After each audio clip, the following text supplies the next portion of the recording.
We are coming to you from the city beautiful Chicago, Illinois, where tonight Comcast Sportsnet presents White Sox baseball. It's Jose Abreu, Avi Garcia, Melky Cabrera and the Sox as they get set to butt heads with Marcus Semien, Josh Phegley, and Bob Melvin's Oakland Athletics. Hi, everybody, and welcome. I'm Ken Harrelson with Steve Stone as we get set to bring you the first of this four-game set. As you know, we didn't have a very good time in the last series we had, but last time we played these guys, we had some success. Out at Oakland, which is normally a tough place to win, the Sox had a brilliant series, and they swept the series.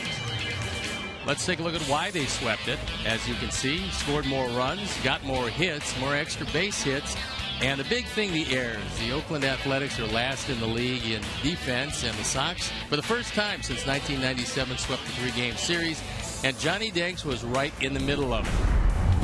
Johnny threw the ball very well the last time he saw Oakland, and he usually throws the ball well against the Athletics. 7-3 lifetime with an ERA of .240. Last time out, he went 7 innings, gave up only 3 hits, and won the ball game. So Johnny Danks, who hasn't been out there for a while, threw the ball well. Well, that's the story. That outing was some time ago, and he has not been out there for a while. No, and they stretched him out a little bit, gave him a little rest because he threw 121 pitches, and so he's going on really a rotation and a half as he faces them now. And last time out, he was terrific against the Royals. Another 3-game sweep, this time in Kansas City.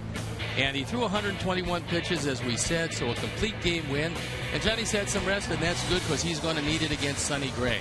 Sonny Gray has the second-best ERA in the American League. At .228, it's really unbelievable. He is by far their #1 pitcher. He's got a great slider, and he's out of the University of California. And also, you have to deal with a familiar face, and that's Marcus Semien. Despite the fact he's made 34 errors, offensively he's done a nice job with 22 doubles, 11 stolen bases. He's got a chance to get a whole lot better because he's athletic. And there you see an unbelievable double play. So Oakland's really struggled. We're not doing great, but we should do well in this series. Well, we're going to continue to get a glimpse into our future as Trace Thompson is in Robin's lineup again tonight. So sit back, relax, and strap it down. White Sox baseball coming your way.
area and Northwest Indiana Lexus dealer who invites you to test drive a Lexus today.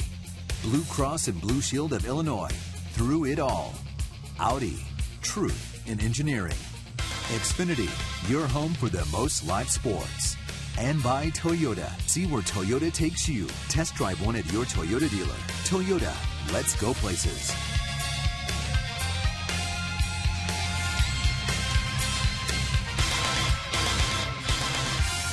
Welcome back to beautiful U.S. Cellular Field. It's a gorgeous night for baseball in the mid-70s, and Johnny Dank's going to the mound. And in case you haven't heard, David Robertson is the nominee for the White Sox this year for the Roberto Clemente Award. He's one of 30 finalists, one from each team. The winner is going to be announced during the World Series, and last year it was Paul Konerko and Jimmy Rollins were named co-winners. So a prestigious honor, and hopefully David is able to be awarded that during the World Series. So let's take a look at how Bob Melvin is going to line up his Oakland Athletics for the game tonight. Marcus Semien, very familiar, leading it off, and it's Mark Canha, Brett Lowry, Danny Valencia, Billy Butler, the DH, with Josh Reddick, Josh Fegley, Jake Smolinski, and Craig Gentry rounding it out. The defense, and now they'll line up behind Johnny Danks left to right, Melky Cabrera, Adam Eaton, and Trace Thompson in the outfield. With Mike Gold, Alexei Ramirez, Micah Johnson, and Jose Abreu in the infield. Tyler Flowers once again behind the plate. And our Lexus pursuing perfection starting pitcher is Johnny Danks, looking for his 8th win of the year, his ERA .460. Been a while since his last start, but he threw 121 pitches going the distance against Kansas City. The umpires for the game tonight, the crew chief, Joe West behind the plate. Then it's Rob Drake at second. It's Stu Sherwater. He's at second. Rob Drake rather at first. And DJ Rayburn at third. So they've thrown the ball around the infield. Johnny Danks has it, and he's ready to go on the mound. And that means we're ready to play baseball, and I'm ready to turn it over to my play-by-play partner, Ken Harrelson. Hi, Steve. Thank you. And once again, good evening, everyone, and welcome to White Sox baseball right here on Comcast Sportsnet. So happy you could join us for game one of this 4-game series. Yes, here is former Sox Marcus Semien as he takes first pitch strike from Johnny Danks. Marcus comes in hitting at .255, 11 homers, 37 driven in.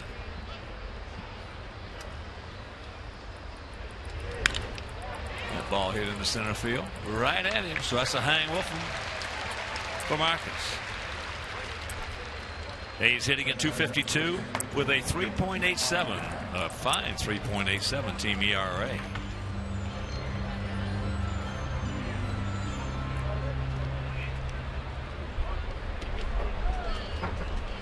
As we told you in the opening, we played these guys 3 times. That was out at the Coliseum and swept them. Here's a pretty impressive rookie. Canha hits the ball very well. He's got some big power. He's a Rule 5 draft. 254, 15 long ones, 63 driven in.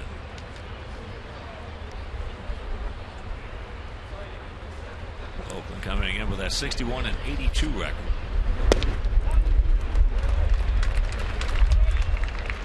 They are 28 and 40 on the road, 33 and 42 at home.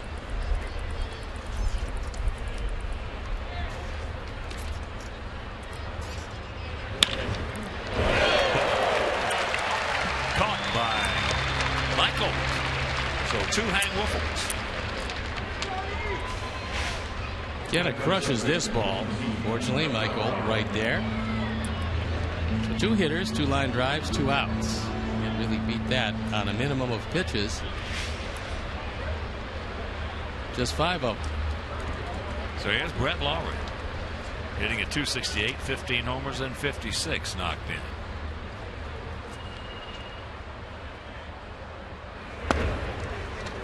Takes first pitch strike.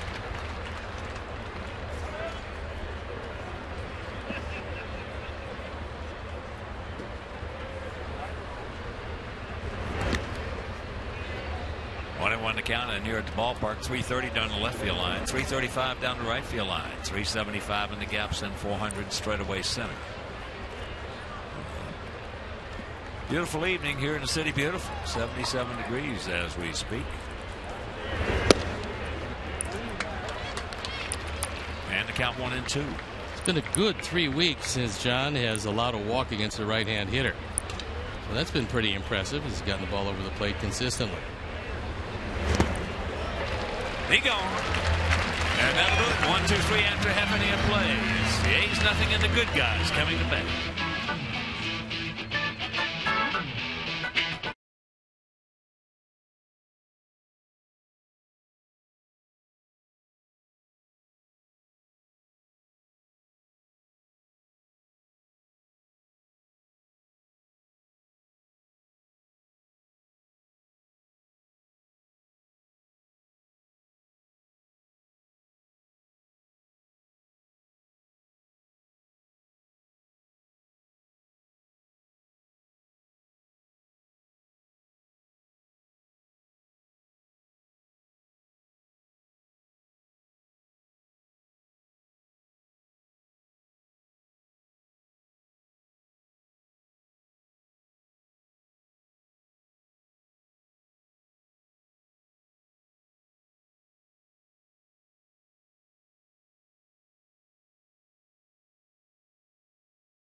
Our Sox against a very tough Sonny Gray.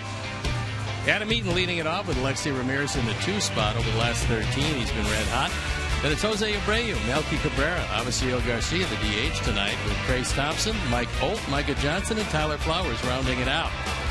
The defense and how they'll line up behind Sonny Gray, Smolinski, Gentry, and Reddick in the outfield with Valencia, Simeon, Lowry, and Kenna in the infield. Josh Phegley behind the plate, and our Lexus pursuing perfection starting pitcher is Sonny Gray. For his 29th start, he's 13-7 with a team that's way under 500. His ERA, second in the league at 2.28. This guy's got a great slider.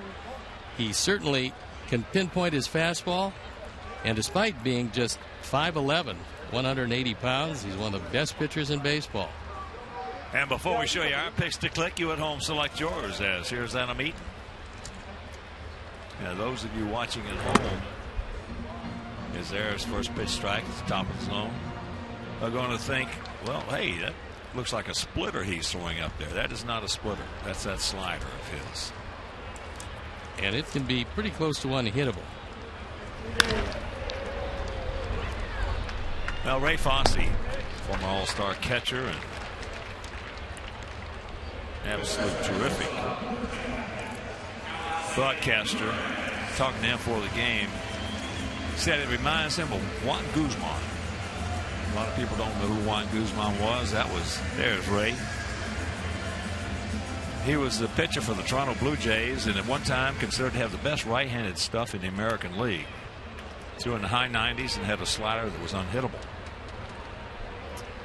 So that's pretty high praise coming from a guy who knows what he's talking about. As here's Alexei.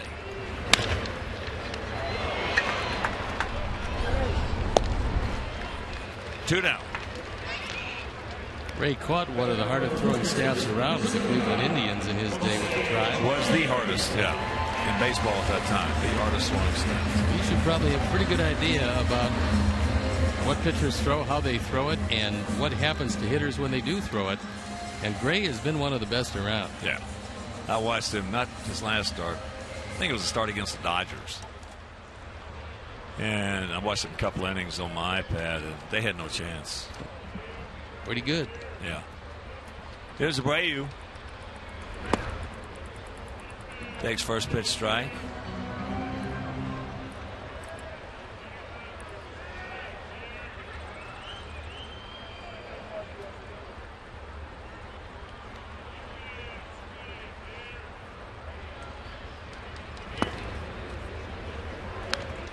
At the bottom of the zone, it had the zone, and the count 0-2. He's going to get it up there. Probably 94 is going to be his high water mark, as Jose over the last 10 is hitting .317.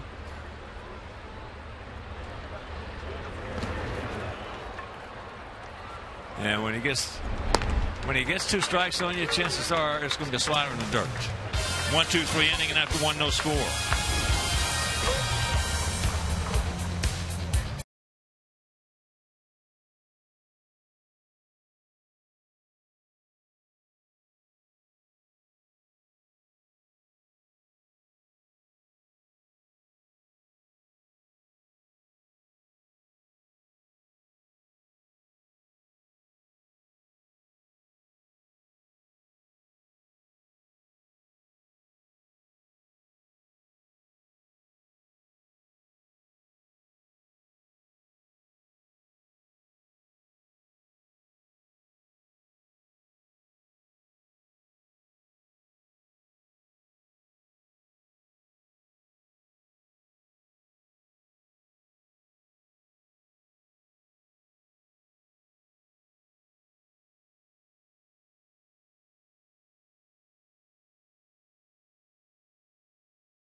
And fans, CSN has the most Bear coverage in town. Tomorrow night, go up close with Bear safety Antrell Roll and get his reaction to yesterday's setback and look ahead to week 2 against Arizona.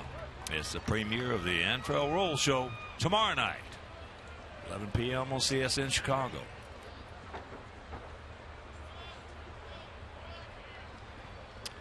Here's Valencia hitting at .286, 14 homers, 57 knocked in.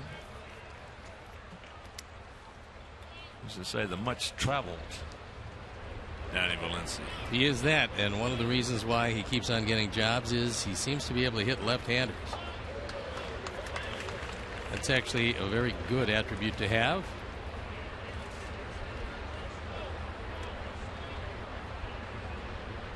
He's 8 for 27 with a homer against Johnny. But in his last 30 at bats, he's had 5 hits.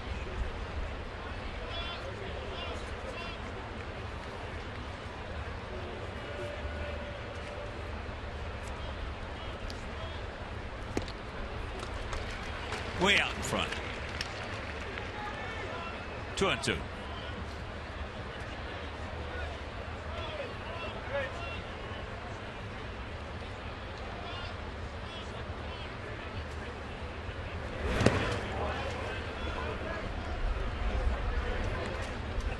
It's full.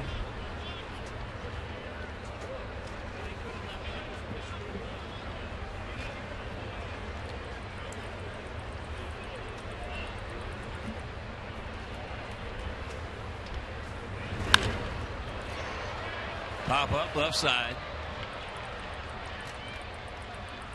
Mike, 1 out.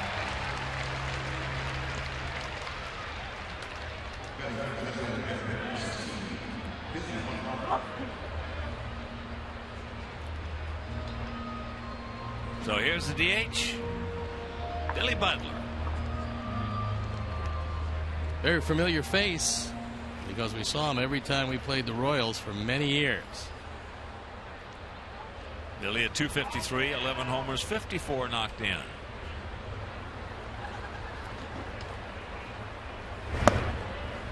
Takes first pitch strike. His face danks 41 times, has 9 hits, 8 of which stayed in the park.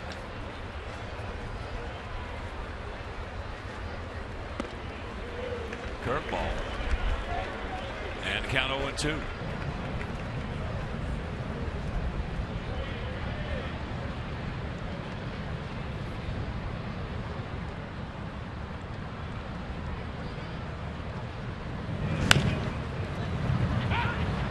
missed foul. One of the reasons why they brought in Billy Butler is they lost the right-handed power of Yoenis Cespedes and Josh Donaldson, thinking that they would fill the void. Well, there is no doubt that Billy Butler, although a good hitter, cannot fill the void from the power side of those two hitters they lost. Both of them, by the way, having magnificent seasons.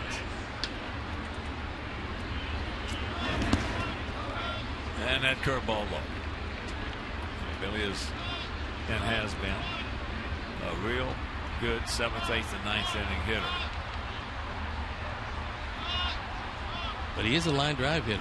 Yeah. Not really a home run hitter. No, he gets line drives sometimes. He don't come down. He gone. Change up.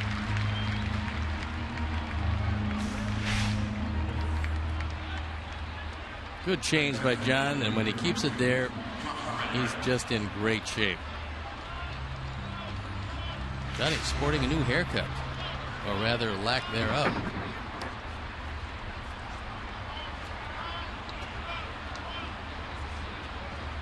So here's Reddick. 279, 16 homers, 68 knocked in. Reddick's first pitch strike.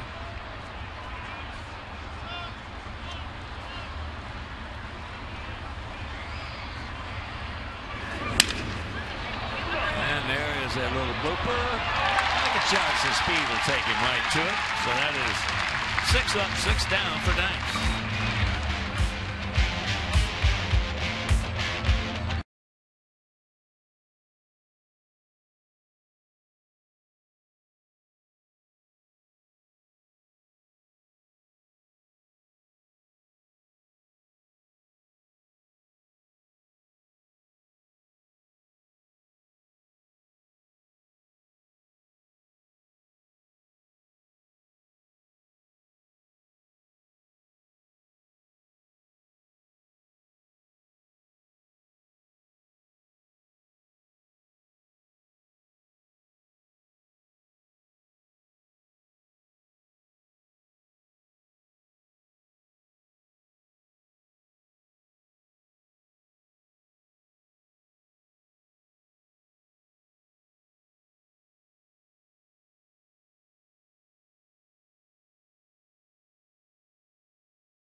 We're going to go with Micah Johnson.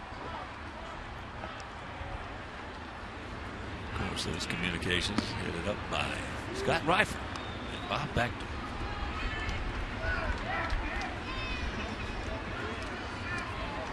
Here's Melky.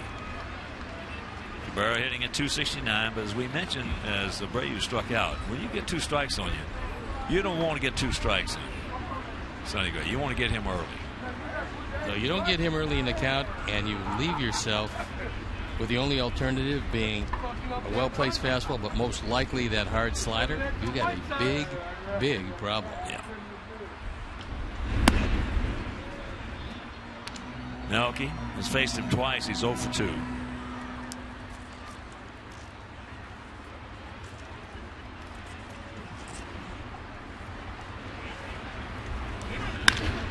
That ball hit hard. And nobody's going to get it. It's off the fence.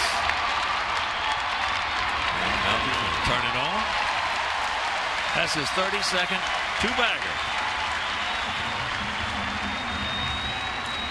And he was able to jump on a fastball before, he had to see that slider. This one on the inner half and down. Fegley wanted it low and away. He didn't get it there, and this ball hit high off the wall. Reddick able to retrieve it, but not before Melky slides into second. So 32 doubles. And here is Avi.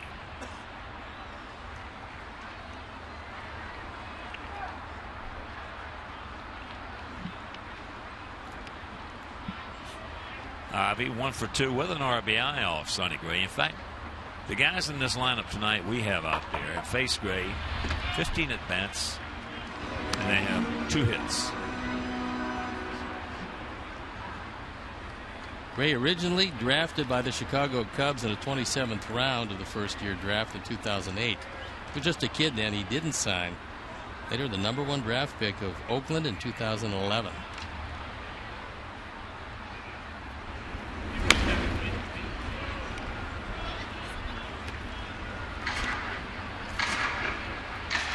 Wondering about that swing by Avi right there. When you're facing a guy like Gray, to try to maneuver the ball is a little difficult. You're better off just trying to hopefully get him over, but if you can't, make some contact of some sort. Yeah, but you're not going to be able to hit to the right side regardless of what you do with it. No.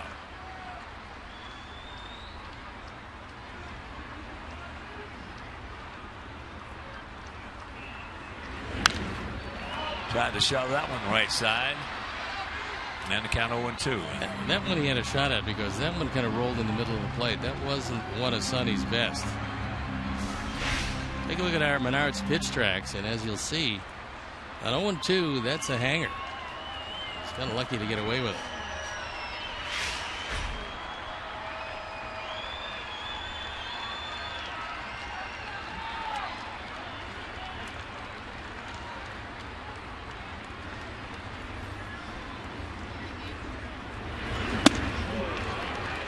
Got him upstairs. 1 out.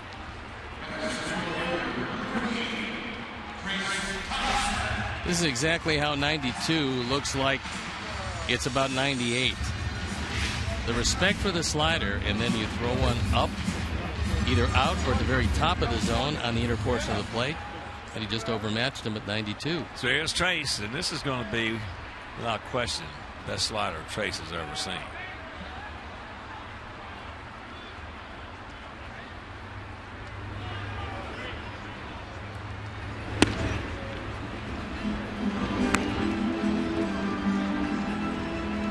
Count. That was one he should have jumped on right there. Fastball middle in at 92. Yep. That might be the best or most hittable pitch he sees in the at bat.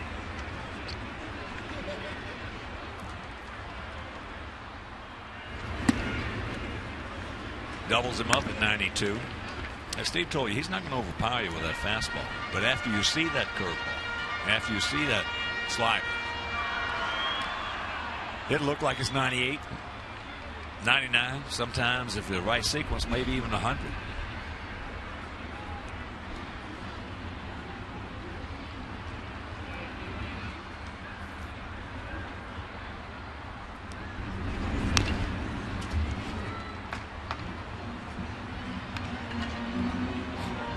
He's barely able to make contact. That was a good one. That was straight over the top and on the road this year. This is 15th start. His ERA to this point 1.72. 8-3. Opponents hitting just .203. And you're talking about a guy pitching over 600 baseball for a team that's playing .427 baseball. 61 and 82.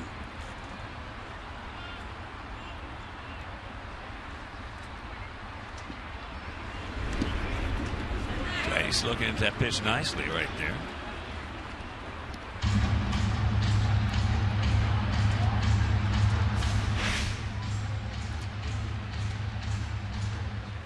That ball bounced in front of Fegley, who was able to knock it down and make sure that Melky couldn't advance. Fossey said that Fegley has really been doing a good job behind that plate.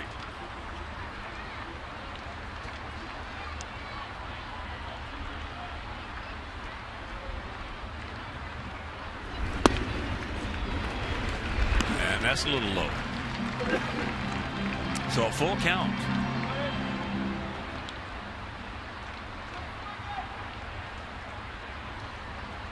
Mike Golden on deck circle.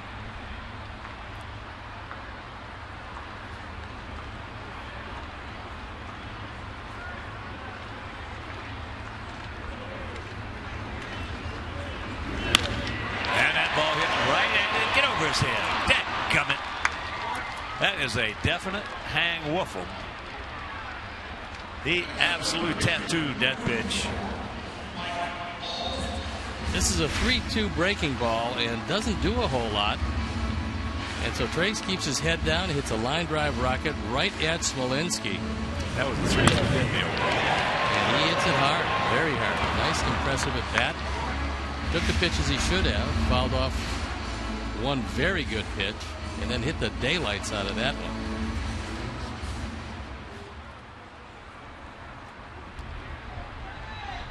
So here's Olt.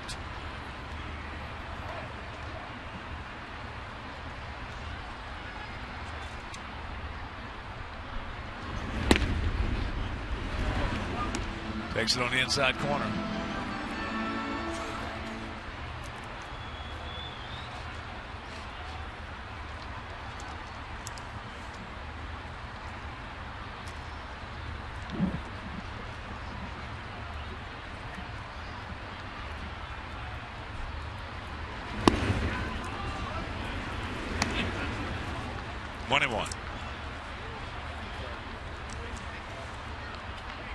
One thing you do have to watch with Gray, last year he had 15 wild pitches. This year so far he has 11. So he does throw a lot of those sliders in the dirt. Very hard to corral for any catcher. And if you're on base, you got to look for it. Jacks it up.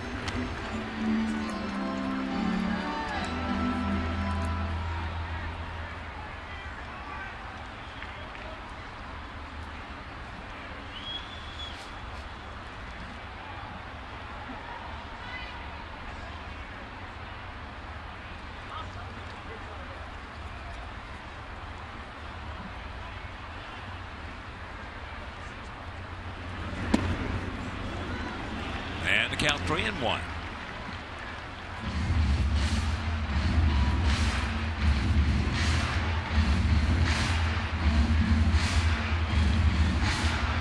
Well, you never know if you're going to get it with first base open, but Mike is just looking for a fastball that he can tattoo.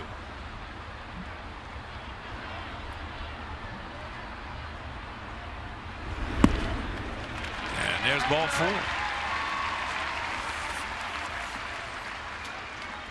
Join us at U.S. Cellular Field on Saturday, October 3rd, as the White Sox host the Detroit Tigers at 6:10. First 10,000 fans will receive an exclusive stretch sale action figure. For tickets or more information, visit whitesox.com. 2 out, 2 on, and that'll bring up Micah Johnson.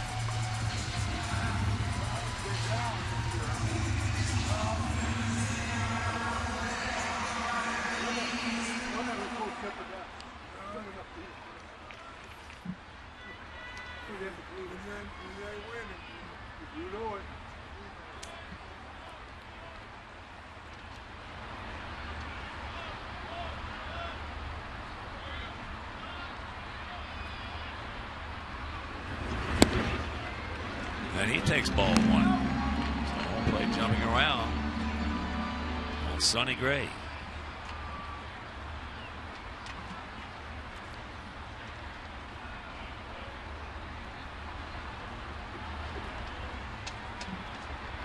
Gray out of Smyrna, Tennessee. Out and around that one. And that evens count at 1. That was one of the first straight changes we've seen, and not much of a disparity between his fastball and the straight change. He's thrown most of his fastballs at 92. This one was 88. And he still had Micah touch out in front of it.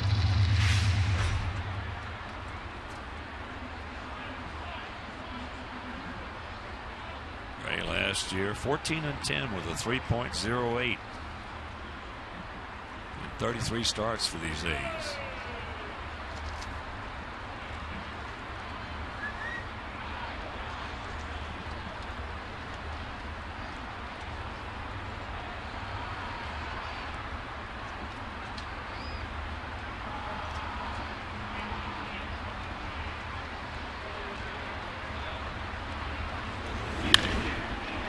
swings that one hard but foul.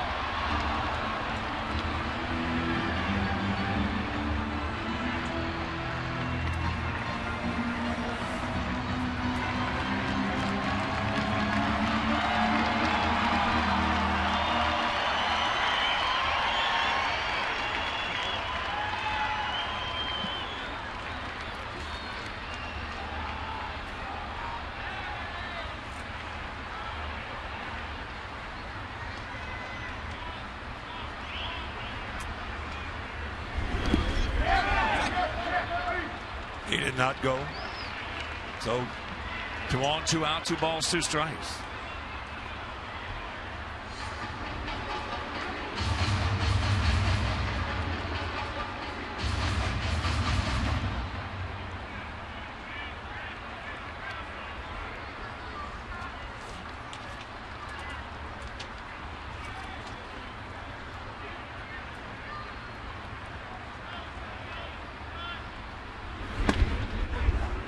Good eye. Full count.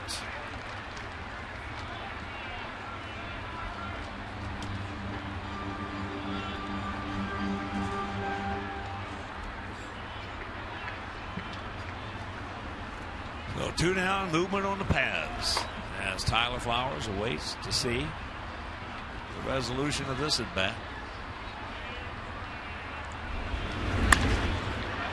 There's another line shot into the seats. He was able to fight off a slider. And a hard slider, 3-2. But for Gray, that one was right down the middle.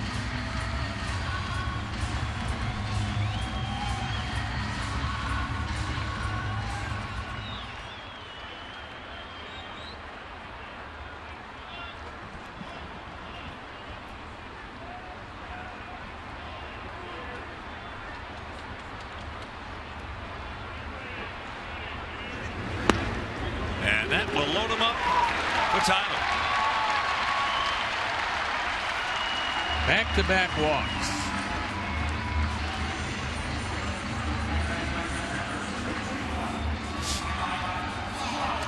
Time now for AT&T Uber's Multiview.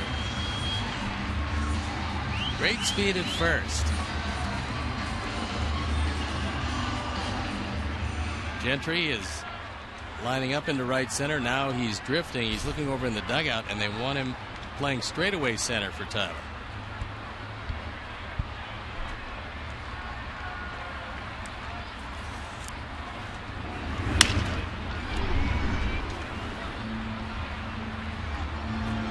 Boy, 1 to count. Tyler chipped the end of his bat, it appeared. Or just out and out broke it. Gray will occasionally cut his fastball to give it some more movement. And one of the ways he's able to adjust, which is a really good trait when you're not overpowering, is make the ball move depending on what's happening on a given night. And he's able to adjust pitch to pitch.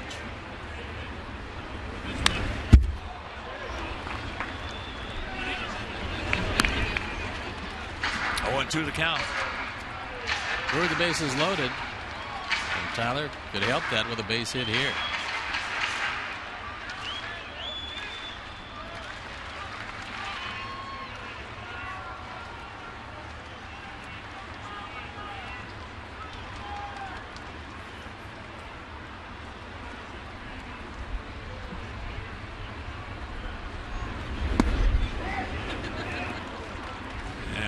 Close, didn't get it. And Tyler got a break that time.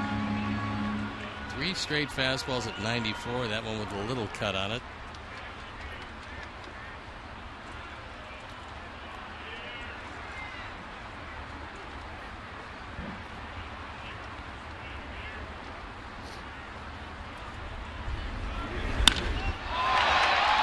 That ball high in center field. And Gentry makes the catch. That'll retire the side. So we threaten, we can't score, win the 3rd.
Miller Lite. There's going to be Latin music and dancing, special activities for kids, an on-field parade, and a post-game fireworks show. It's not just a good time, it's Miller time. Miller Lite, official beer of your Chicago White Sox. Tickets start as low as $10, so to purchase, visit whitesox.com/NHH. Third inning.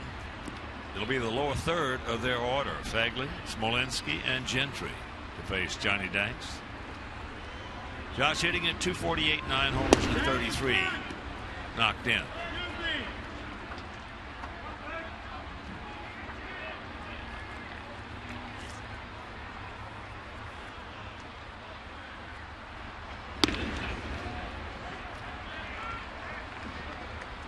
Count evens at 1.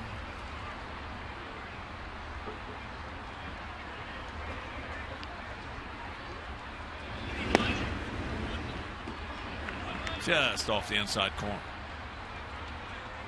Josh has got some good power. The one time he gets in trouble, however, is when he consistently tries to pull the outside pitch. Johnny so far is keeping that changeup down, which is a very good sign.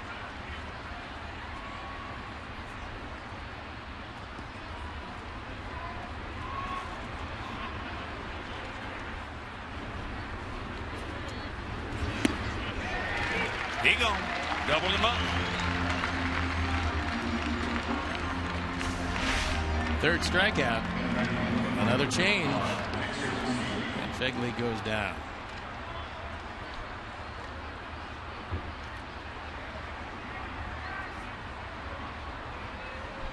Perfect spot, perfect speed.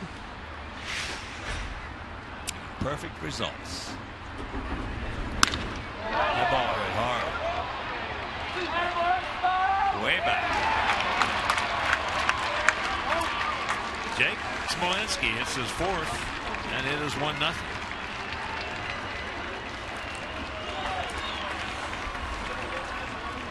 Tried to get away with a fastball away, and Smolinski did pull this one. And for Johnny Danks, he gives up his 21st home run of the year. A Ford home run replay. That ball out away, and a line drive out of the park.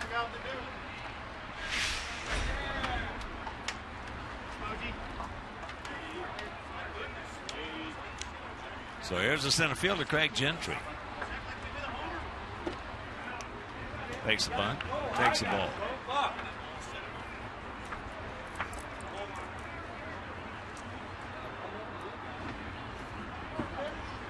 You might remember Gentry from his time with Texas Rangers. He can go get him in the outfield, having some problems offensively this year.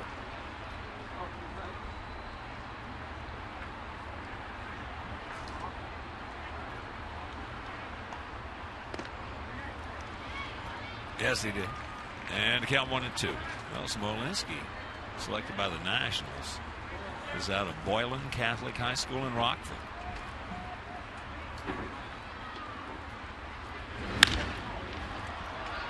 That's high in center field. That's the count of corn.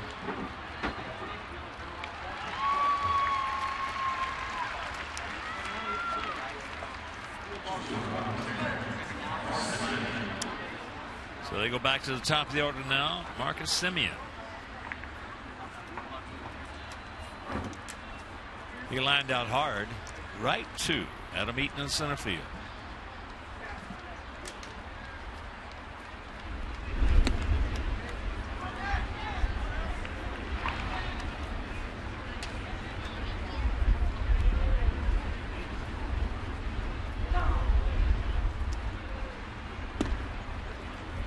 Takes ball one. Big series down in Texas as they host Houston. Top of the third inning. That game tied at 1.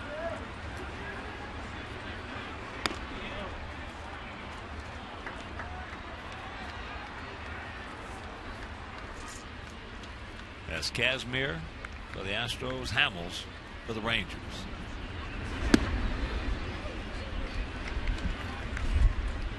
This is what it looks like out west. The Rangers enter a game and a half back. The Angels 4.5 back.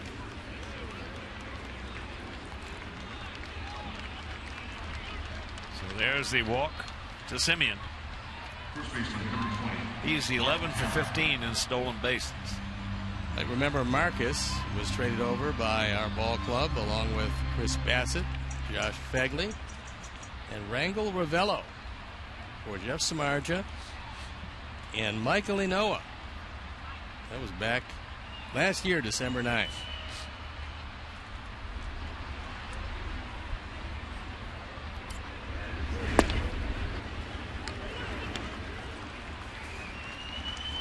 Ghana takes a strike.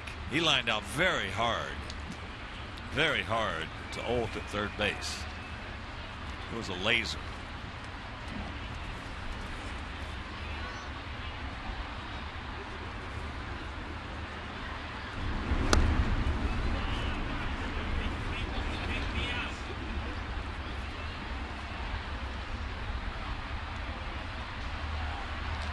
I think Marcus realizes if he gets a little over anxious at first, Johnny's going to pick him off. He's got one of the better moves around.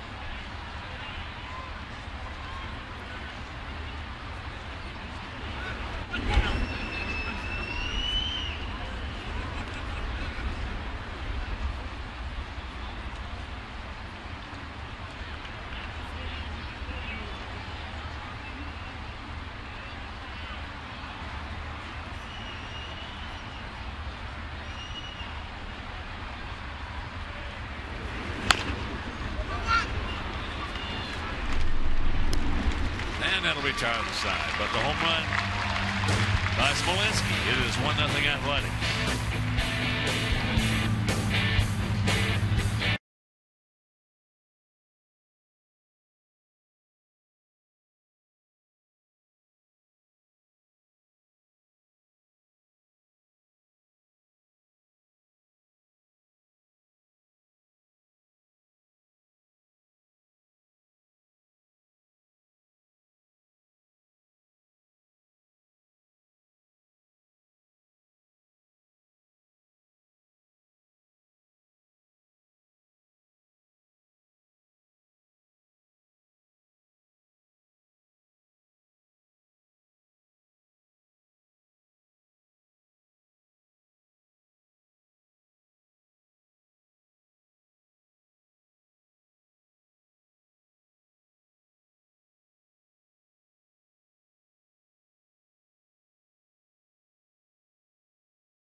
Sox and Athletics tomorrow night at 7 right here on CSN Chicago.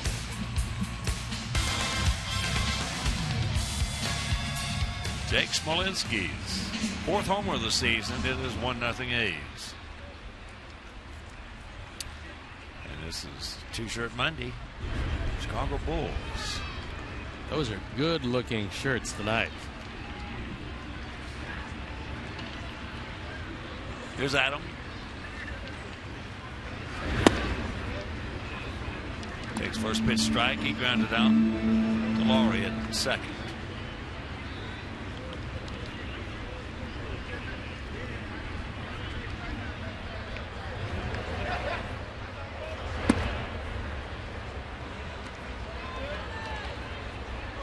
One and one to count.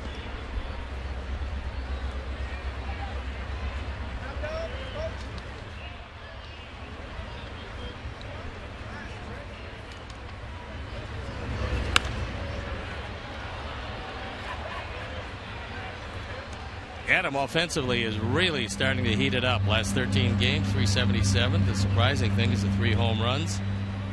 The 12 driven in, along with the 8 scored to go with those 3 doubles. One of those home runs right over the center field fence. There's that 94-mile-an-hour heater. When you get ahead, you don't have to throw it in the zone. And this ball drifts just out of the zone. Adam goes down on strikes.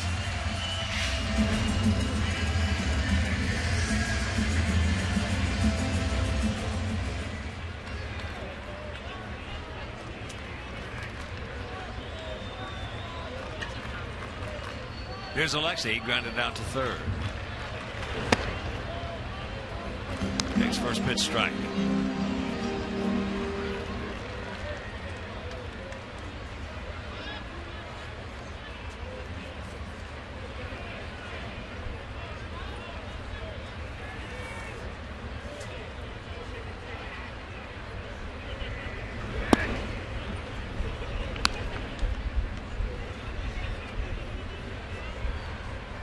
Gray's got 3 complete games this year, which in this day and age is a pretty high total. And you'd love to get them out of there and get them into that bullpen, which has been somewhat porous. Well, they've got enough down there. If numbers are the key, they got you. They got 11.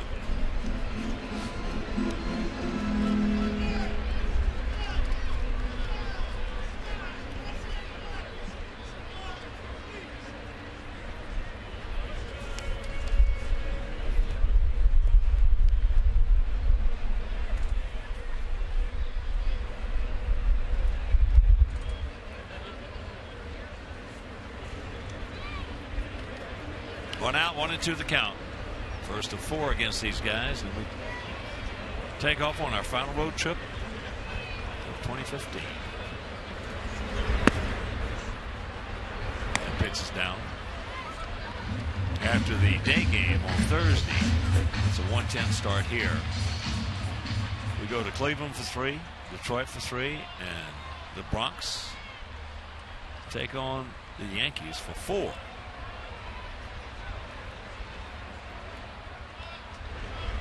Check that as 4 in Detroit. You don't forget about that makeup game we've got there.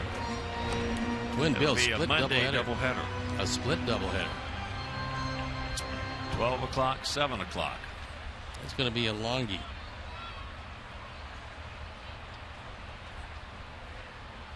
Comcast will have that first game. Yeah, that'll be a long day.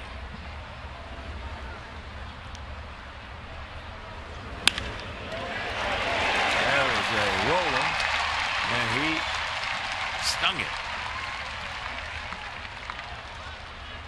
First baseman, number 79, Jose. Gray hasn't had the real good slider today. This time he throws a curveball. Doesn't throw many of these. Straight over the top, but doesn't have a whole lot of break on it. And Alexei was swinging a fastball way out of the zone. This time got one in the middle of the zone and hit it hard. Well, you were a breaking ball pitcher, and we've talked about this many times on the telecast. It's hard for a right-hander to have a good slider and a good curveball.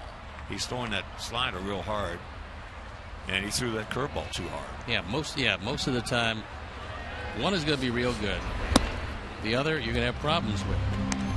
Unless you want to just change speeds drastically between the two. But if you're throwing them both hard, because they're thrown completely differently, you're going to have some problems. Most guys will. The occasional guy will have both, but not too many. Very seldom. Very seldom.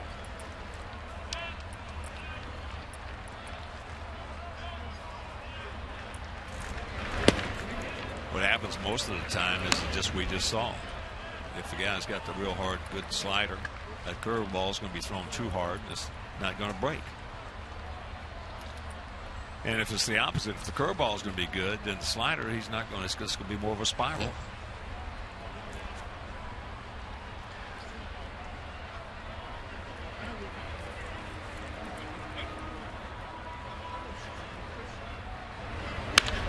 That ball hit high and deep. They go back. They look up. You can put it on the board. Yes. A 2-run blast by Abreu. And the Sox lead it 2-1. 28-88 on the power numbers, and if to illustrate the point, that was a slider that didn't do much.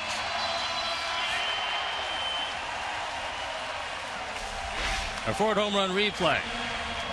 And this ball just came up spinning. And Jose crushed it. So in his pursuit of 3,100, he's 2 away from the 30 home runs and 12 away from 100 driven in.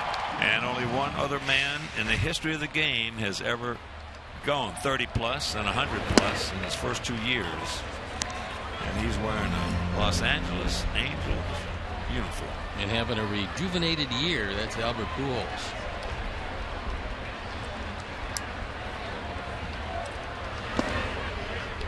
Melky hung out a rope off the fence in right field on a fastball for his 32nd double, leading off last inning.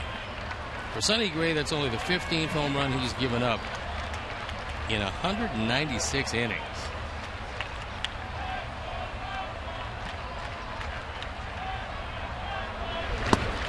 And of course, with that home run by Abreu, the Alex Nellius family and Christine O'Reilly and White Sox Charities will hook up again, once again, in loving memory of Ursula.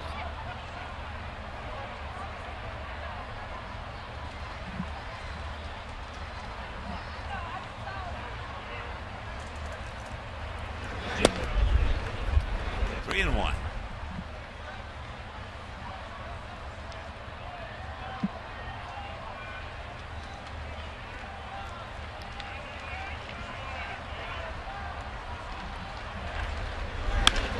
There's a line shot base hit. So 3 straight hits.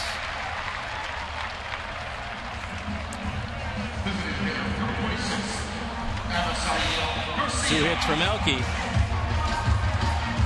This one up in the zone again. Looks like that straight change he threw before. And 88 is not much of a disparity between his fastball and straight change. So when you get it up in the zone, the hitter is going to hit it hard, and that's what happened there. Here's Avi. Avi struck out.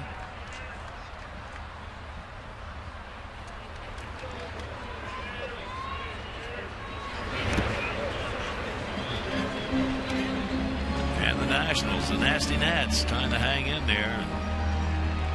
Nats are losing 3-1. Bottom of the 6th.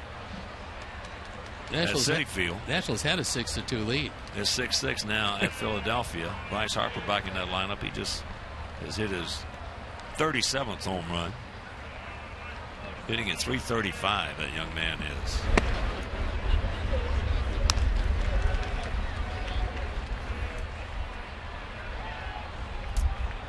I've got a good feeling about Bryce Harper. He's going to hit, in the near future, he's going to hit 50 home runs one year. I don't doubt it for a minute. Yeah. All he's got to do is stay healthy for a full season. He'll do that. That ball ripped foul. Sonny making some mistakes with his off-speed stuff. I'd have to believe that he's having more trouble with his stuff overall tonight than he's had most of this year, because it just hasn't been real crisp. It's one of those nights. It happens. There's no reason why it would. It just does. Happens to all pitchers.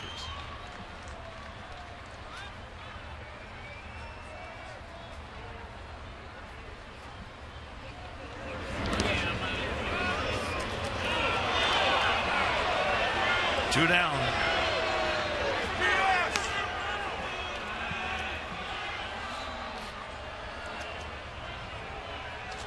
And some other breaking news here is, yeah, he got it out there. Erasmo Ramirez of Tampa Bay has got a no-hitter against the Yankees through 7. Little right-hander is impressive. The Yankees are going to have a few difficulties without Mark Teixeira the rest of the season. Yeah, that's a big hit for him. Here's Trace. Trace had a real solid at bat. Worked the count to 3-2, got a slider, and just absolutely killed it right to Jake Smolinski in left field.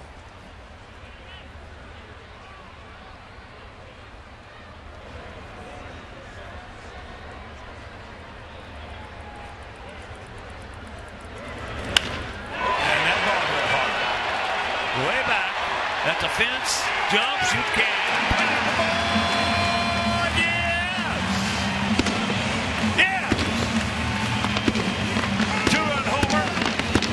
For Trace. That's his fourth, and it is 4-1.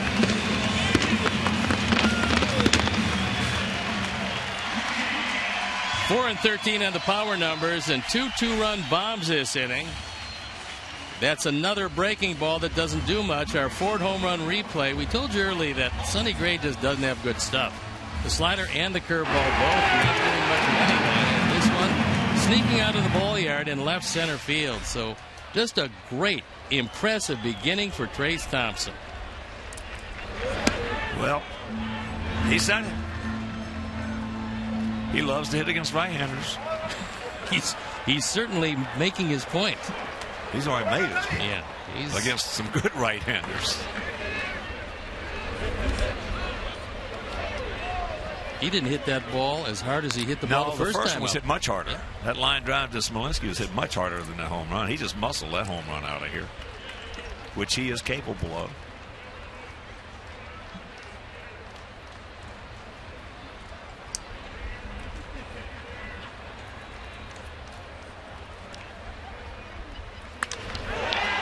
And that's hit into left field. And that'll retire the side, but not before some damage is done. A crooked number goes up on that board, and we lead it 4-1.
Natural pet foods and Nylabone.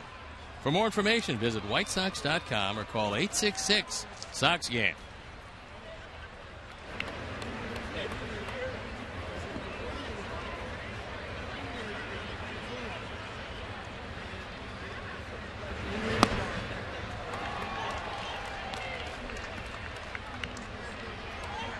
So here's Brett Lawrie.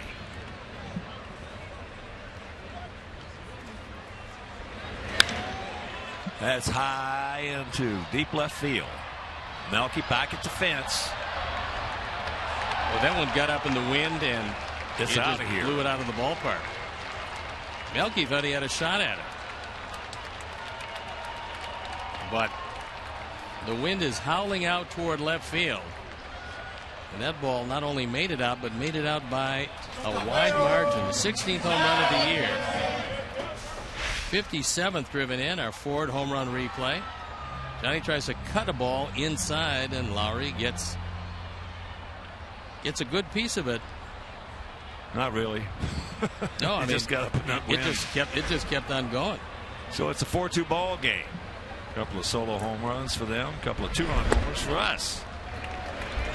And want to send out a big White Sox shout out to a couple of good buddies of mine. Both of them got my money on the golf course. David Bovair down in Davidson, North Carolina, and he is hosting my buddy Dickie Pride. We're watching on MLB.com.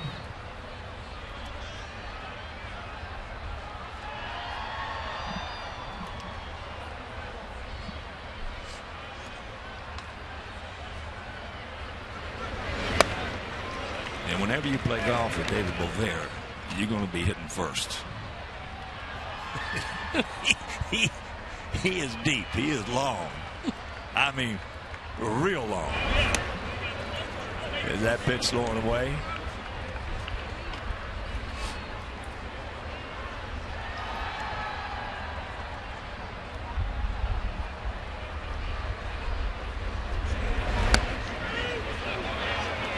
At the top of the zone. This is a pretty good pitch on our Honda pitch tracks. See where it appears.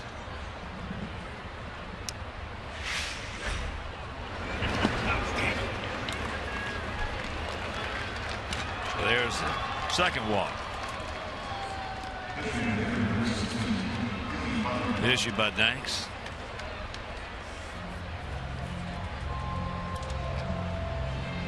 And here's Billy Butler.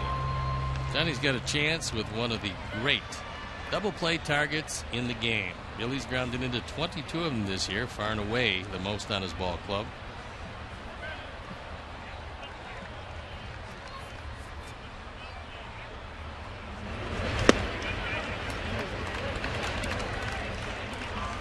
First pitch strike to Billy.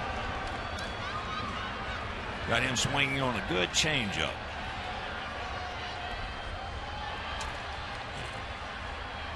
Also, my congratulations, all our congratulations go out to Dickie Pride on his win. Because there is a 2-hopper and rack him up. There's another one. 2 down. As soon as Alexei got that ball over to Micah, pretty easy after that.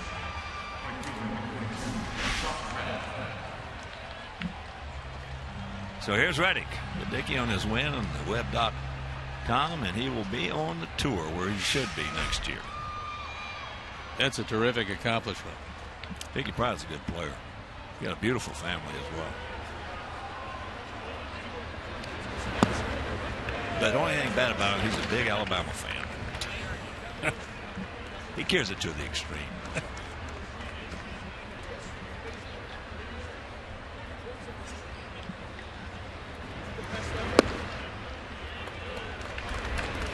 Ready? Hit a little looper. Looked like it might be a base hit, but not with Micah Johnson's speed. He got out there and made the catch easy.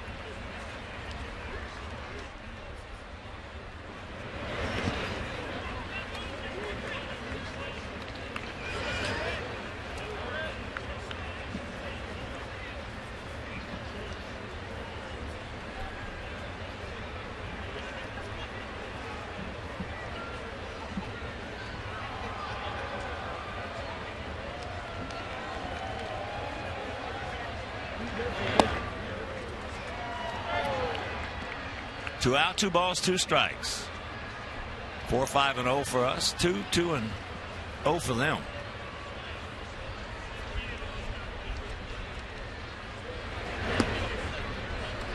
That's low.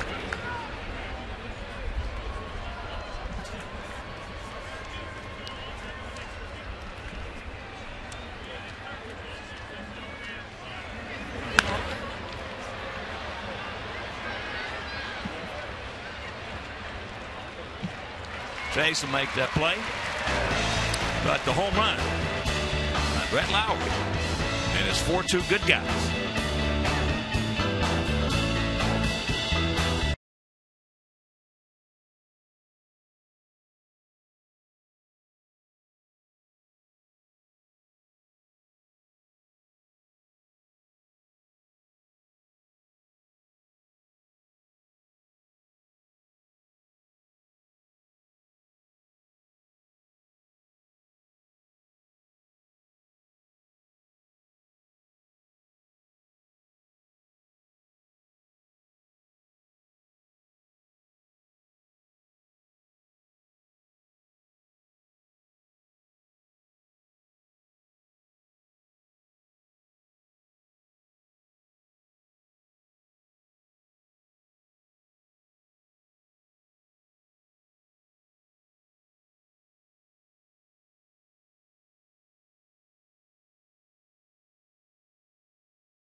yourself in an upcoming broadcast brought to you by T-Mobile.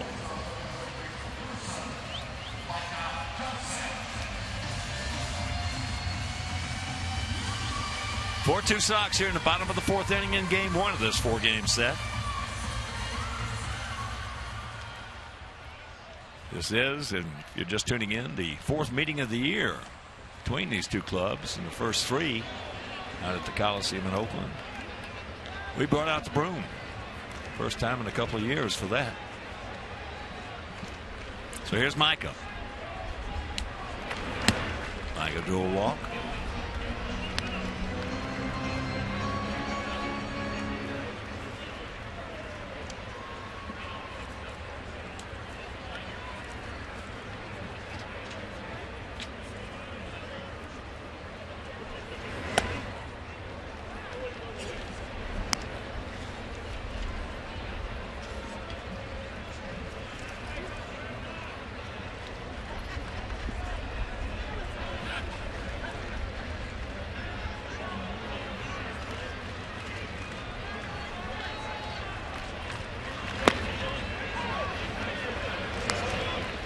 And the count 3-0.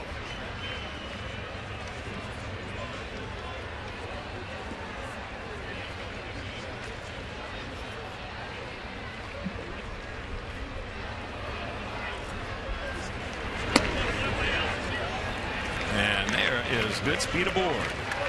Second walk issued to Micah Johnson, third in the game for Sonny Gray.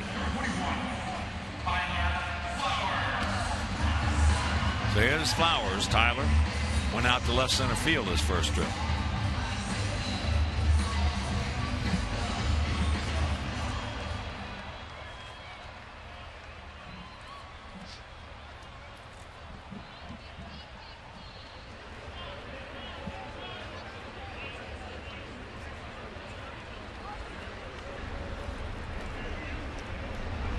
Sonny Gray's a good athlete. Junior, senior years in high school in Smyrna, Tennessee, led them to a state football championship at quarterback. Hard to believe because he's not a big quarterback. He wouldn't have been a big quarterback. Well, you'd have to think, though, that he had a big arm. Yes. He probably had a very big arm. Paid him a lot of money in the game as a #1 draft pick.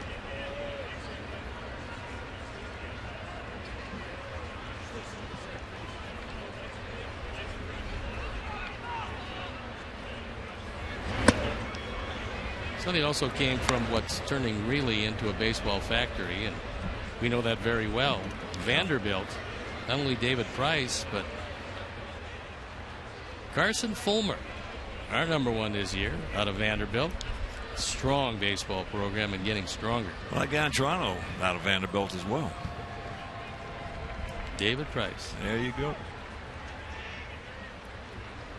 Yeah, I'll tell you, their sports program is just going up and up and up.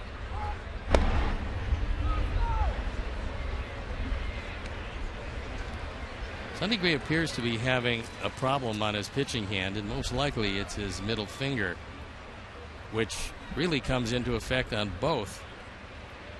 The slider especially, but the curveball occasionally. And that could very well be why the stuff is not quite as sharp tonight.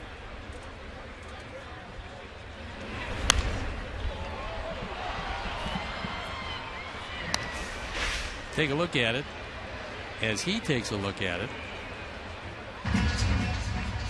sometimes for a slider it'll happen on the index finger. More times than not it's the middle finger.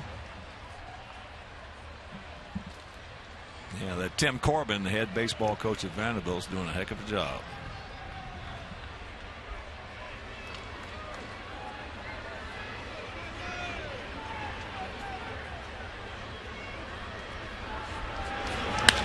There's a shot base hit. Oh boy, Tyler.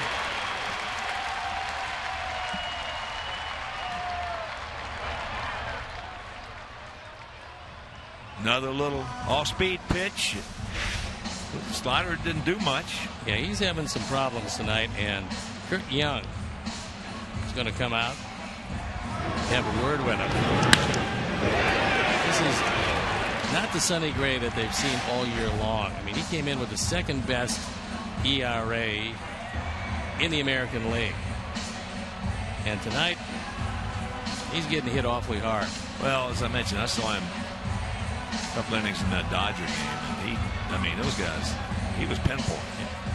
They had no chance against him. So Kurt Young will take a walk back. Cunning and guile, Kurt Young.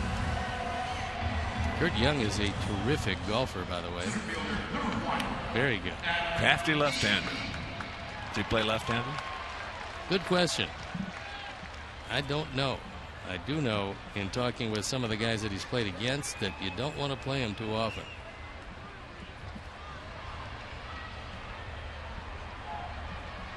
Here's Adam. 2 on, nobody out. Let's cash in a little bit here. Adam 0 for 2. He's grounded to second and struck out. There's a base hit. They're going to have to hold him, and that'll load him up. There's Smolinski. One hopper right to him and got it back in very quickly. So sacks packed with Sox.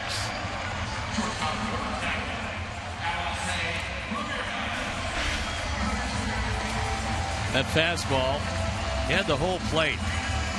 And Adam jumps on it. So Gray in a whole world of problems here in the 4th inning.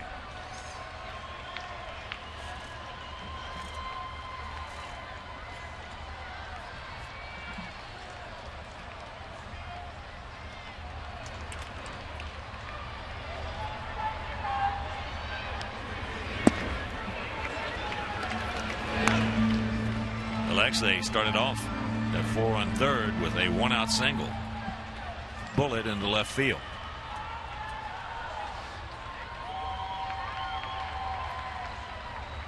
Lexi has an excellent batting average with the bases loaded. And yet another opportunity.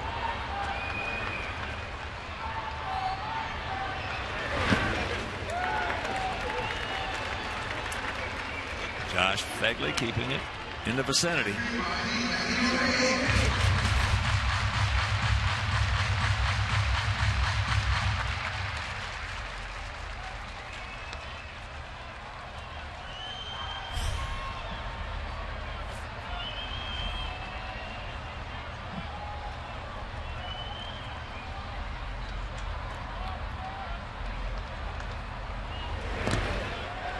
Another block by Fegley.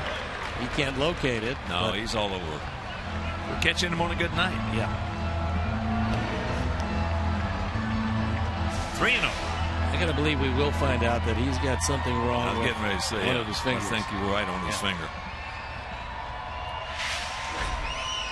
Because when you come in with a 2.28 ERA, 145 hits in 194 innings, you are not throwing like he's throwing tonight.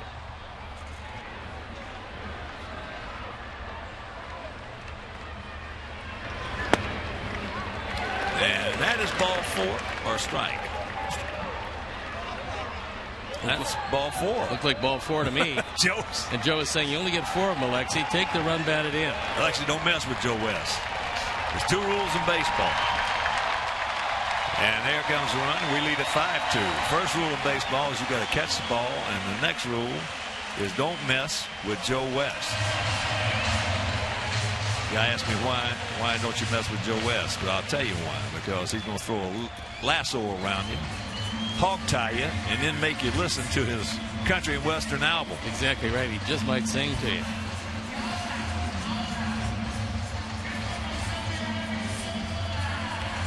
So here's Brayu, and here's what he did. It started off the scoring as he got a rolling breaking ball. That was his 28th. 28-88 on the power now.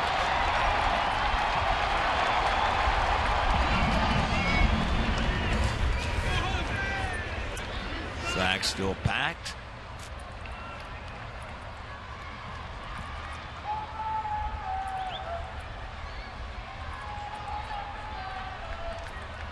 Jose's career with the bases loaded.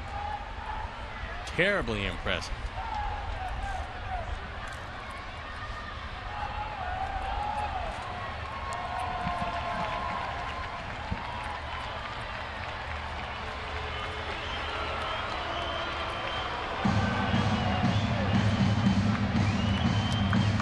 There's a good manager right there.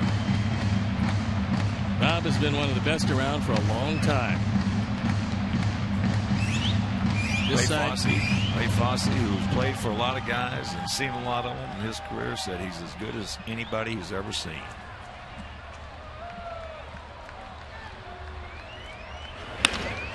And there's a muscle single into right center field. That's going to score a pair, and it's 7-2. Yes.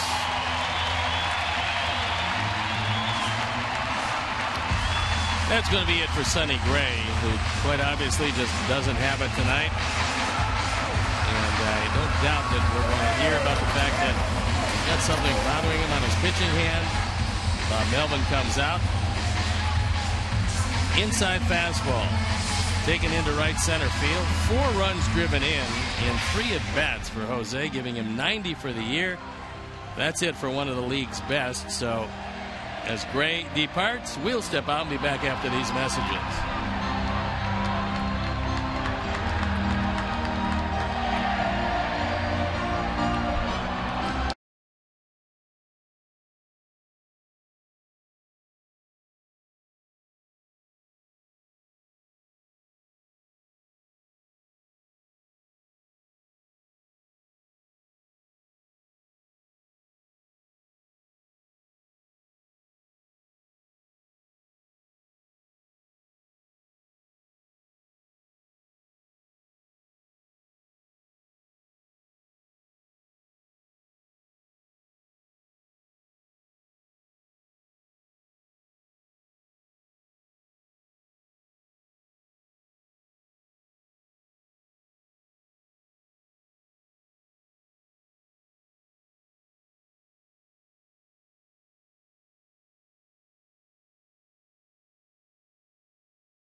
And 4 responsible for the men left on base. So not a real good outing in any aspect. And the Honda call to the pen. The guy who's actually had a good year out of the bullpen, Fernando Rodriguez, on for the 48th time. He's 4-1. His ERA is a touch under 4. Only 38 hits in 48 innings. And he's fanned 55. He comes in with nobody out.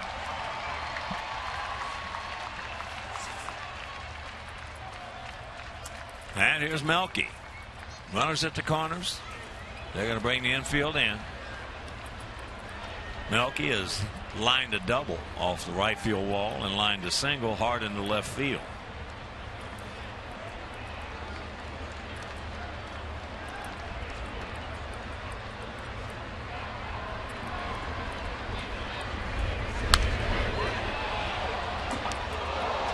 That with a 94 foul back.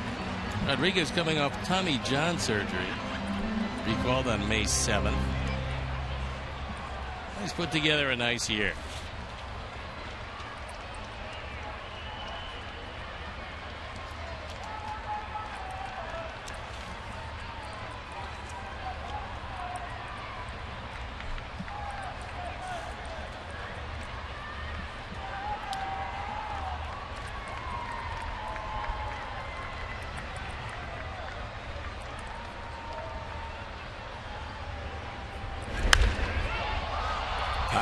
Pop up left.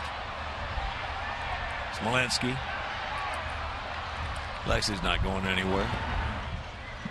So that's out number 1. Number 26, Beltran broke up Erasmo Ramirez's no-hit bid. That game's still scoreless now in the top of the 8th inning down in St. Petersburg. I'm going to say, you pitch a no-hitter and you might get a no decision the way that one is going.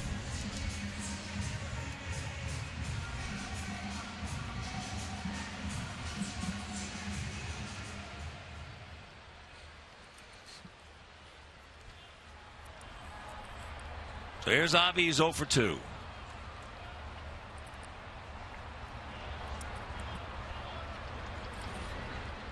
Gap out there in left center if he can find it.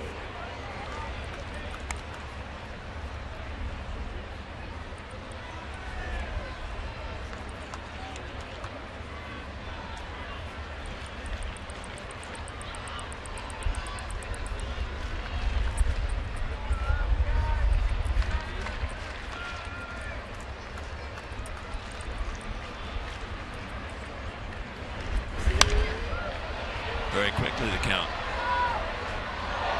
0-2.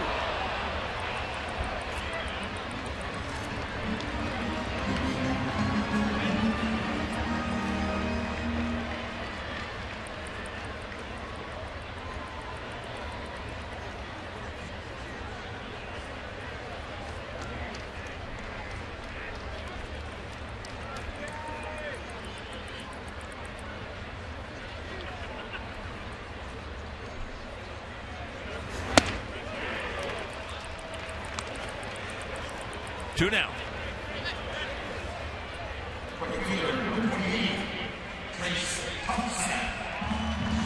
Trace Thompson has been up twice, and twice he's hit the ball hard, and in the 3rd inning he hit it out. A rolling breaking ball.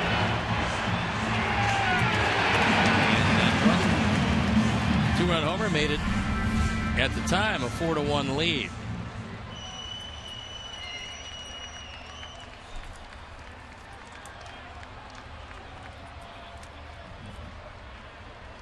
Outfield, they're straight up, spread out, and fairly deep.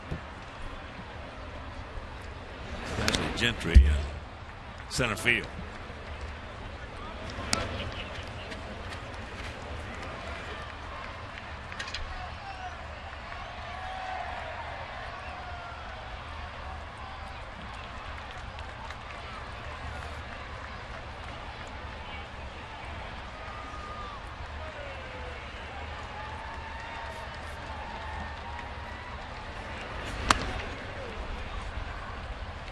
To the count. Minnesota shutting out the Tigers 6-0. That game in the 4th inning. Torrey Hunter's picked up his 70th RBI. What a year he's having. And what an effect on that ball club, who came in 74 and 68. One game out of the wild card.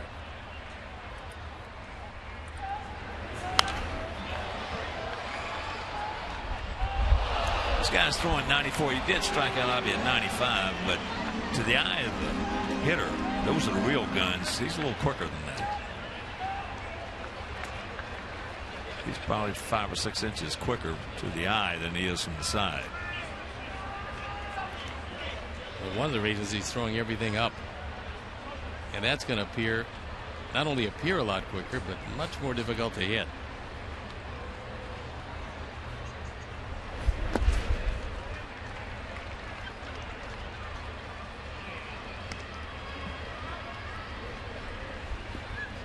This inning started off with a walk to Micah Johnson.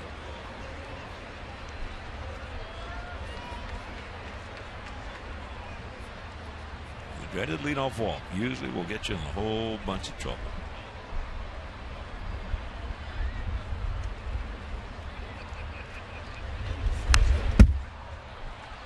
Yeah, Trace really not picking it up real good off of him either.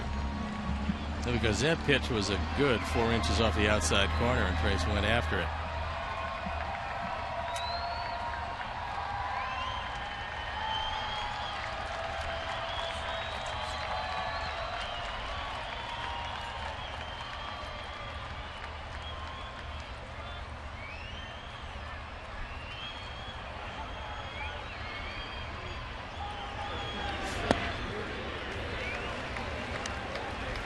Two and two the count with 2 out, 2 on. You can get a pretty decent look at it if he keeps it down there. Amazing how many pitchers don't realize that. It's true. That one was well off the plate inside, but still very hittable if he gets it in the zone down. Got him, but another crooked number goes up on that board. We'll go to the fifth. We lead it 7-0.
Oh, 1 to count to Fagley.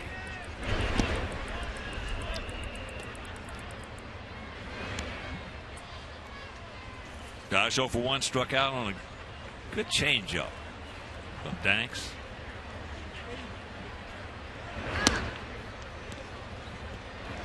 Seven, 8-0 for us. 2-2 and 0 for them. Those 2 hits both left the premises. One by Smolinski and one by Lowry.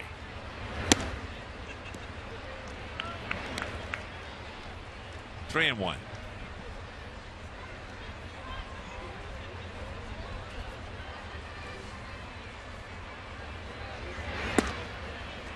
It's full.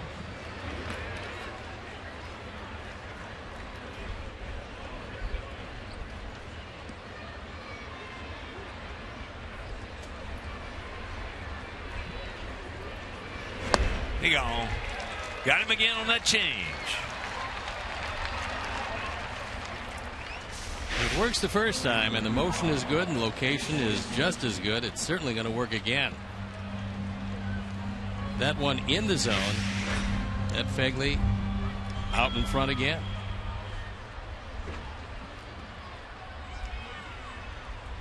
So here's Smolinski.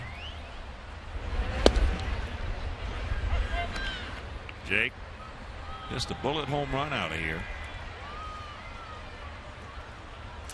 He's got 4 of them, 18 knocked in. Rockford.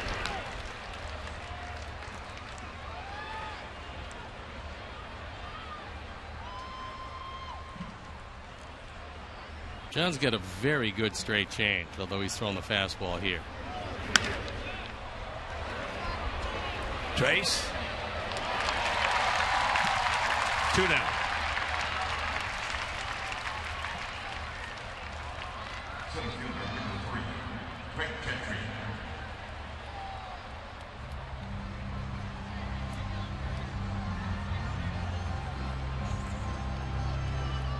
Houston has taken a 2-1 lead over Texas. That's in the bottom of the 5th inning in Arlington.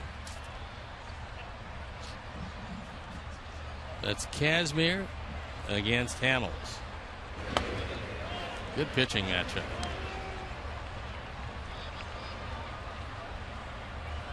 Both pitchers acquired by their respective teams. That evens the count at 1 to Craig Gentry, who was 0 for 1. He went out to his counterpart, Adam Eaton. And although Hamels the most heralded of the two, Houston struck for Kazmir early in the process. Well, Kazmir, all he's doing is running a 2.56 out there. He's having a terrific year. The changeup has just turned his career around.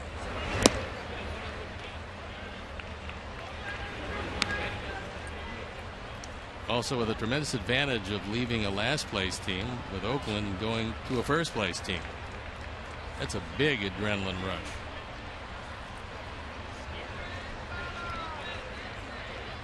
The 2-2. He gone. We're halfway home. Leading by 5.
Bottom of the 5th inning.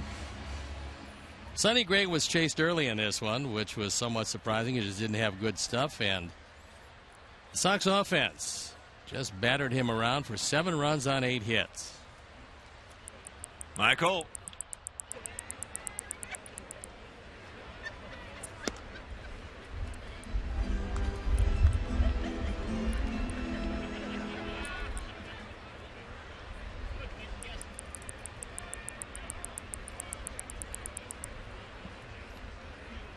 Bolt has walked and he's gone out to left. And that's going to be a souvenir right side.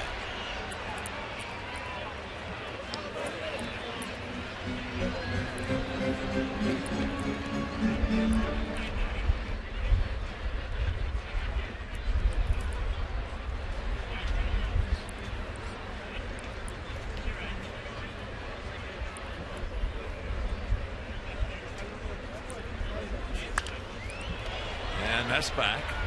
Yeah, this guy's sneaky.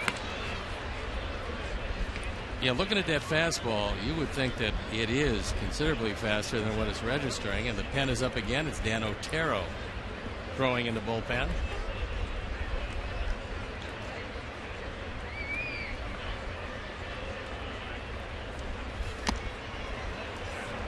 Got him at 93. Well, you know, a hitter doesn't care if you're throwing 100. It doesn't make any difference if you can see it. But when you get a guy out here throwing 93, 94 like he is, and you can't pick it up, all of a sudden it's on you. Well, he'd only given up 38 hits in 48 innings despite an ERA of close to 4. So with a 4-1 record, it would have to be that something in that motion is deceptive. It is. Because it's not overwhelming, but it certainly is deceptive.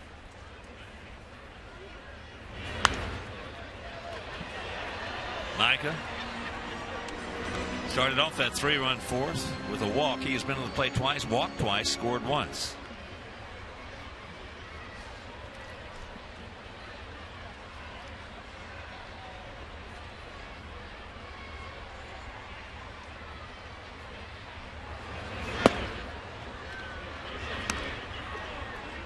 Like, 0-2 the count. Like send along birthday greetings to a big Sox fan, 5-year-old Kylie Burdack. One of 42 grandchildren for Dr. Jack Ruby. All have birthdays during the baseball season. It's absolutely astonishing.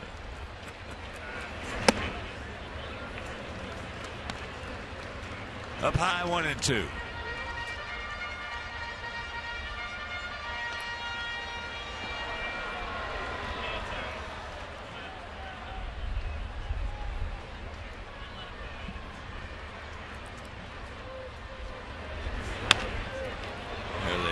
Chopper very quickly.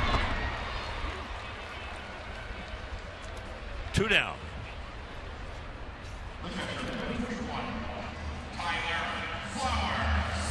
Minnesota shutting out Detroit 7-0.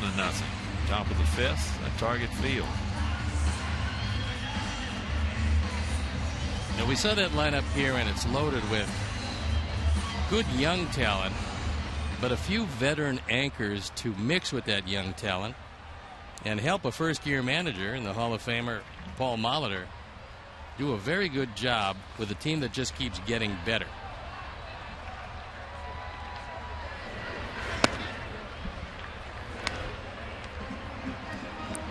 Eduardo Escobar has cranked out his 11th homer.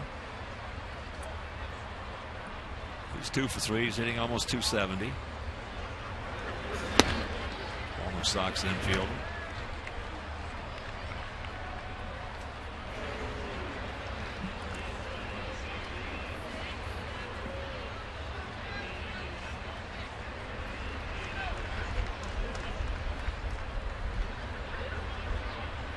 Touch him up right here, Tyler. Here's the 2-0 pitch.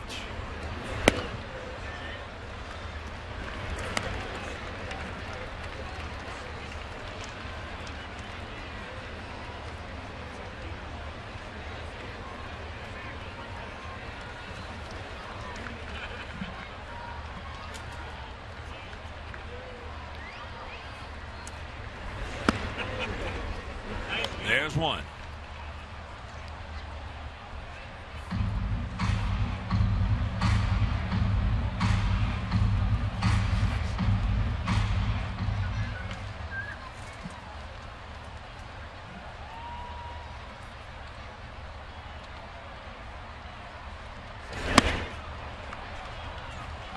Goes outside the zone for that one, and a full count with 2 down here in our half of the 5th inning. So if you're just tuning in, Sonny Gray, very fine right-hander for Oakland, did not have his good stuff tonight. He got touched up. 3 innings, 7 runs earned, and there is ball 4. So certainly we caught him on a good night for us. And his ERA goes from 228 to 256. Now, whenever you see a quality pitcher have as many control difficulties as he has, something isn't quite right. And for Sonny Gray tonight, you're looking at a guy with 49 walks in almost 200 innings coming in, and he had 4 walks in his 3+ innings in this game. Well, he didn't have any breaking balls. No, none.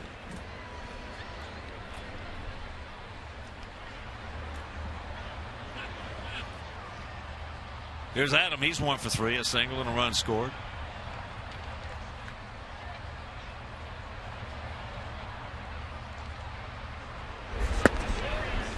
Takes a strike.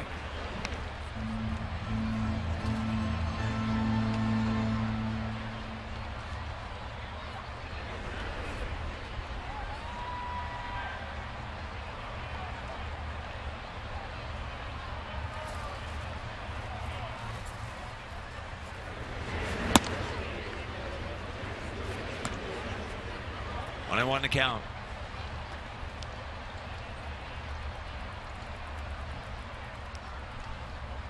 Cleveland leading Kansas City 4-3 at Progressive Field. Less than the bottom of the seventh inning.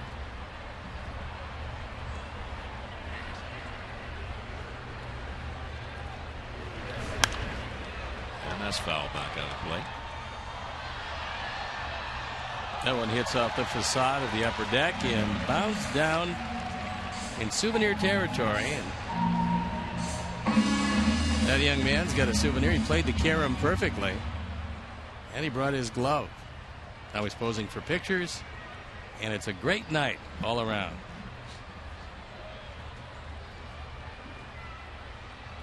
The 1-2. Yes, he did. And that'll retire the side. We have completed 5 and we lead it by 5.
Now Adam goes out.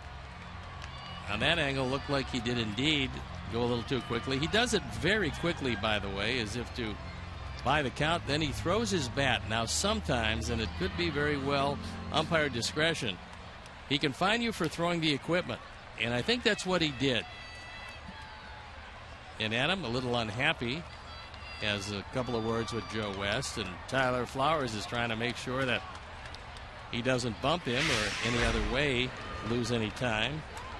Well, Adam was mad at himself. And Joe did not even come close to ejecting him. No. That wasn't the issue. Joe understood he was mad at himself, but still, umpires, in a way, they don't like for you to show them up. And they would just as soon you don't throw the equipment. Yeah. So here's Marcus Semien. It's high in center field. Marcus now is 0 for 2 as he couldn't pick it up, then picked it up, recovered. Fans, the First Merit Bank Stadium Club offers breathtaking views of U.S. Cellular Field and delicious food and beverage options for you either prior or during White Sox games. Purchase a First Merit Bank Stadium Club membership by calling 312-674-1000.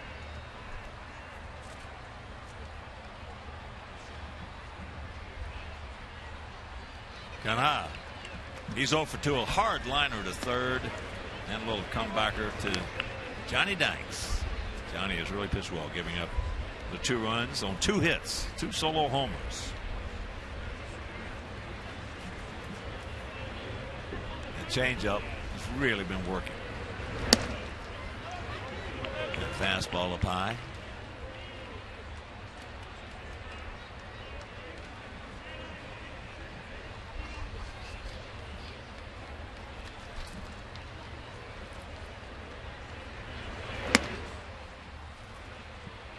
Come back and get it. No walks.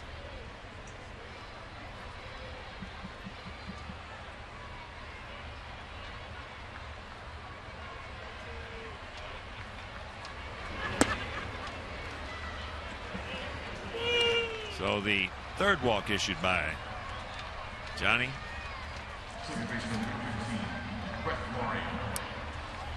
So here's Brett Lawrie. He's 1 for 2. He's got one of those home runs. Hit a high fly ball. That wind blowing briskly out to left field. He got it up in there and it took it out of here.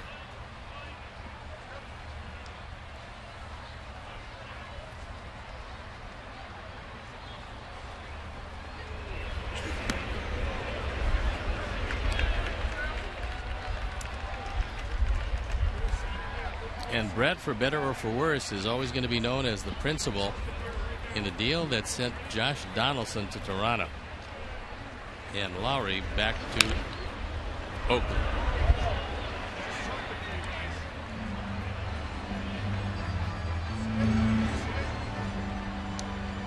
Ron Washington coaching at third base. They brought him in, and one of the things he does every day is work with Marcus Semien at shortstop, trying to refine his technique. And that's yanked foul. Ron, the longtime manager of the Texas Rangers.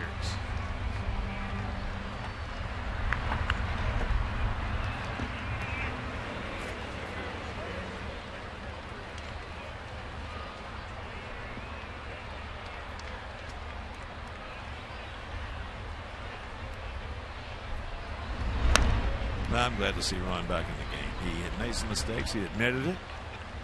Yep. And sat out for a while. Now he is back.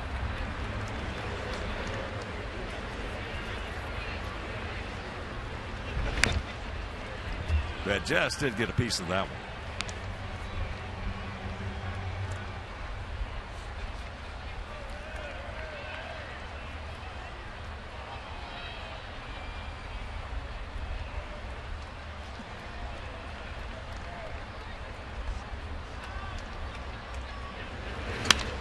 Ball hit in center field.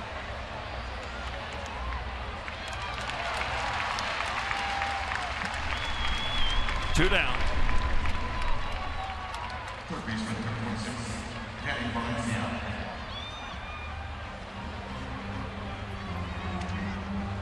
You're going to get some carry if it's hit just to the left of center and all the way to the left field line. But if it's hit to the right of center or down the right field line, you're going to have to crush it to get it out tonight. That wind is howling toward the corner in left field.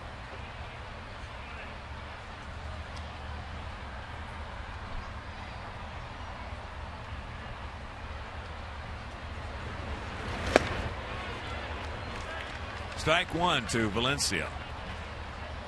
He has fouled out to Mike Holt, and he has walked. This is the first of 4.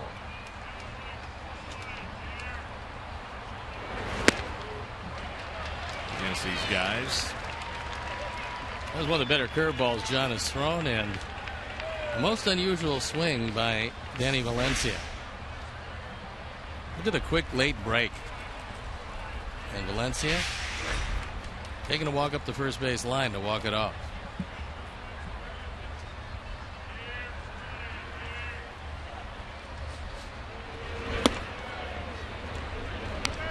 Tomorrow night, the game also right here on Comcast Sportsnet. If you can't make it to the ballpark, it'll be Jeff Samardzija against Aaron Brooks.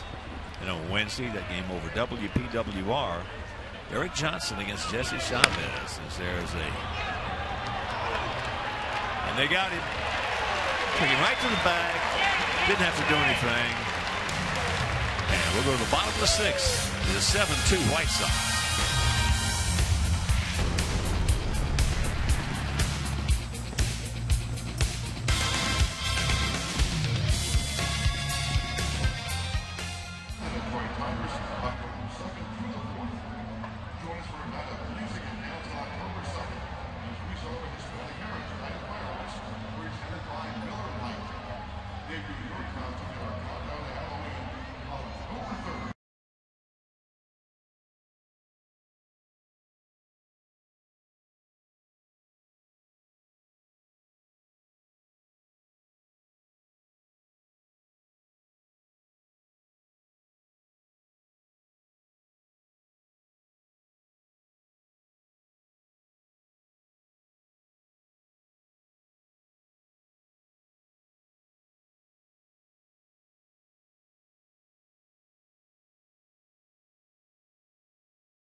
Coverage begins at 7 p.m. on CSN Plus.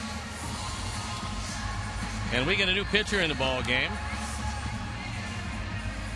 as Rodriguez departs and Dan Otero comes into the game. On for the 35th time. It's 2-4 with an ERA way up there at 7.88. 54 hits and 37 2/3. So he's gotten the ball over the plate, but they've hit it awfully hard.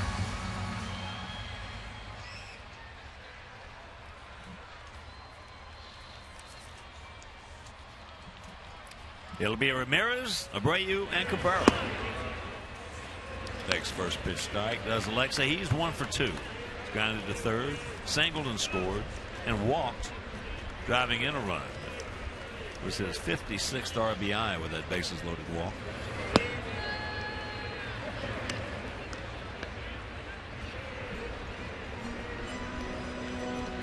Yankees leading Tampa Bay 4-1. Top of the 9th inning.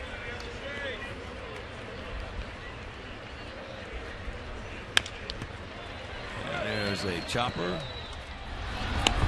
Semien got him. Hey, Sox fans, check out the Xfinity Fundamentals deck overlooking left field at U.S. Cellular Field. It's accessible from the 100, 300, and 500 levels.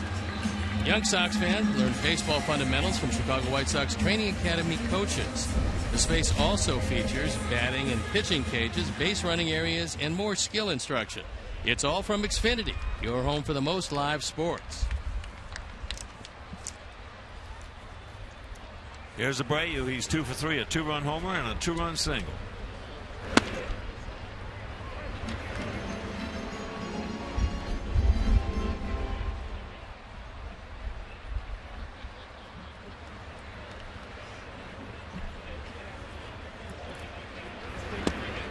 In that Yankee game, Slade Heathcock did a 3-run homer, top of the 9th inning. I know. That's the first time I've heard. Slade. He sounds like a detective novel. Heathcock.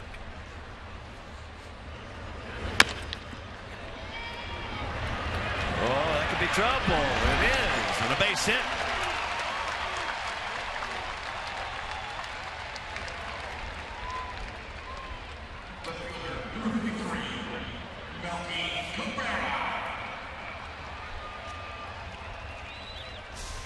Was pretty much who was going to get to this. Otero couldn't get to it. And it looked like a little confusion between Valencia and Simeon and who was going to take it. Marcus comes in, then thinks about the bare hand pickup as Valencia does not get to it. By that time, just too late to do anything. So here's Melky. He's 2 for 3. A hard double off the wall, off the fence in right field. Hard single in the left. He scored a run. 2 for 3. That was his 32nd double. That's tops on the club.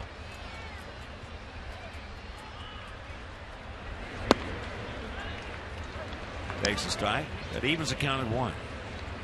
Melky was part of that all doubles outfield with the Kansas City Royals, where all 3 of them had 40 or more doubles. I'm not going to see that too often.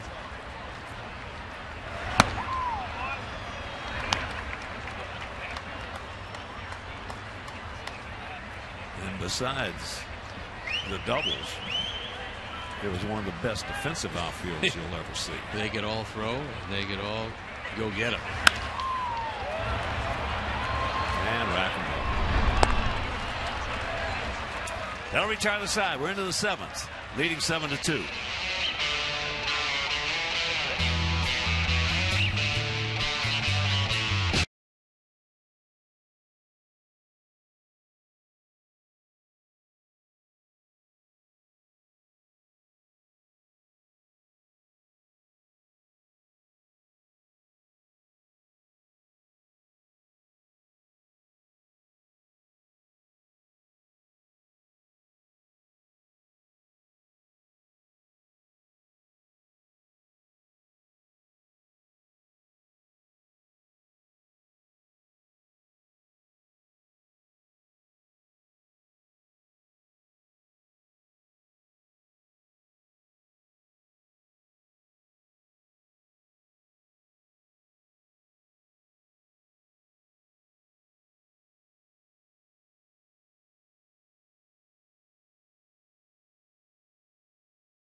To hashtag Chicago Data Strong Fan, and you just might see yourself in an upcoming broadcast brought to you by T-Mobile.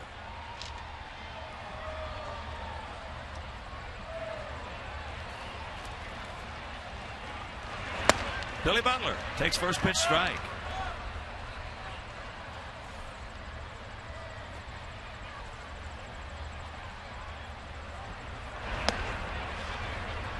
Johnny's been given a whole lot of offense in this one, going head-to-head with Sonny Gray, and he's given up just 2 hits, both solo homers. You can afford to give up home runs. Just make sure you don't walk anybody ahead of him.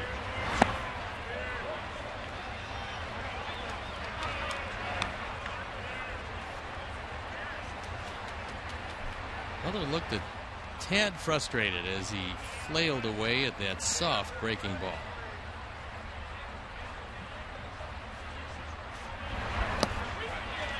So in an effort to enhance his evening, Johnny comes back with another one. Here you go. 1 out. 6 strikeouts now for Johnny. If you aggravate a hitter with a breaking ball, you might as well go back and throw another one. Now he's more aggravated.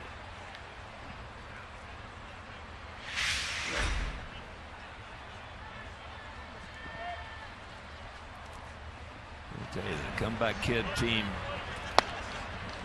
so far, certainly in the last month and a half, been New York Mets. Yeah, really. They were trailing 3-1, came back and won it 4-3. Cespedes with his 35th home run.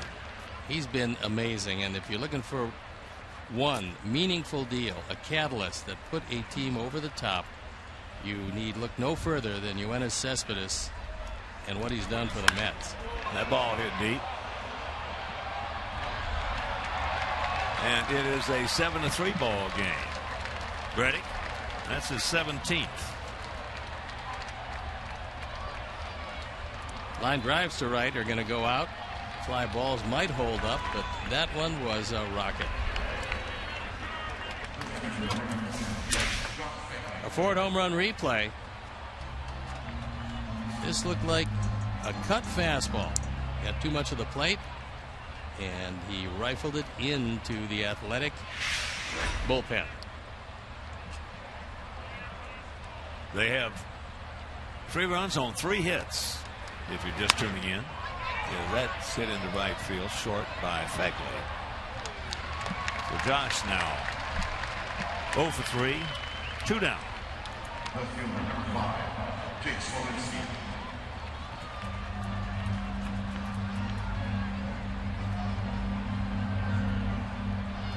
So here's Jake Smolinski. He had one of those 3 hits which left the park. That's now 83 and 61.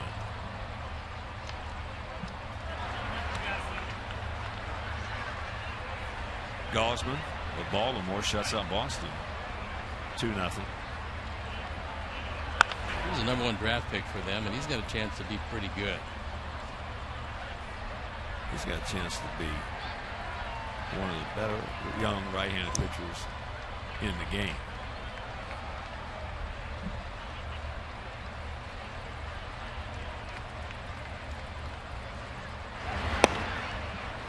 Top of the 10th in Philly. Washington has taken a 7-6 lead. I mentioned Harper with his 37th.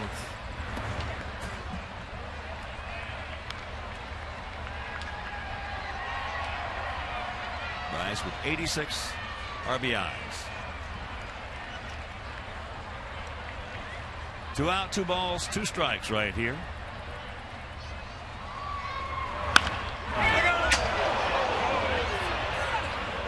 And Smolinski keeps on getting out in front of everything, and Tommy, who works for MLB, is trying to get out of the way.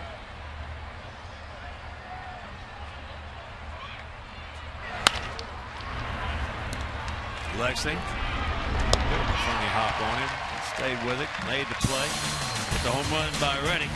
7th inning stretch. It's 7-3 Sox.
Avi fouls away.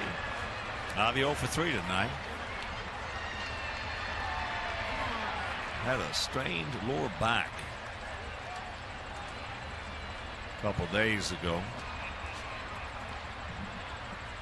Sox leading 7-3 here in the bottom of the 7th. And that's out of play. Souvenir right side.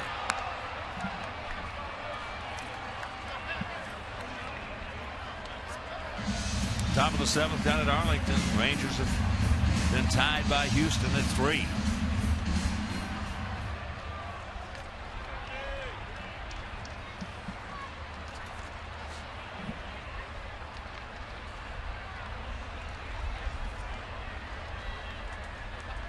Otero was claimed off waivers by these A's. Originally drafted by the Giants in 2007. They made a good pass at that one. A good approach to that pitch to the location. Just underneath it. Matt Albers loosening up. Oh, what a job he's done. I would assume he'd be coming in because he's been terrific, and Sox have the lead. Gavi having a tough night. Hope that back is okay. 1 out. The White Sox and New Amsterdam vodka both know what it's like to taste greatness. And for New Amsterdam vodka, that taste is award-winning smoothness. So whether you're with your friends at a game or watching on TV, lift a glass to your team. Chicago, New Amsterdam. It's your town. New Amsterdam's the official vodka of the Chicago White Sox.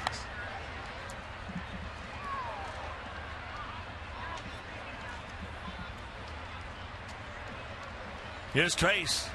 Trace 1 for 3 with a 2-run homer.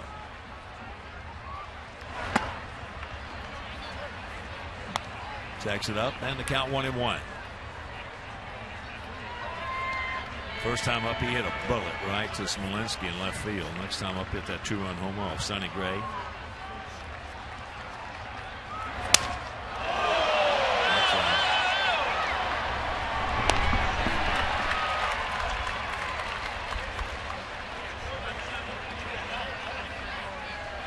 And it appears everybody's okay, looks which like is it, good. hopefully. Well, the head of that bat went way up there. The bat goes flying, and Trace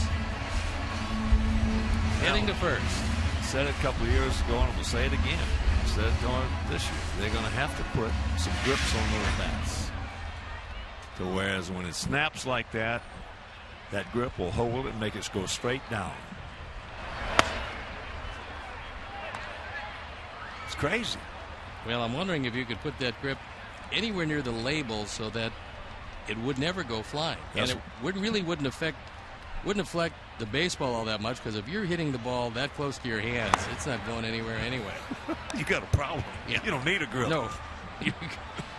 You're going to need some ointment or something on your hand. Well, the thing about it is you're seeing more and more grips come into play. Guys is getting more used to them. They're starting to use them now. They don't weigh hardly anything. I mean, nothing. The weight would be negligible. Michael, a walk, fly out to left, and a strikeout. Not sure exactly whether it's the weather or maybe later in the season if the bats have dried out somewhat. We're just seeing more bats fly into the stands seemingly in the last month than we saw previous to that all season long. Well, one reason could be that some of the hitters, it's middle of September, getting a little tired. That's just maybe a hair slower. Meanwhile, we're into the 8th, leading 7-3.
Rockies have only 3 hits. Smolinski with a solo home run in the 3rd. Then it's Lowry with a leadoff home run in the 4th. Then it's Gentry with a solo home run in the 7th. So 3 home runs, only 3 hits, and 3 solo shots. And Matt Albers comes on for Johnny Danks, who's a pitcher of record. Matt Albers on for the 24th time. He's 2-0. His ERA is shrinking. It's 1.42. So he comes on with a 4-run lead, and he'll start out with the bottom part of the order. It looks like Sam Fuld is going to pinch hit for Gentry. Gentry was 0 for 2, a fly out to center and a strikeout.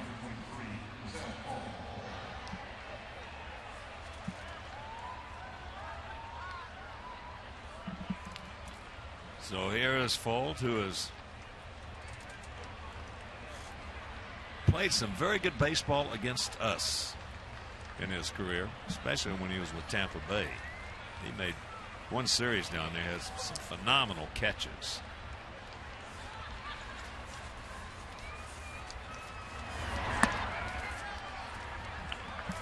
Takes up high, ball 1.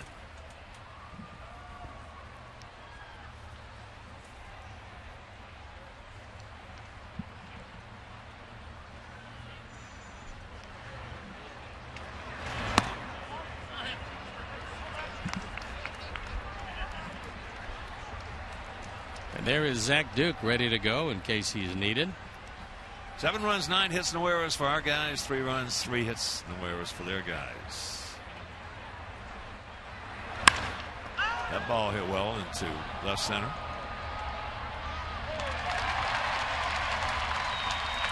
One out.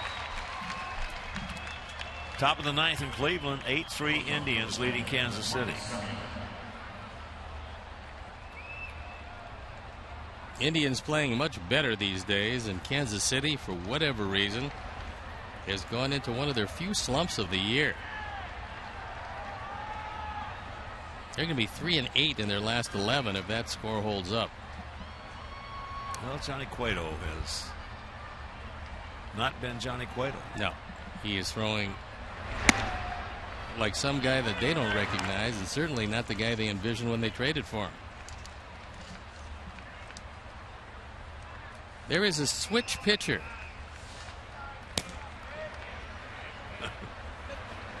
Throw from both sides, which is most unusual.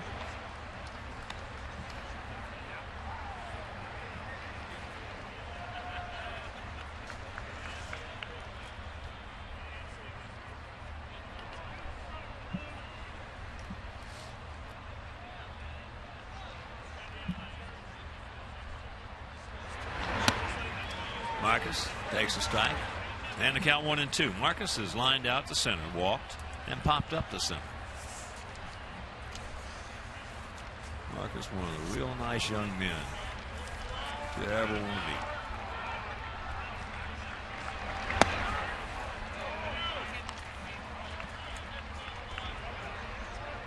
Two and two.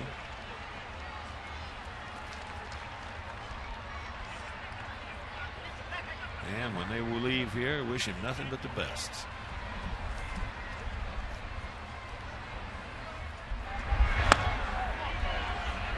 He gone. 2 down.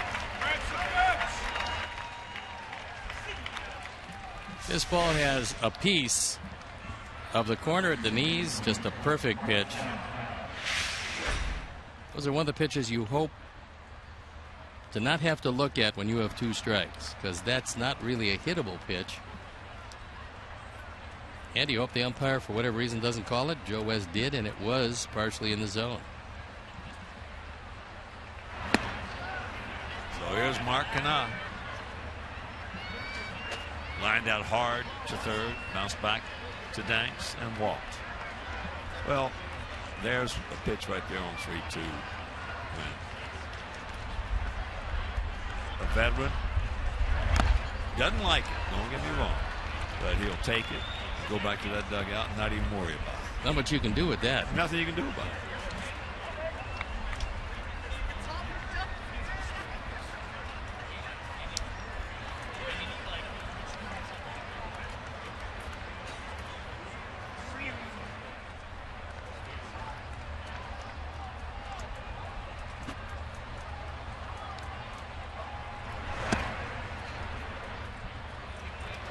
That's low. 2-1. You're just tuning in. They scored 1 in the top of the 3rd inning. We came back with 4. 2 2-run homers. One by Abreu and the other by Trace Thompson. They scored 1 in the 4th. We came back with 3 in the 4th. And they picked up another one last inning. 3 solo homers. The game is a wonderful and most unusual game because I think if you ask Bob Melvin if he could get 3 runs tonight behind Sonny Gray, he would say that's pretty good. That'll probably be enough. And he's got 3, but it's not near enough. There you go. Right at the bottom of the zone.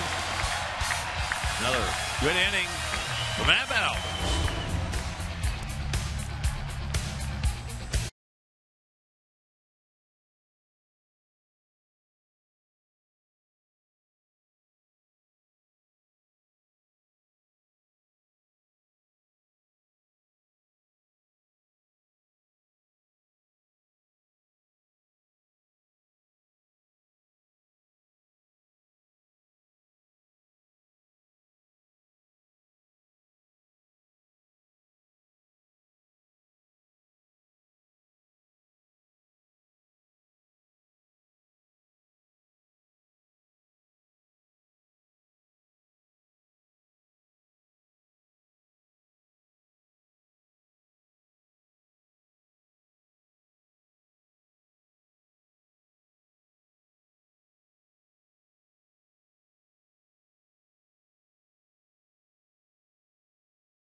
His ERA 4.43. He's on for the 19th time.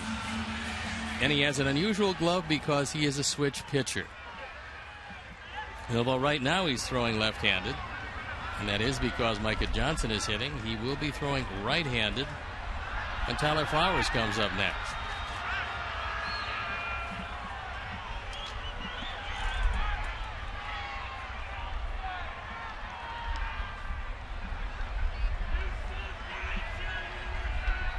Our guys lead at 7-3, 7-9-0 against 3-3-0. Sam Fold stays in the game in center field. And here's Micah. He is 0 for 1 with 2 walks and a run scored. Takes first pitch strike.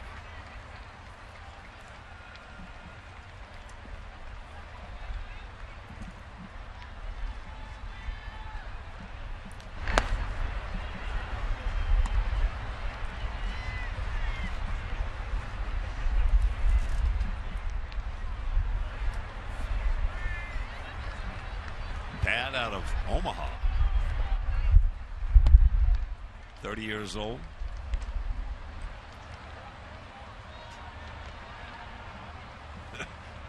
Bats, throws. That's right, throws switch. You don't see that. No, you don't see that very often.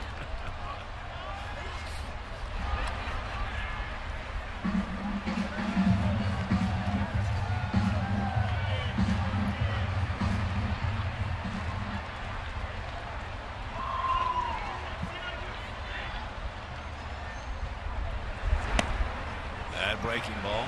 He's been doing that since he was 3 years old. Pretty amazing. Pretty amazing to see him in the major leagues.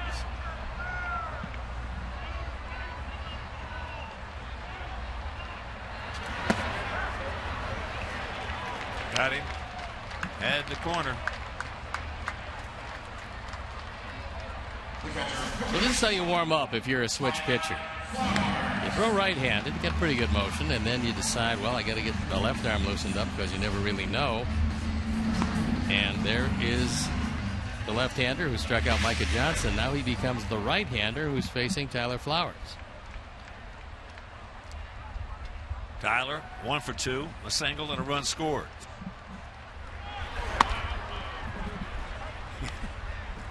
Pretty amazing, isn't it? It is, really. I mean, you'd think that would be something you'd see with Eddie Feiner and Keenan's court, you know. Well, he seems to have a pretty good breaking ball from both sides. Because that was a pretty good sidearm breaking ball that he threw to Tyler Flowers. Another one. Took a little something off that one.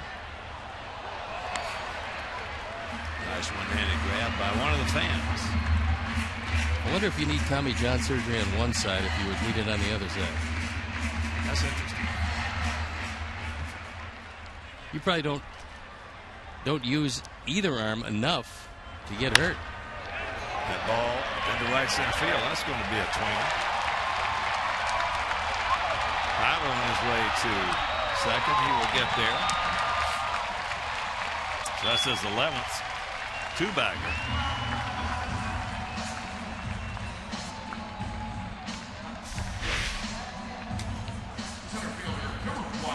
This is a sinking fastball, and Tyler takes it the other way. It's the play in front of him, and knows that Reddick can't possibly stop in time to get a good throw off. Reddick normally has a pretty good arm, but he had to take about 5 steps before he could stop, and Tyler runs it into a 2-base hit. Here's Adam. Adam is 1 for 4. A single and a run scored.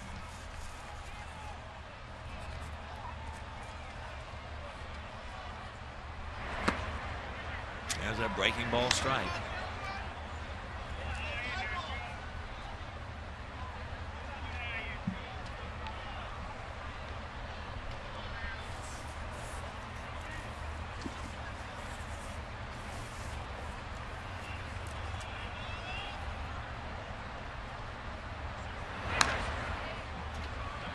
Very quickly, 2 strikes. 0-2 the count.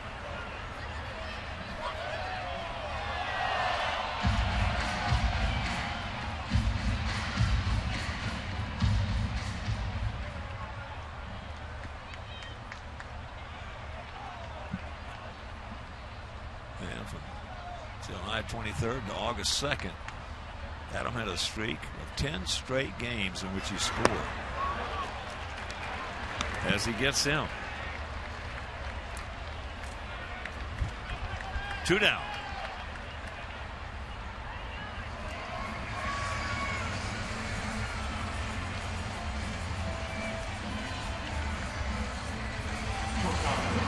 Well, so far he's been a very good left-hand pitcher and a somewhat sketchy right-hand pitcher.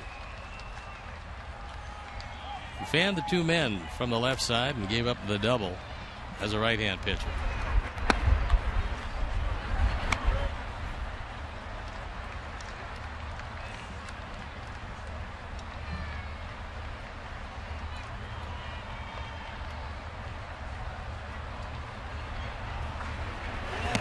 Watch out.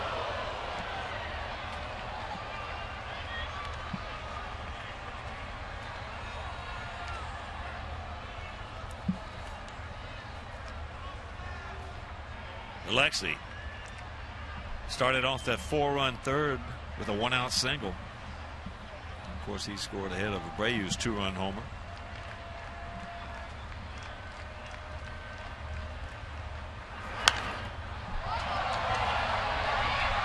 And that souvenir time.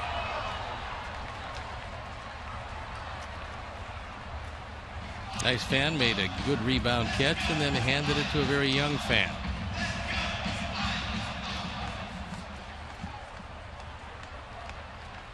Tyler checking where the outfielders are, which is a very good practice to get into. 3-1. With Abreu on deck.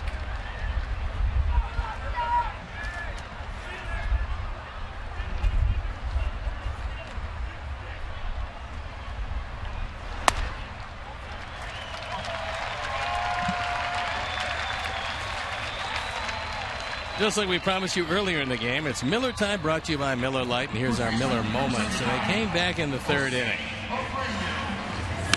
Jose Abreu started off the scoring. It was 2-1 at this point with a 2-run homer.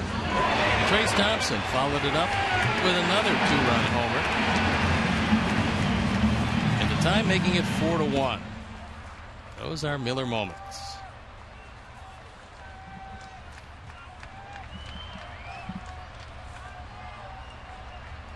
So Jose with 3 hits tonight. That 2-run homer, a 2-run single, and an infield single. That is average up to 294.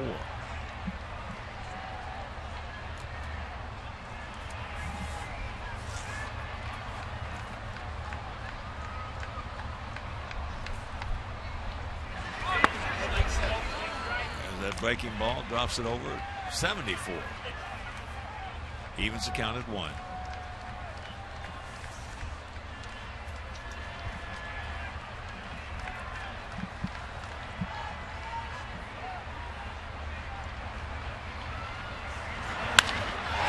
ball high. Left field. And he just missed it. That'll retire the side. We're into the 9th, leading 7-3.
For your chance to win a variety of unique prizes, including an autographed jersey by the 2005 White Sox, tickets to a Fan Appreciation Day, and October 4th, and more.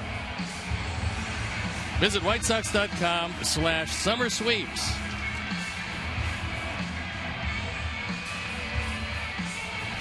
New pitcher coming into ball game. It is David Robertson on for the 53rd time. He's 6-3. His ERA 2.44, but the 73 strikeouts in 55 innings, pretty impressive. 29 saves and 35 opportunities. This is not a save opportunity as David comes in to nail it down, making a winner out of Johnny Danks and a loser out of Sonny Gray, at least for the evening. And he's got 26 straight hitters retired. That streak starting August 16th against the Cubs. That's pretty impressive.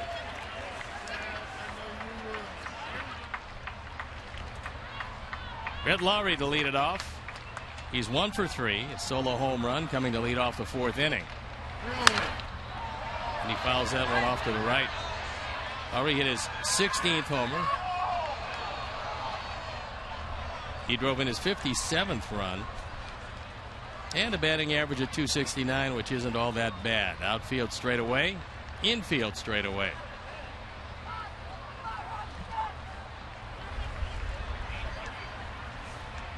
A lot of time.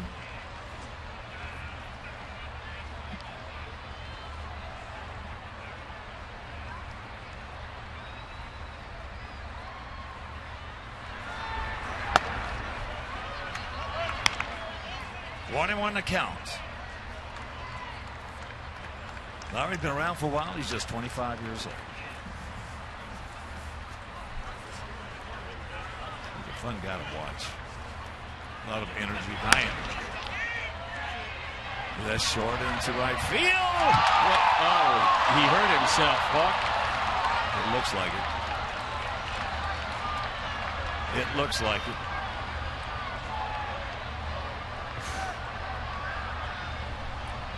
That ball was in the glove, and then all of a sudden he tumbled over, and that is not a pretty sight.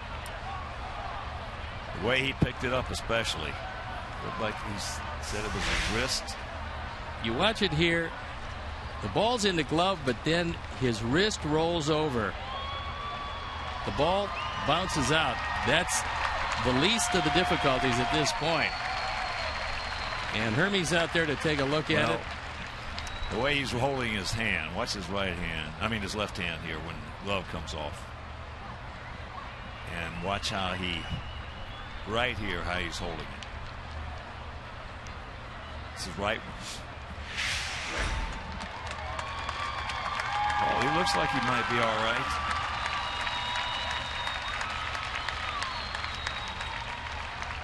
I think it's a left wrist. Yeah, it is a left wrist. And they're going to take a look at it right away. Unfortunately, he's going to have to leave the game. Well, the young man is stretching it out a little bit. So hopefully it'll be all right. If he's doing all that, it's not broken. Looks to me like it's swollen at the wrist, like you can tell it from here. But hopefully everything will be okay. He made a great effort. He almost came up with it. And he has not only made great efforts, but he made an unbelievable impression in his early stages of his major league career. So, Lowry on at second base. And J.B. Shuck comes into the ball game.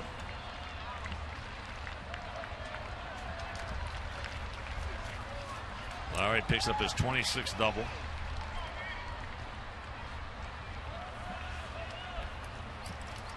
And here's Valencia. He's fouled out to third. He's walked. And he's grounded out 4 unassisted.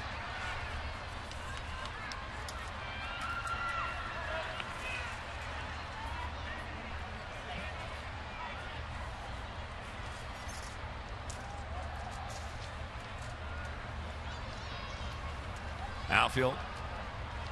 Gap out there in right center.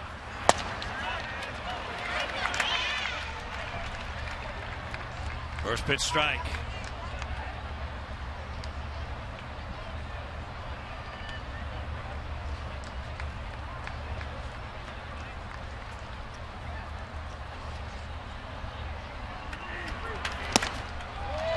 And the count 0-2. And a reminder tomorrow, make your plans to be with us here at the ballpark. Jess Samardzija against Aaron Brooks. If you can't make it, that game will be right here over Comcast Sportsnet. We'll have another one on Wednesday evening and Thursday afternoon. Breaking ball. So a strikeout, but he goes to first base. So a couple of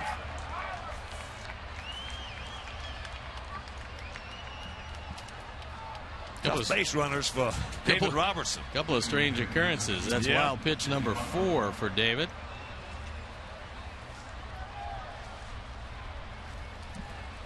And here's Billy Butler. Billy's 0 for 3 tonight.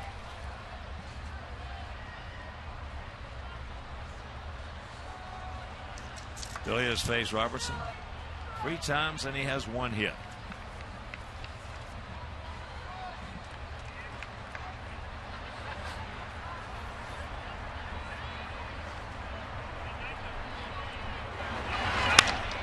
That ball line going foul. Thank you very much.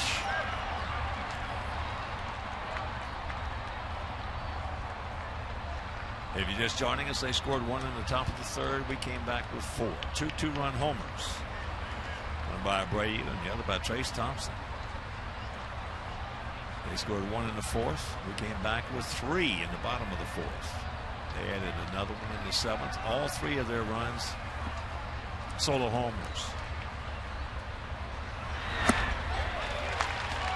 0-2 the count.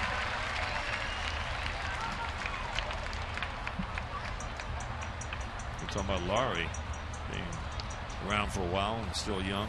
Billy Butler's been around a long time. He's just 29. Seemed like he came up when he was 12. He was a teenager.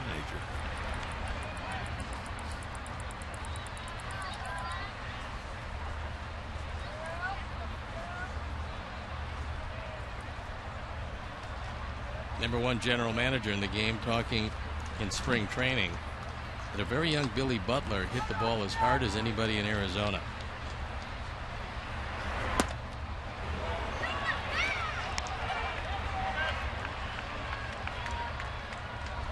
Yeah, he's been a very good hitter for a very long time.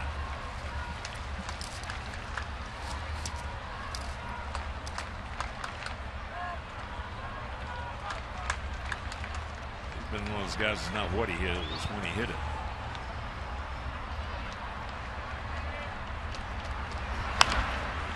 In those days, he was a guy that could hit the ball awfully hard, didn't strike out very much. Yeah. Great play coverage.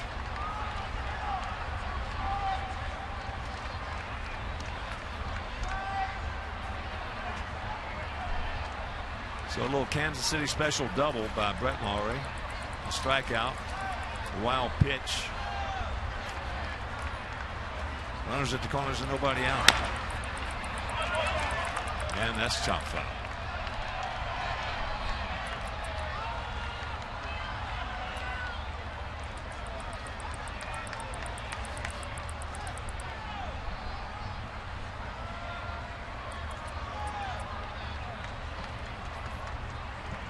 In September, on both sides of the equation, you got lots of folks in each dugout and lots of folks in each bullpen.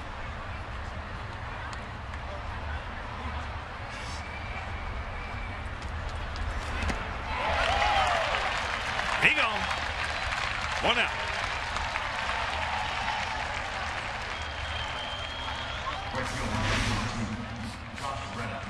Throws him a good hard breaking ball down. Butler cannot check his swing. Tyler can block the ball, so the runners have to stay in the same spot.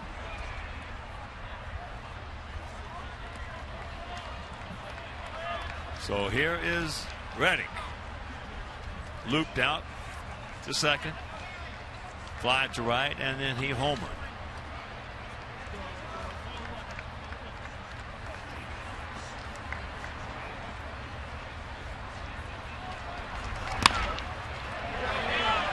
Can you turn it? No, it looks like catcher's interference. Catcher's interference. Yep. Joe West called it. So unfortunately, the 3 runners that are reaching base here, very unusual. Yeah.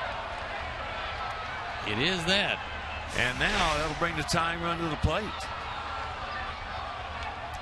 You saw the glove of Tyler Flowers kind of bend, and the first thing Reddick did was look back and watch the glove. You see the glove go down. That is the classic illustration of catcher's interference. So that'll be an error on Flowers. Wow. One of the strangest bases loaded occurrences you ever want to see. Meanwhile, as I said, the tying run at the plate. And here's Coco Crisp.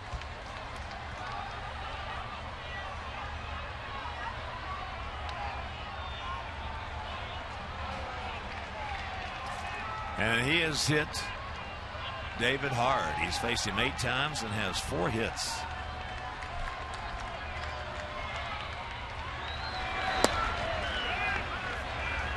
Takes ball 1. From a pure baseball standpoint, it really is a shame that Coco Crisp has been injured as much as he has, because when healthy, he's been a very good player.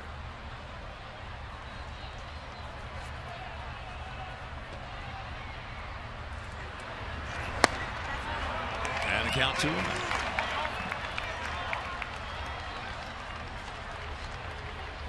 Career with the bases loaded? Not bad. Decent speed at first. And Crisp with good speed at the plate.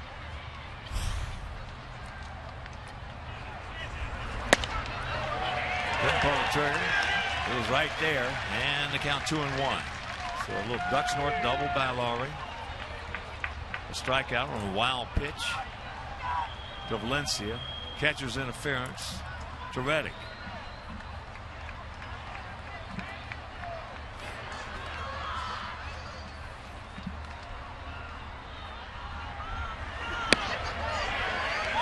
Count 2-2. Right at the bottom of the zone.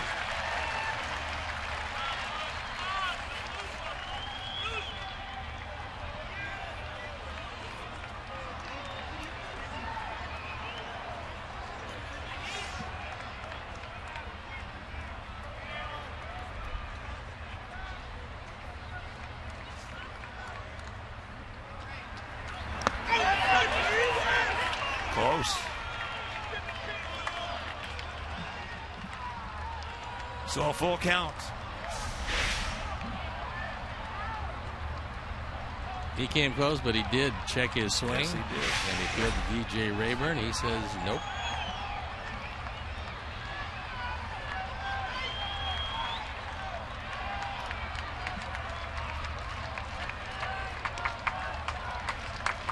One out, sacks packed, and a payoff pitch.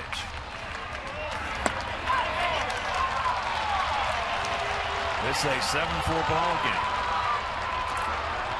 Here comes Don Cooper.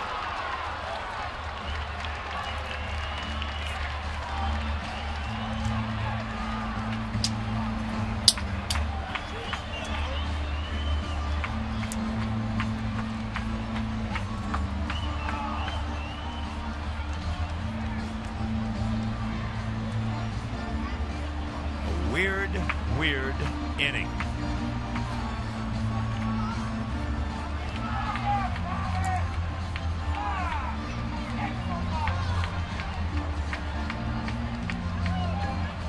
And it's not over. That'll bring up Jake Smolinski. He's 1 for 3. Picked up his 4th homer. That was back in the 3rd inning.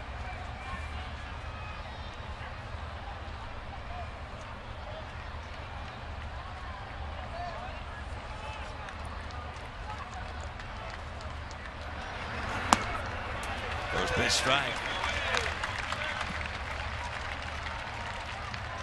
You think he's ever grounded into a double play?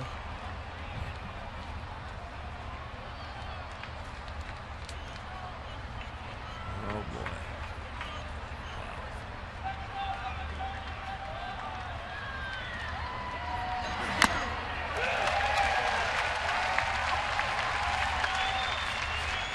0-2 the count.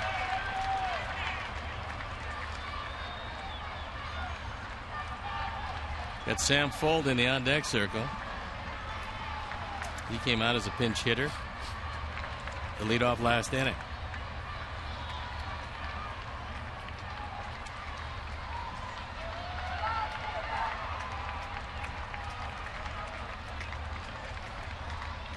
Now field around to the right. Big gap out there in left center. gap would score them all. He gone. Third strikeout of the inning for David. 2 down. That fastball acts like a cutter, and he threw it on the outside corner, out away from Smolinski, went down on strikes, and now it's up to Sam Fuld for the tying run at first base. Fuld led off last inning hitting for Gentry and hit the ball pretty hard into center field.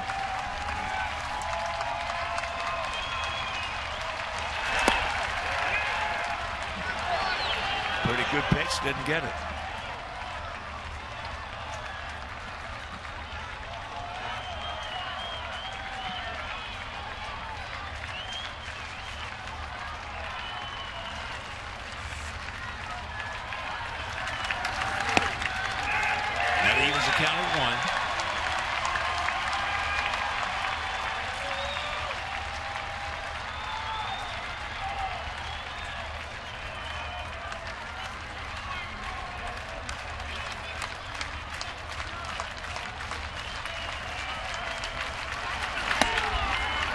Up high, 2-1. So Robbie with a chance to have 4 strikeouts this inning.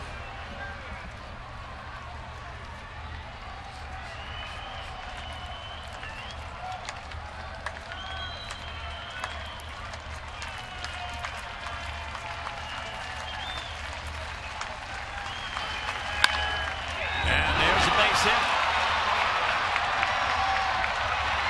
That's going to score a pair. And it is a 7-6 ball game. Marcus Semien coming to the plate.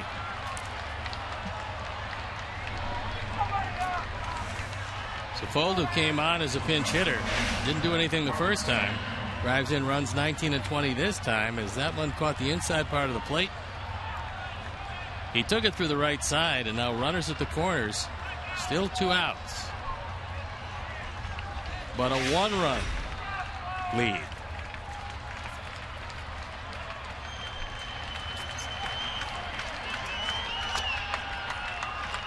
And here's Semien. He is lined to center, walked, popped to center, and struck out.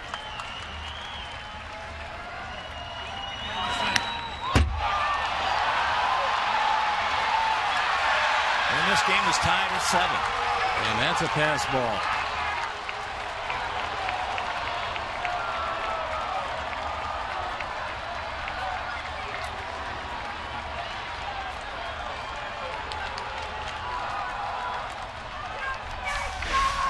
First pitch to Marcus.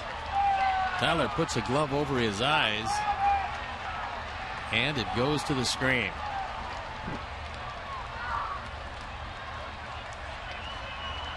This is one of the weirdest innings you will ever see.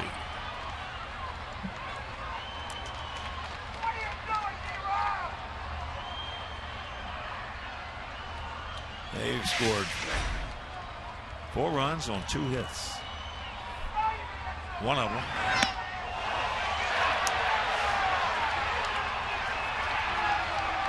One of them, a little soft fly ball, a duck snort into right field.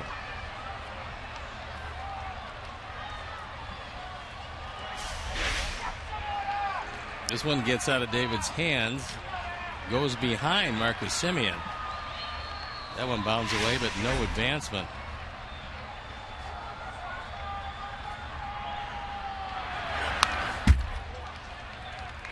Two balls and a strike. So Johnny Danks will not get the win. And Sonny Gray will not take the loss. And Nate Jones loosens in the pen.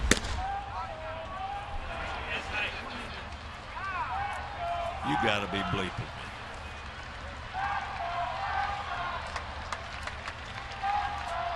There he goes.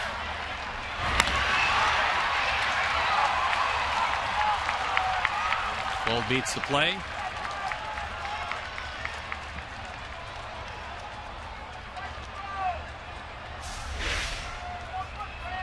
You saw that David had not been looking back twice, took advantage of it, got in well ahead of the throw. Really not much Tyler could do that time. That was just a good heads-up base running by Sam Fold. Yeah, a 3-1 count to center. That's into center field right at him. They score 4 runs on 2 hits. We'll go to the bottom of the 9th.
Time, and as you can see, he's given up nothing. 2 hits in 8 innings, 10 strikeouts, 1 walk. Opponent's hitting just .077.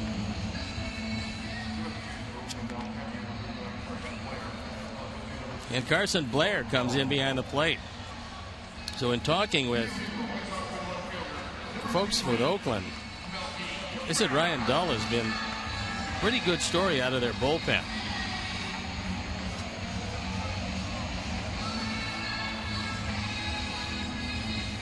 He came up, and since he's been here, nobody gets any hits off him. So we've got Cabrera, Garcia, and J.B. Shuck. The 3 hitters in the 7-7 tie, one of the strangest half innings you will ever witness. It was that. Not pleasant, but strange. Melky is 2 for 4. Double off the fence and right, single, hard single on the left, and a run scored. Dull, who made his major league debut September 1st. Against the Angels at the University of North Carolina, Asheville.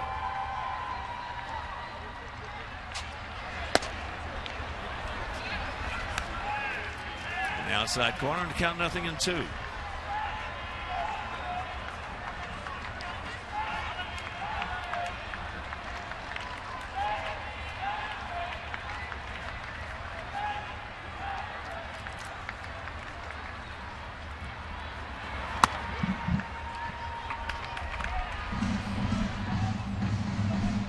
Fastball not overpowering, but he has a most unusual motion. Tends to sling it, and that probably disrupts the hitters. That's a fair ball.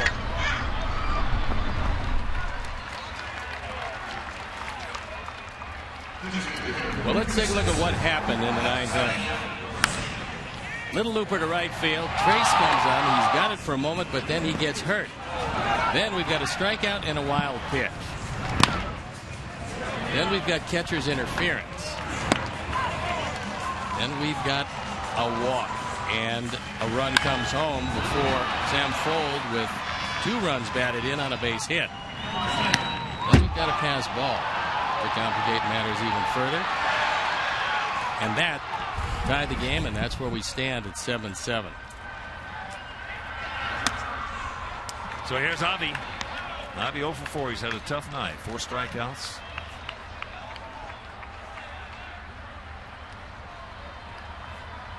Left elbow strain for Trace. X-rays were negative. Which is great news. He's going to be a sore young man, but no breaks. 1-1 to count, Avi.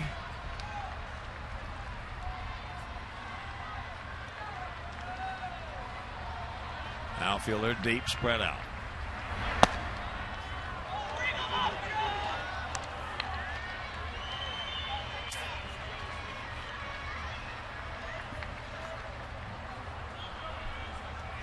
So you think you've seen it all.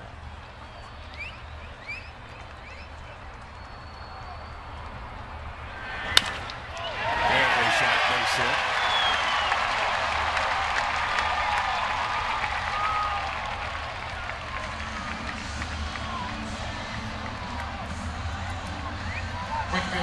And here comes J.B. Shuck, making his first plate appearance.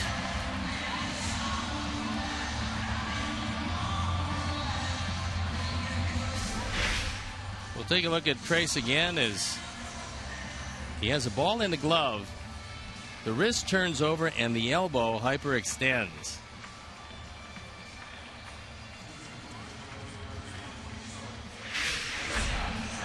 So now we have Leury Garcia coming in for Avisaíl Garcia.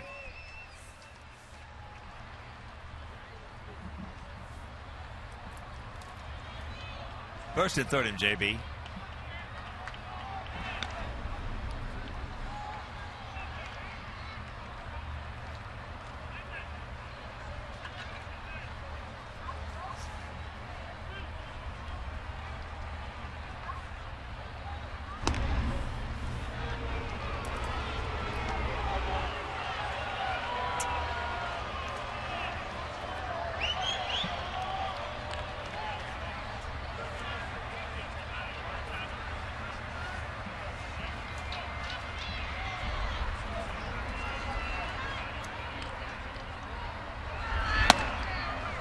There's ball one.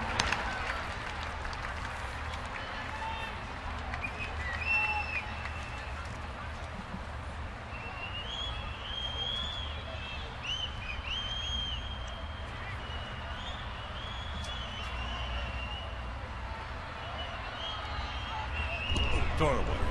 He came pretty close to. But Canna scooped it out of the dirt. If this gets away, Leary is going to third, but it doesn't. Nice play at first.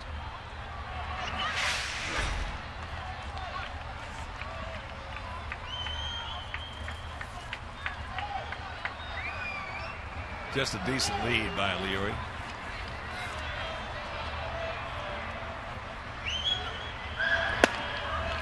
And he drops the strike on him.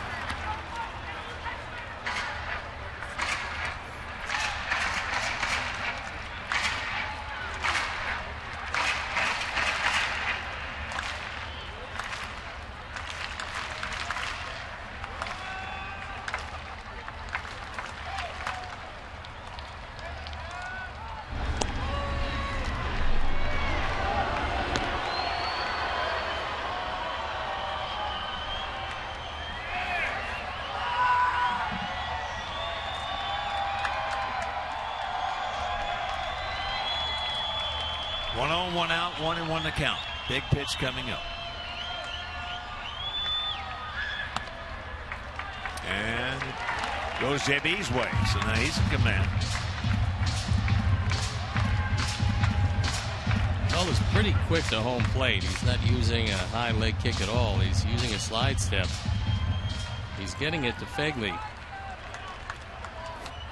in a pretty good time frame.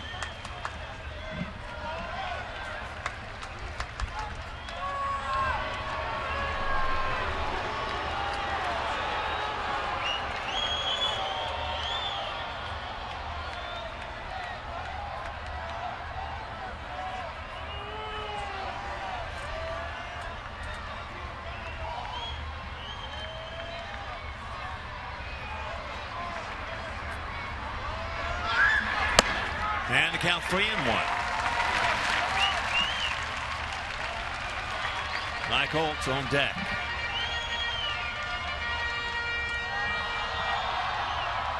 A 7-7 tie top. Check that bottom of the ninth inning. They scored 4 in the top of the ninth.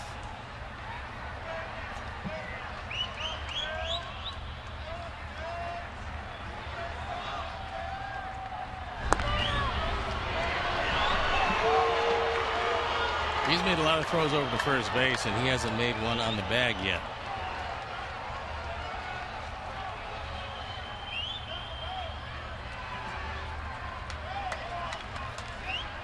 Huge gap out there in right center if he can find it. And that's ball 4. So now Leury into second. Bigley out to the mound. They've got to go through a different set of signs with Leury at second base. Blair, rather, going out to the mound. And a trip to the mound by Kurt Young.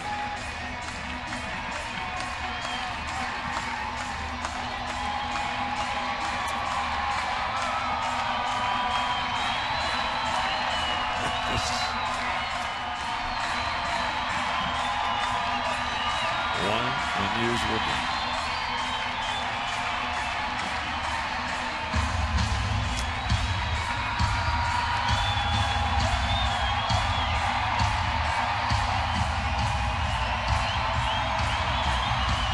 Meanwhile, Mickey Prince be with us tomorrow night. Game 2 of this 4-game set. Samantha against Eric Brooks.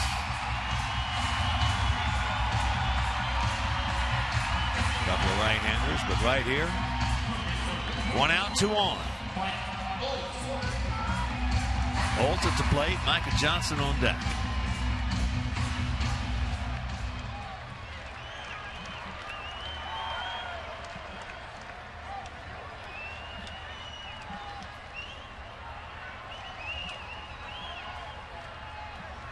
One time, Mike.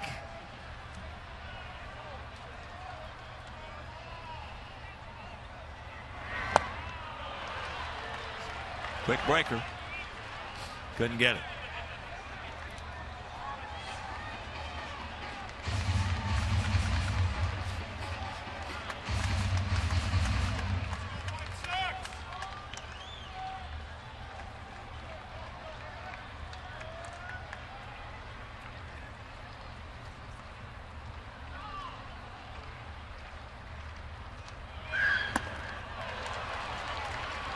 Could not get that one upstairs at 92. So very quickly he's in the big hole. Nothing in 2.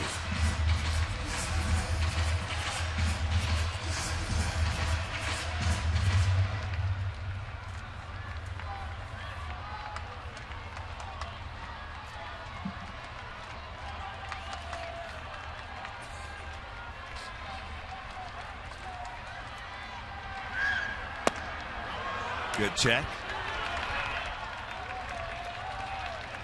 And a good try by Dahl.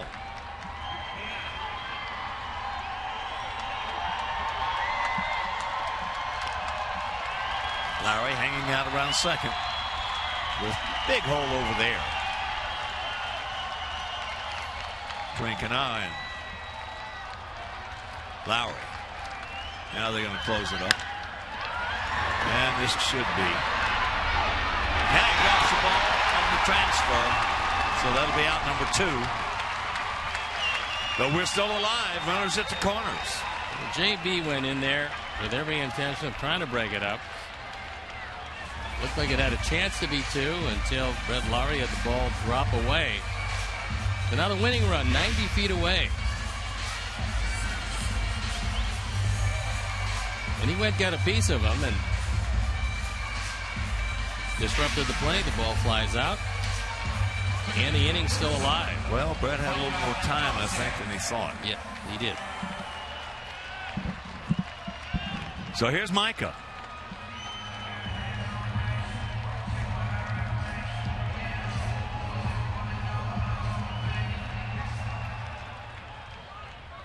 McKenna was originally holding Oak close, and you wondered why he was doing it till somebody from the dugout looked at him and said, get in back of him.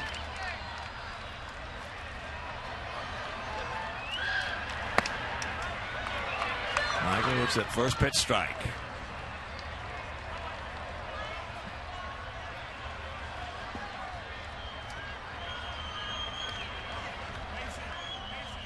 Bury one in the dirt.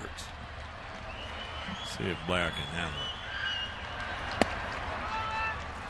Brantley in the on deck circle.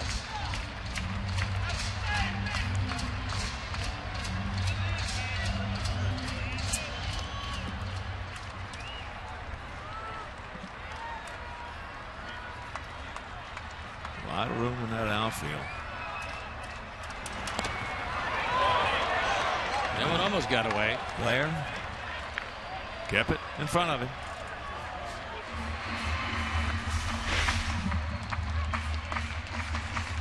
That one in the dirt and hit in front of the plate. Pretty good technique right there by Carson Blair. If that one hits the plate, it's got a real good chance of skidding by. But it hit the dirt in front of the plate. And here's the 2-1 pitch. It's 3-1. That was pretty good. Brantley on deck. Bell didn't get that call.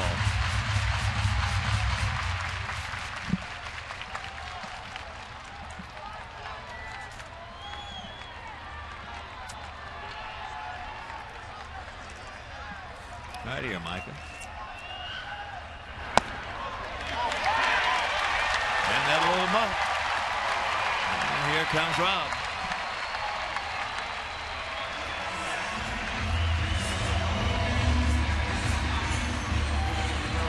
Sox packed.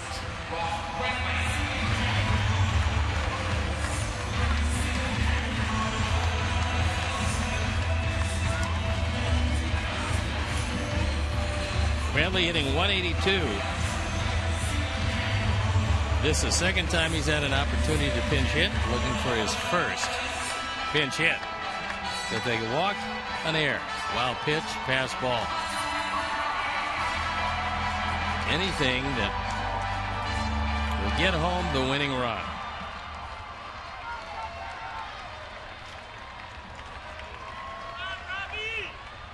Outfield for the most part straight up.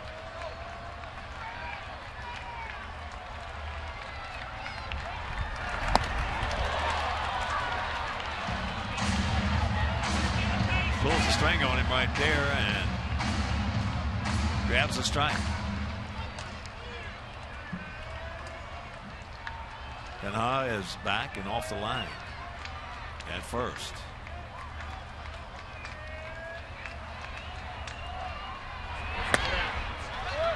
Big pitch coming up. Big pitch. The 2-1. Check that, the 1-1.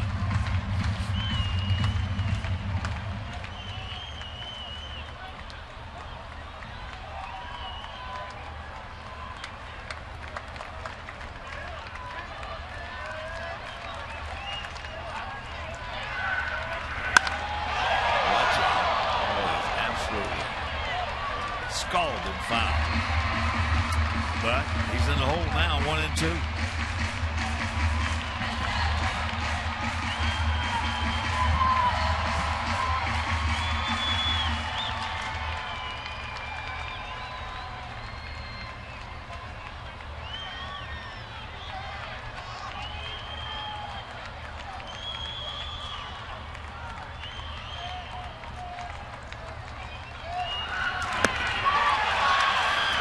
Extra innings.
Jack Link's Beef Jerky. Feed your wild side. We got a new pitcher here in the top of the 10th, and it is Nate Jones. Jones out for the 15th time. He's 1-2. His ERA 3.68 with 20 strikeouts and 14 2/3. He only walked 4. He does get the ball around the plate most of the time, and he's got to deal with the top part of the order with Rob Brantley staying in the game behind the plate.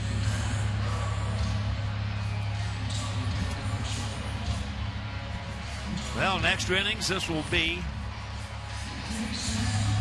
number 16 for Oakland. In the first 15, they have won 6 of them.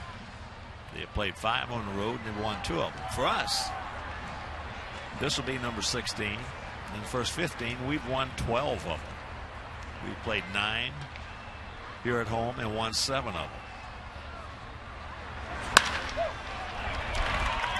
That ball is scalded by Mark Canal.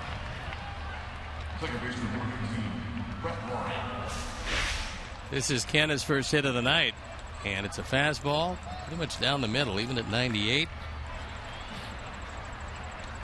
A very strong rookie. Gets the daylights out of it.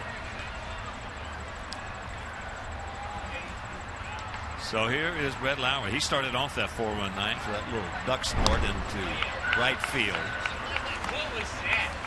The Trace came in, made a dive for it, hyperextended his elbow a little bit, it appeared.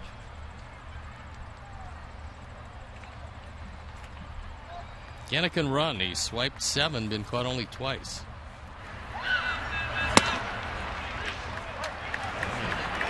Lowry takes fastball strike at 97. But if you're just tuning in, the x-rays were negative on Trace.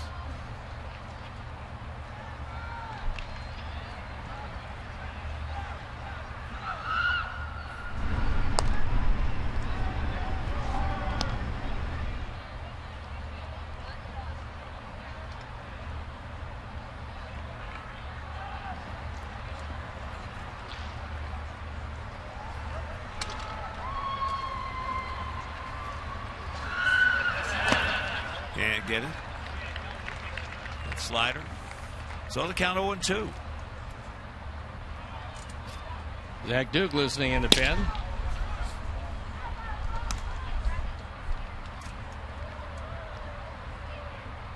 Gets to Reddick. That's who you'll see.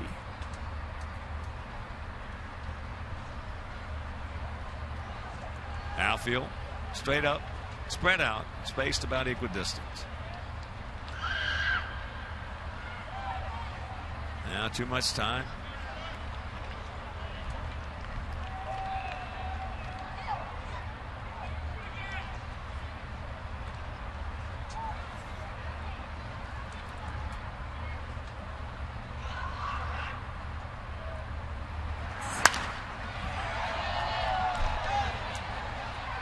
And that is souvenir time.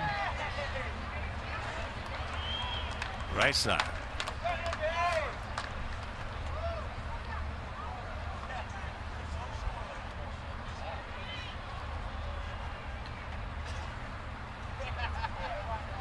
There's a gap out there in left center.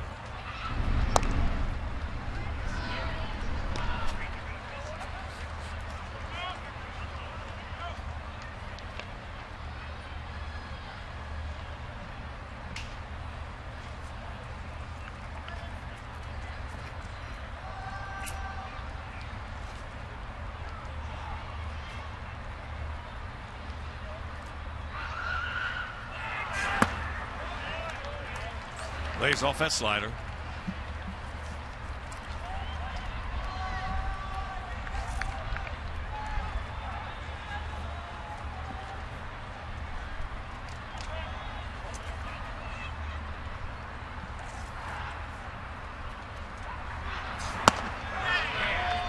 He gone. He knew it. One down.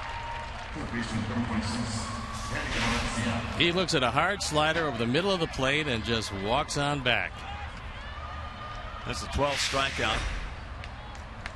Johnny Danks pitched well. Really pitched well, in case you're just tuning in late. 7 innings. Gave up 3 hits, 3 solo home runs. Left with a 7-3 lead. So, that's swung on when he missed to the slider. He was in line to pick up his 8th victory. That's not going to happen. And that's pretty good off the hook for Sonny Gray. I should say so.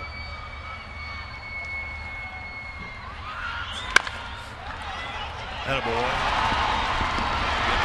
Second. Can't do anything at first, but 2 down. Cannon. Forced. Billy Butler. Nice play by Jose as he takes the lead runner. And really not much of a chance on the return throw for the 3-6-3.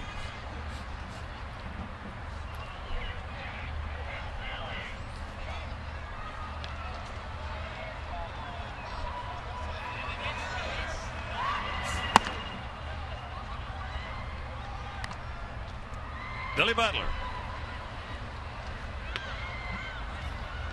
Billy is 0 for 4 tonight, and against Nate, he has faced him 8 times, has 2 hits, one of which stayed in the park.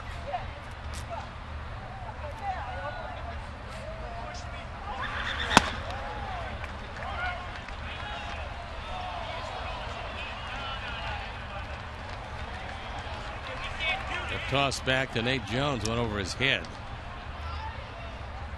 Unfortunately, Micah Johnson right there to make the catch.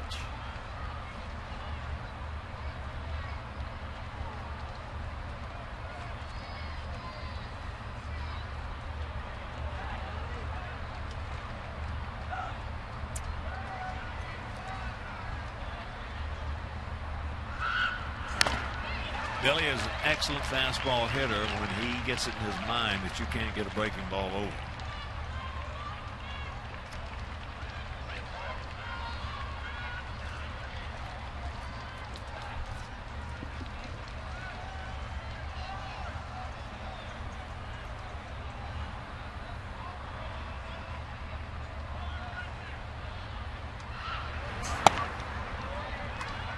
Close. And 3-1. With Josh Reddick on deck.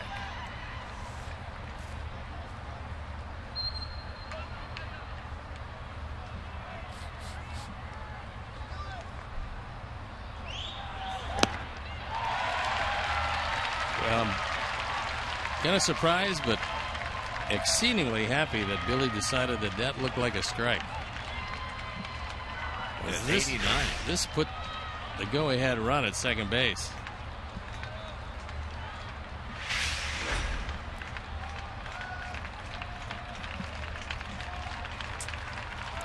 Payoff. And it's ball 4. And here comes Robin. He's going to go get Zach Duke for Reddick.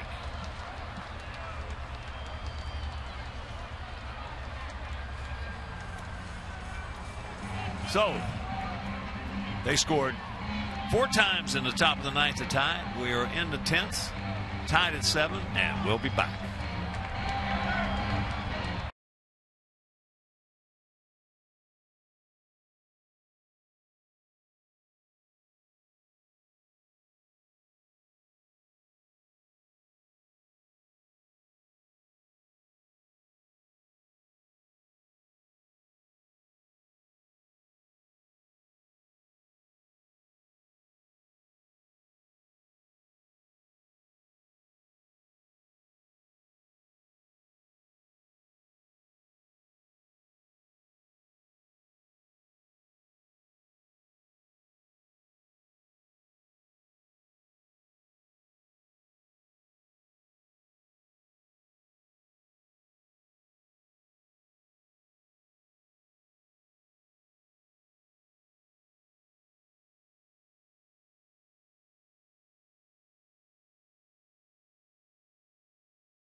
App for live baseball. At Bat brings you baseball wherever you are with live look-ins, highlights, replay previews, scores, statcasts, live radio broadcasts, and the MLB.TV game of the day and more. Download the MLB.com at Bat app on your smartphone or tablet now.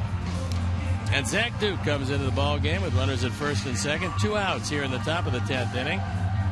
Duke on for the 65th time. He's 3-5. His ERA a touch above 3.5. And he's going to look in at Josh Reddick.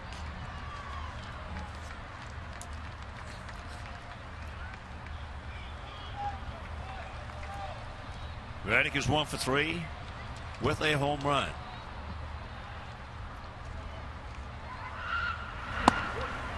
Breaking ball strike. Probably the biggest play was the one where he hit Tyler Flowers' glove for E2 last inning.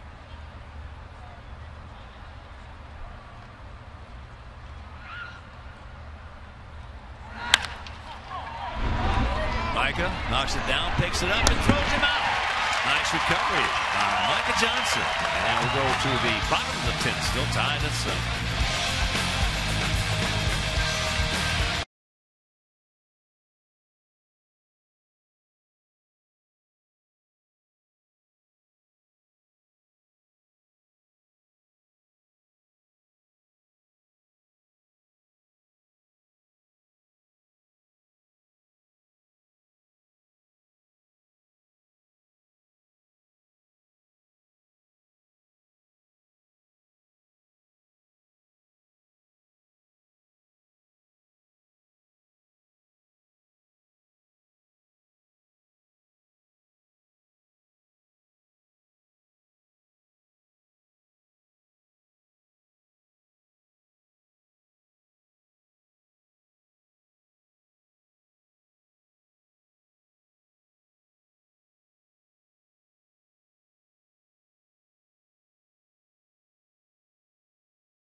Is 4-5. His ERA 3.67, on for the 49th time. 9 of them starts. At one point, he was the big hope of the Cleveland Indian organization, the #1 draft choice. Then he was traded to the Colorado Rockies in the Ubaldo Jimenez deal. Now he's found his way to the bullpen of Oakland. And the game is in his hands here in the bottom of the 10th inning with the top of the order due up.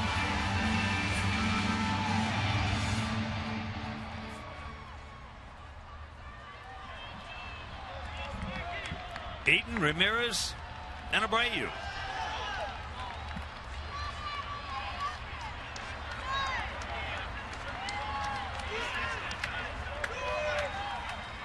Adams 1 for 5. A single and a run scored back in the 4th.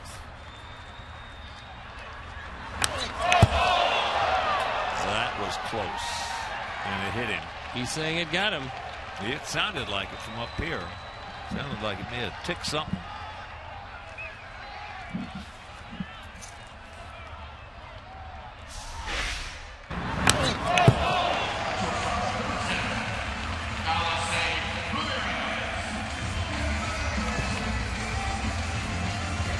Yeah, it looked like just the brim of the helmet.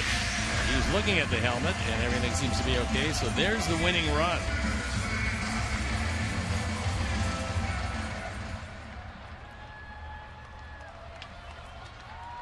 So here's Alexei. Lexi 1 for 3 with a bases loaded walk, and he also has scored a run. That pitch downstairs.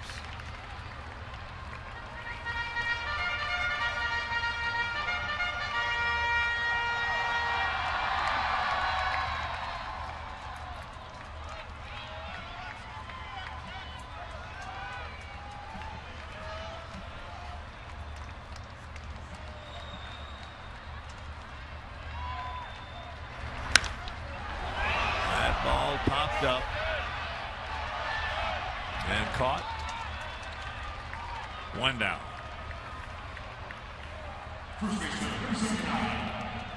So here's Abreu. Jose, a 2-run homer, a 2-run single, another single. He's 3 for 5.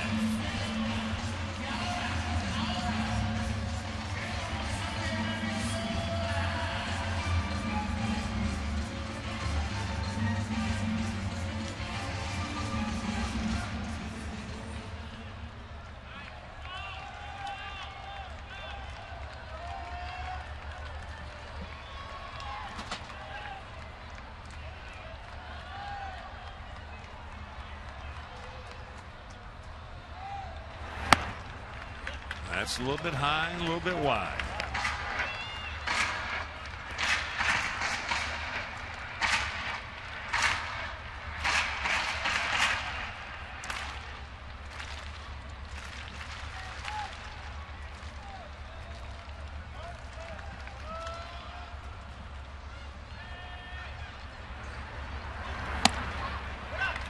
He's got the catbird seat.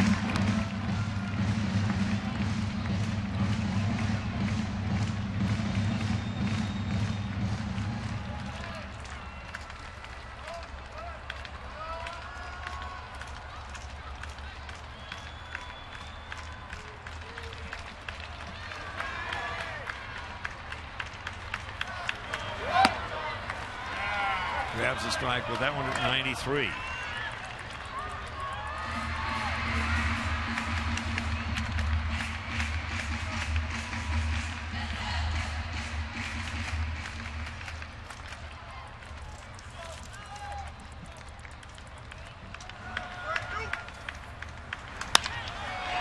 There's a fly ball on the right. Reddick.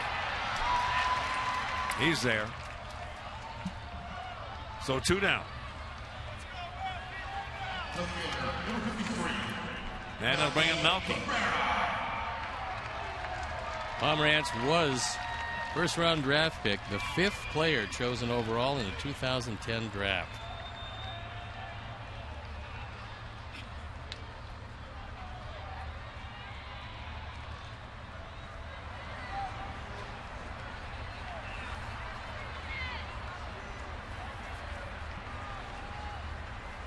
Melky. Line shot double off the fence and right. Hard single to left. A run scored. He's 2 for 5.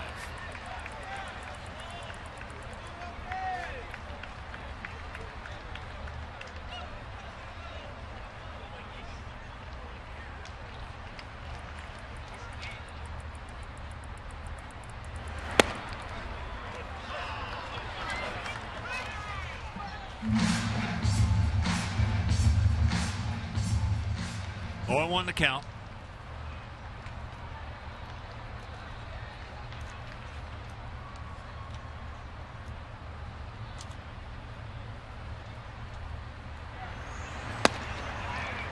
Nope. It probably was a strike when it got in the glove of Blair, but it hooked around the plate.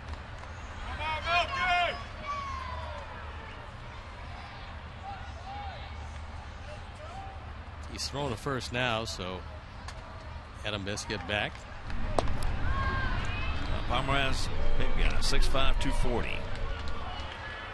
Collierville, Tennessee.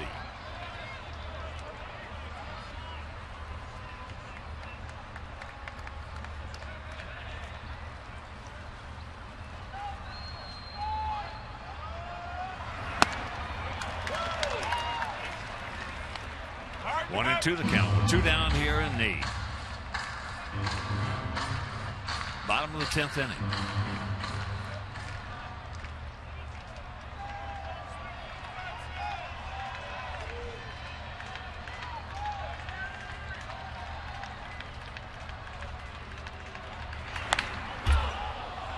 Checks it up.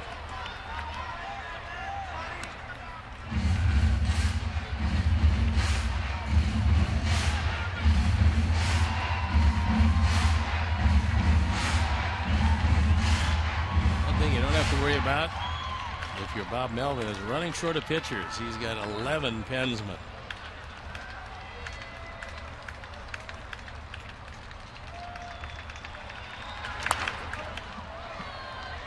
And that's 6 left after Pomeranz.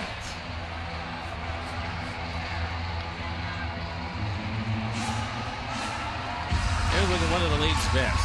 He's got a 2-year extension, so he's going to be in Oakland for a while.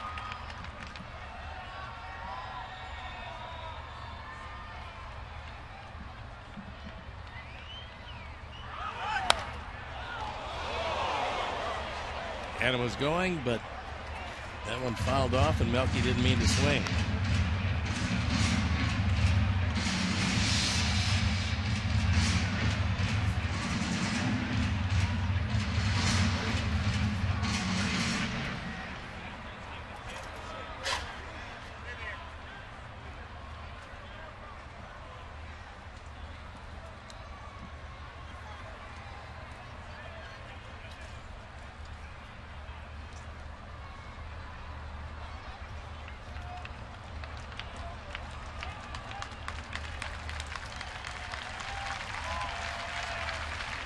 That foul ball got someone, so that's why there's a little bit of a delay.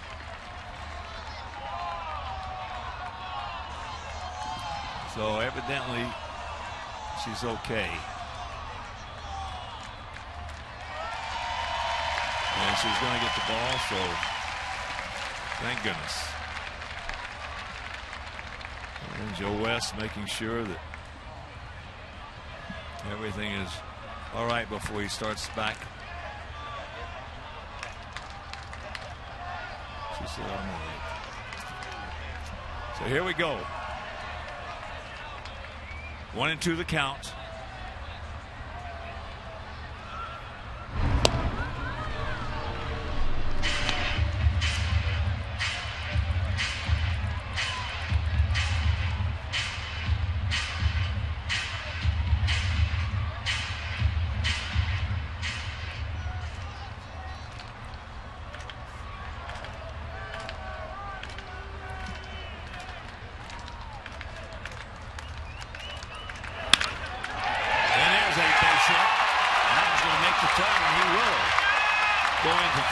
So runners at the corners now on the base hit, the third hit of the evening for Melky.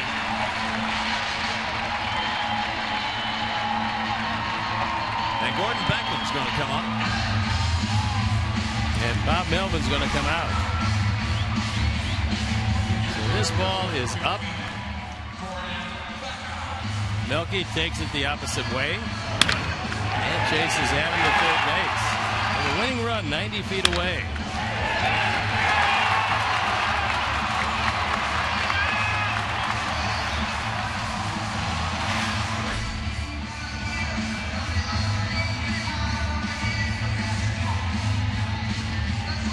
Well, let's see if he can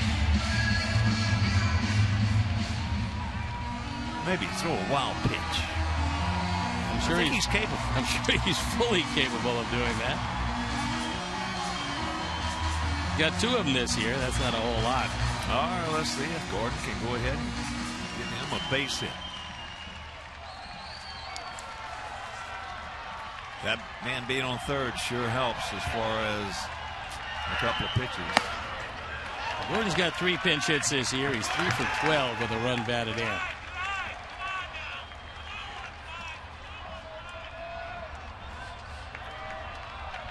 One and 0 the count.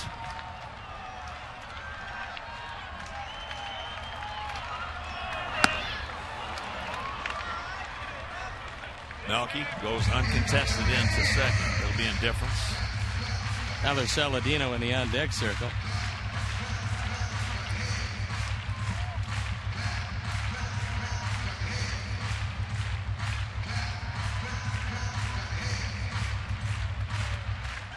So a big pitch coming up, the 1-1.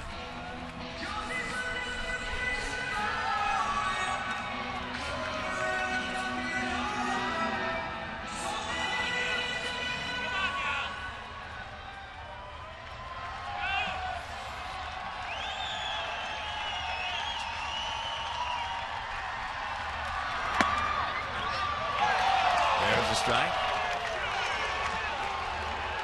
So 1-2. Now you got to make some contact, boy.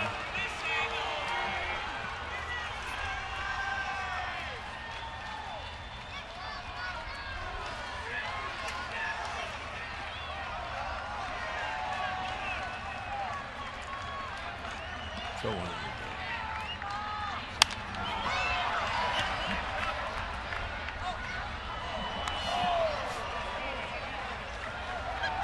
Seven, 12-1 for us. 7-6-0 for them. One of the weirdest top of the ninth innings you'll ever see. Sure they'll be showing the highlights of that. Unreal.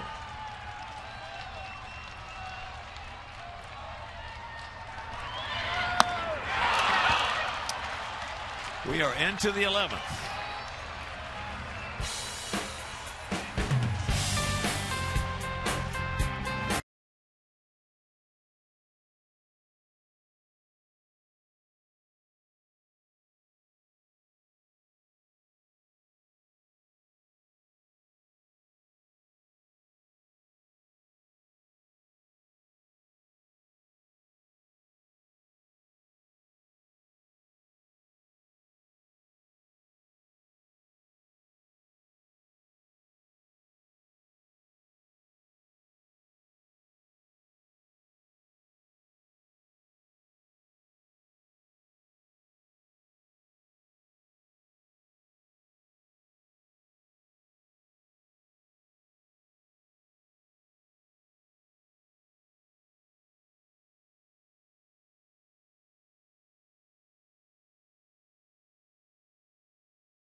Jack Link's Beef Jerky. Feed your wild side.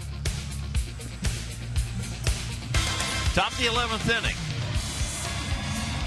They scored 4 in the top of the 9th to tie it. That's 7. On just 2 base hits.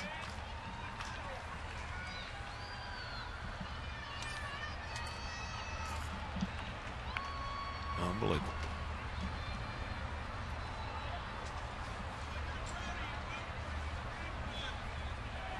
So here's Carson Blair, the catcher.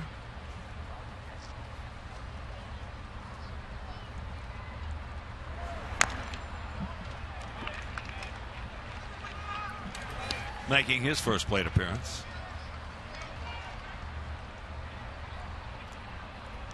One for 7. That one, a home run.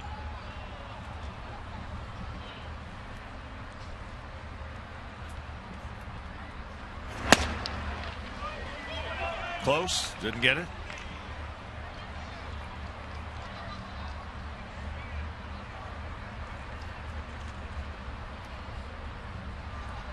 Carson's 25 years old. Argyle, Texas. Yes, he did. And the count 1-2. Tried to check his swing, but looks back at Joe West, and he did go around a little too far, I believe. Though I think Joe is hearing it from the dugout.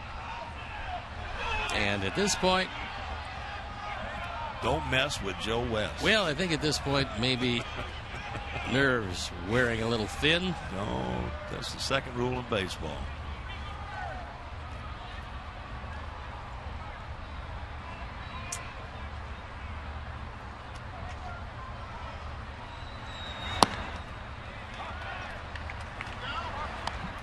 Two and two the count.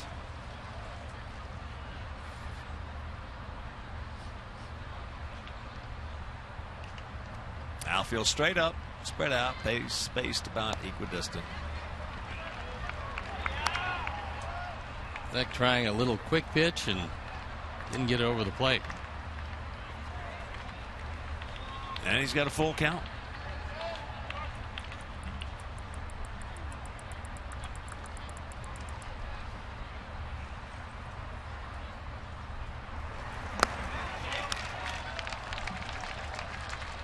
And there's a leadoff walk.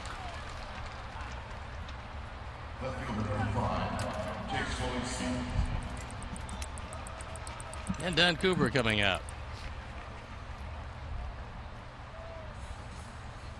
That'll bring up Jake Smolinski. Jake homered back in the third inning. Put them on top, 1-0.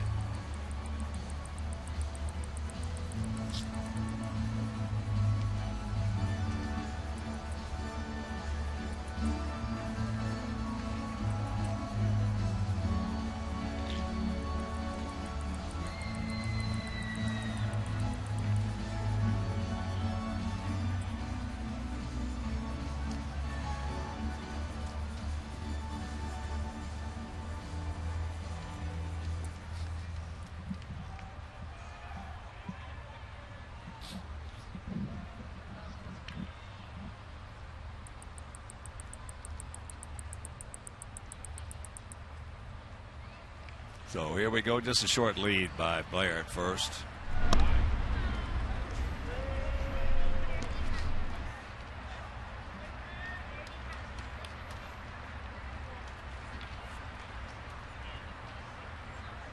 Melky is really deep in left field.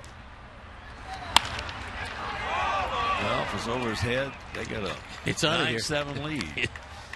It will not get over his head without leaving the yard. And that one smoked down the line, fortunately foul, with DJ Rayburn right on the line. Ron Washington going through his sequence of signs. Nice gap out there in left center.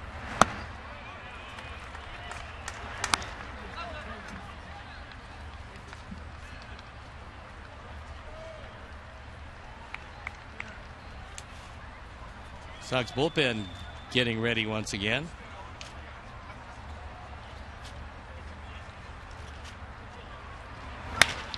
All right, take your time, boys. Not that much. So they get Blair at second, but Smolinski is safe.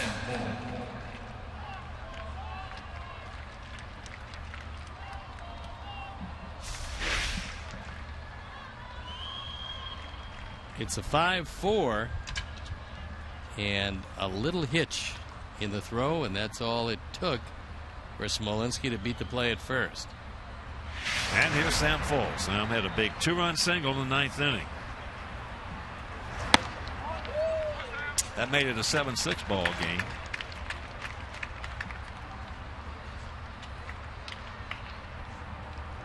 And then Coco Crisp scored on a pass ball.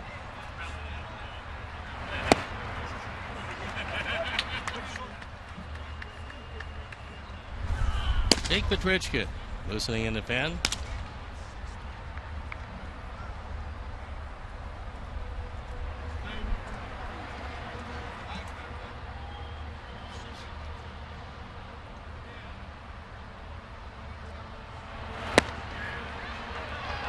Buckled him on that one. And the count 1-2.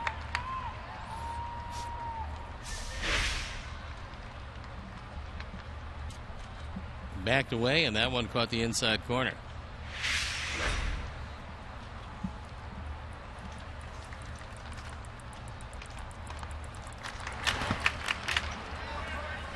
That was a nice stop.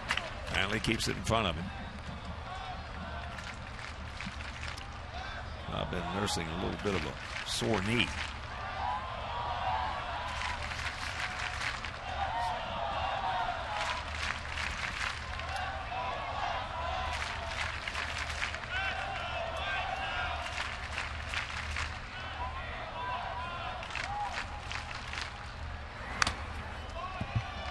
And he just got a piece of that one.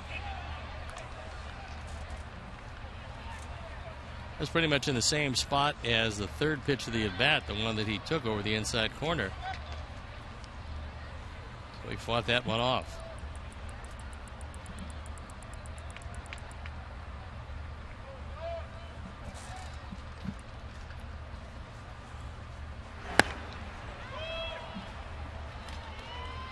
And a full count.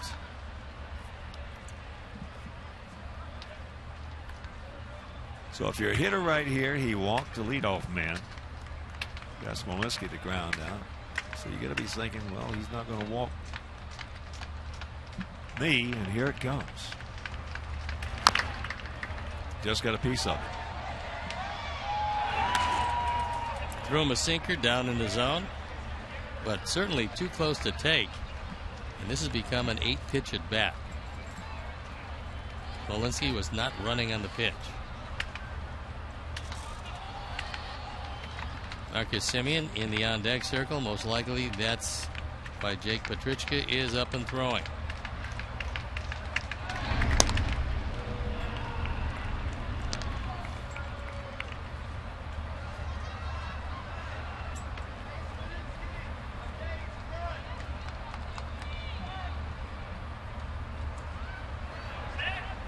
And a payoff. And that's foul.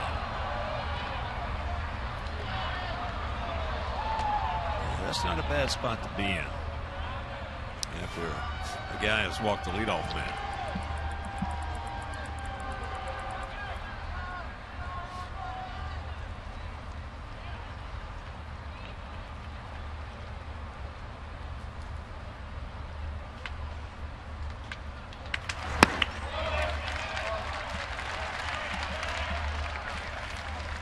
That most likely will bring out Robin. And here he comes. He wants Jake Petrichka. 2 walks. And Zach will depart. Jake comes on, and we'll be back.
Runners at first and second. On for the 59th time. He's 4-3. His ERA 4.08. And he's going to be looking at the top of the lineup. Semien and Kana.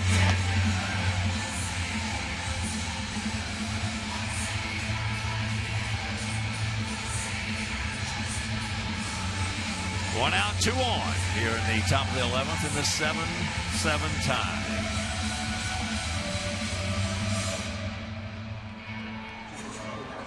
Semien is 0 for 4. And he has hit 2 bullets to center field for outs. Right at Adam Eaton.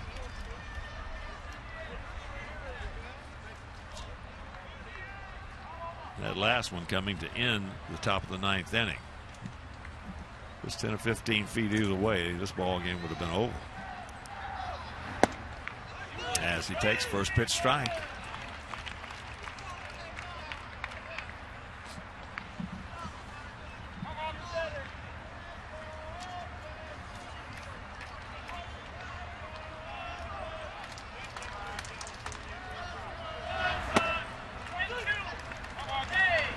Count evens at 1.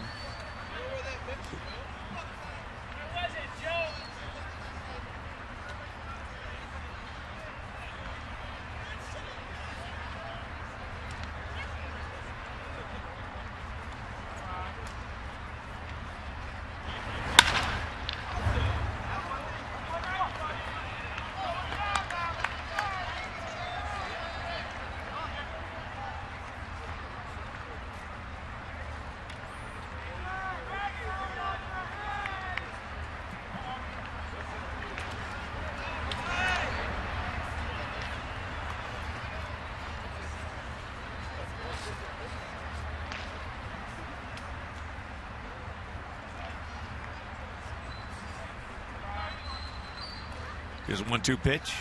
Nope.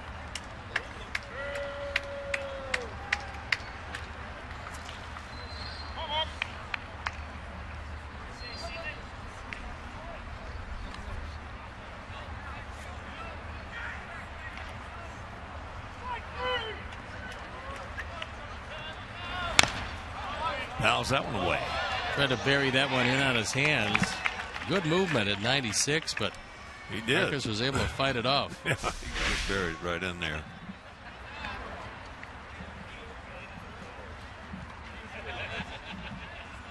Can hardly bring your hands in any more than that. No, that's about as short arms as you're going to have right there.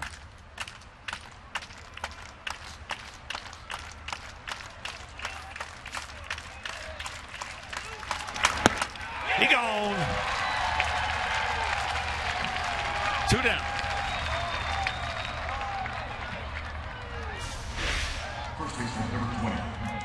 This one just sinks out of sight.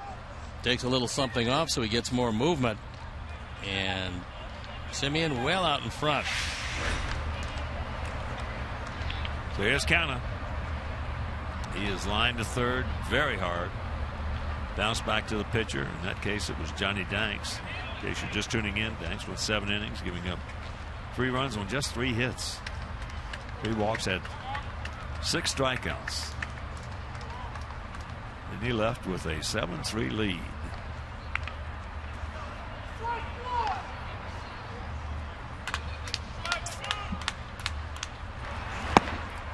He can't get it.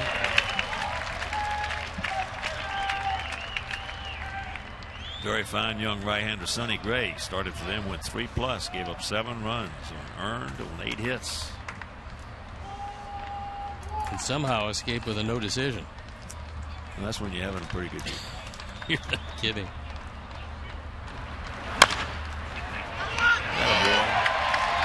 you go. All right. They'll take care of that. Good job by the Jake Meister. We'll go to the bottom of the 11th.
Drew Pomeranz, the 6th pitcher for them,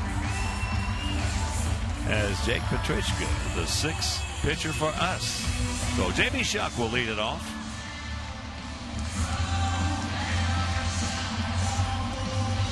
And the one thing for J.B. to look at is exactly where Valencia is going to line up.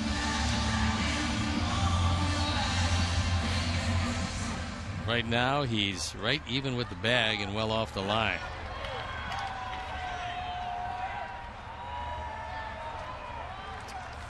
He's been to the plate one time and he walked.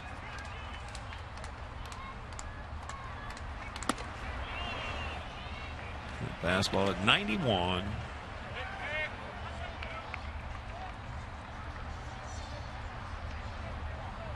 He has faced Pomeranz 4 times and he has 1 hit.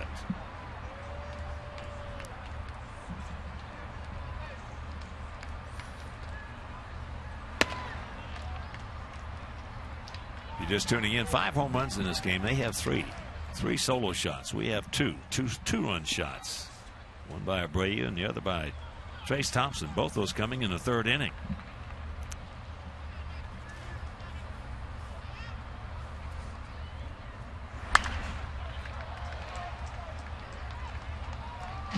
That was a kind of strange reaction by Blair as Joe West said, "Where you going?" As JB fouled that one almost off into the upper deck to the left, and Blair was running to the stands. It's kind of interesting. I think what happened is he might have gotten crossed up. And he was bailing out, and Joe was left there going, wait a second. Time out. No, that's not going to work. You got a glove and a mask also. 1-2.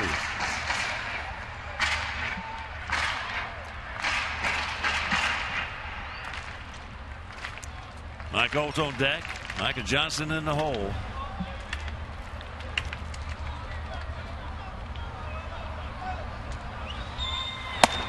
That's up high. Take by JB.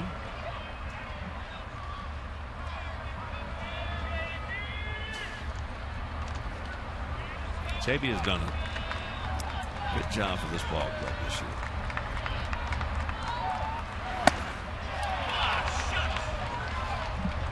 One down.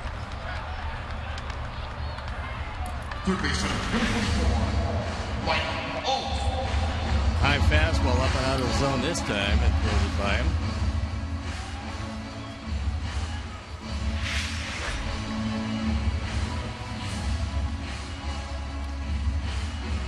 So here's Holt.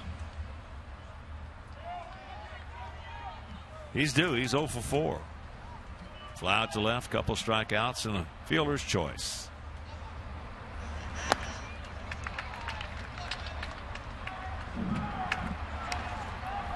Takes that breaking ball down low in the dirt.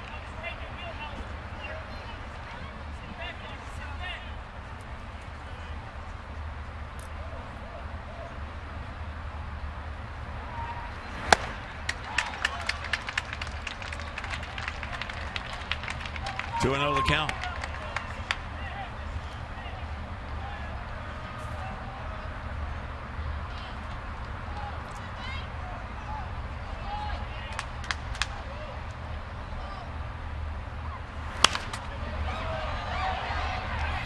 That time he got his fastball, it was right where he wanted it and fouled it back. Looking fastball, 2-0. He gets one on the inner third.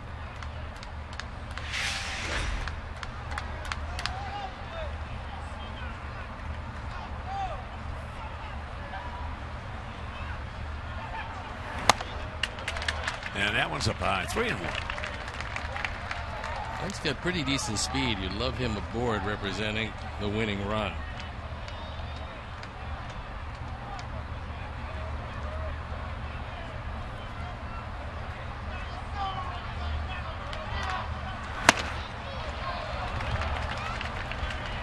It's full. There, Pomeranz just turned it loose and turned out. Happened to find a corner. Yeah. Stuff happens. Here's another fastball.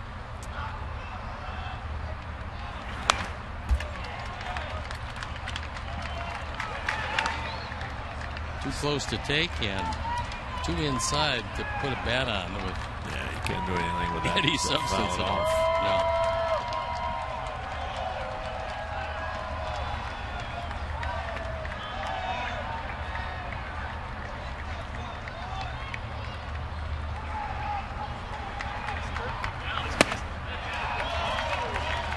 Two down.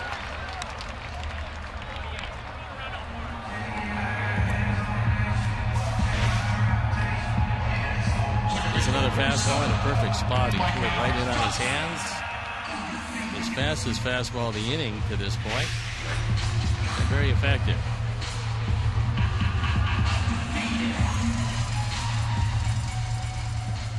Here's Micah Johnson with Brantley, left-handed hitter on deck.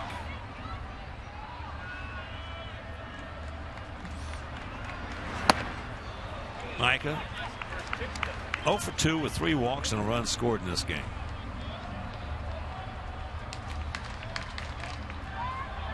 Yeah, Pomerantz has not shown our guys he can get a breaking ball over. Nope.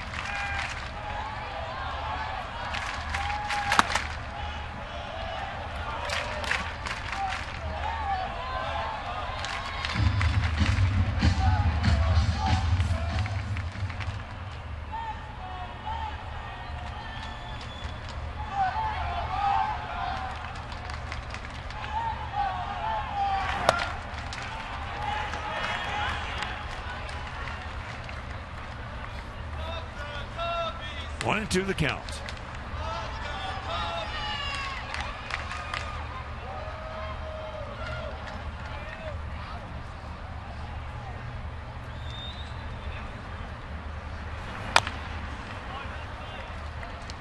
Just protecting. It was a nice job of staying alive.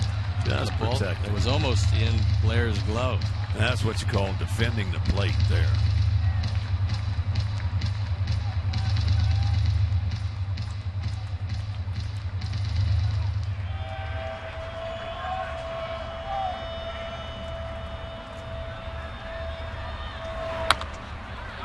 Same thing.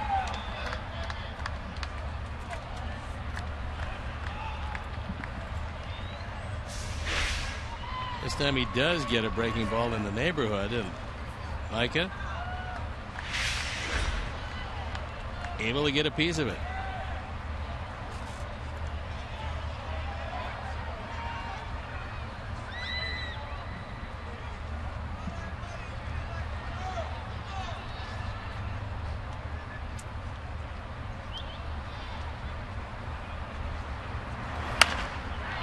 And flips that one in the seats.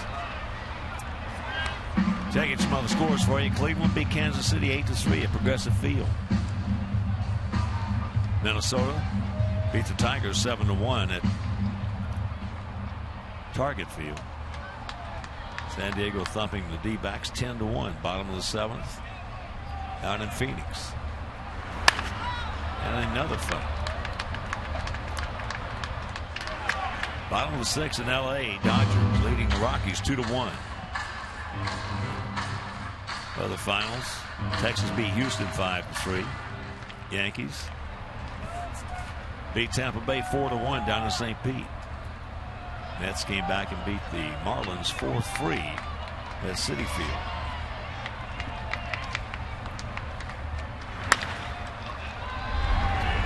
Simeon. And we're into the 12th.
Feed your wild side.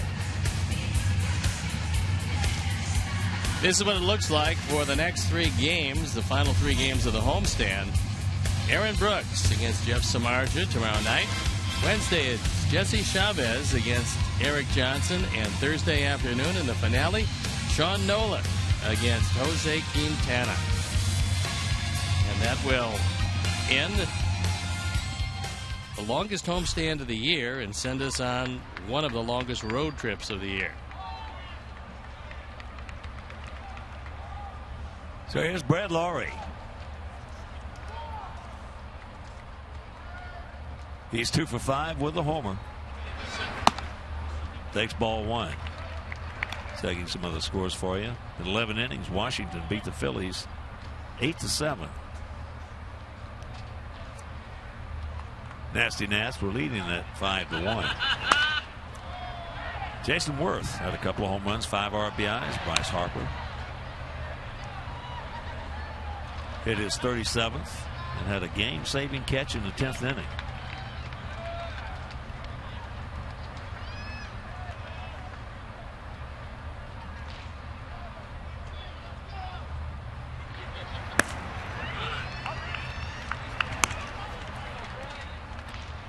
Baltimore shuts out Boston 2-0.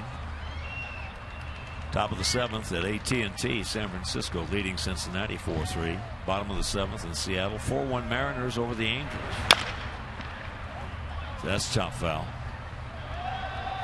So 2-2 the count.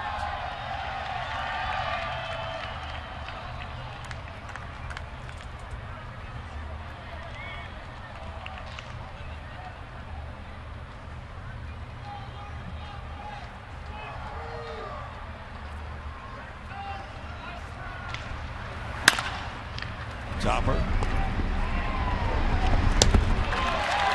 And they just do get it.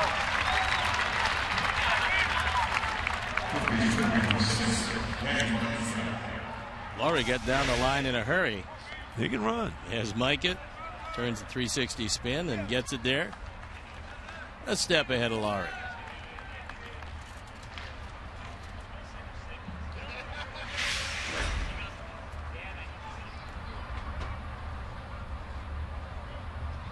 So here is Valencia. He's 0 for 4. Takes first pitch strike.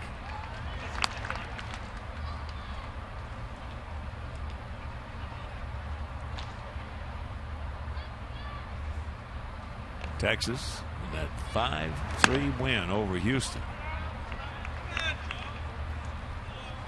Prince hit his 19th.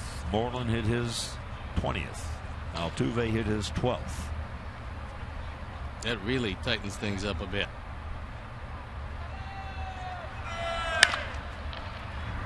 Alexei, the long pay. Nice. 2 down.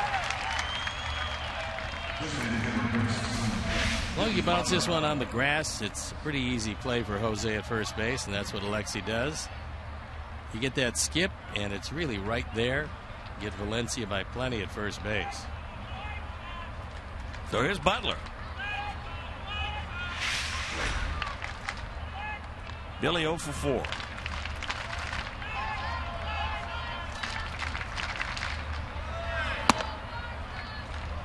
Billy has faced Jake 9 times, has a couple of hits.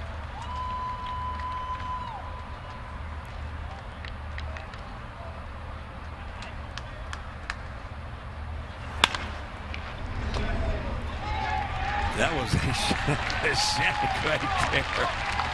And that'll do it. We go to the bottom of the 12th still in this game, tied at 7.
56th time. He's 2-2. His ERA a touch over 4.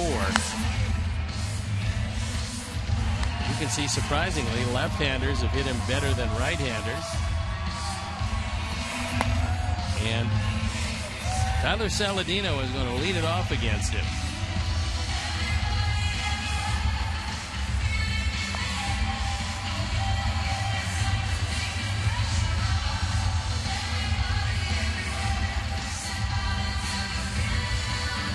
A 7-7 tie.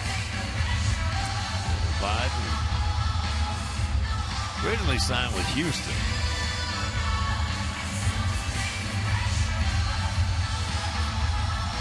He is the 7th Oakland pitcher, and they still got plenty left. Well, it was Gray, and then Rodriguez, Otero, Venditti, Dull, Pomerantz, and Abad.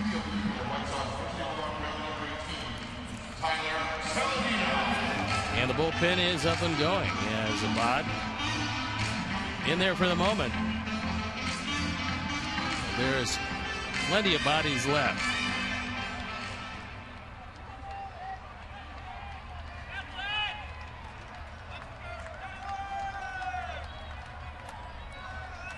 So here's Tyler.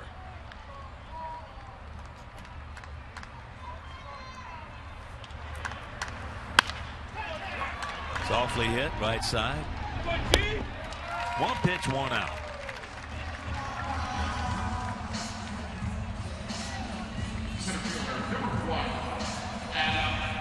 And here's Adam Eaton.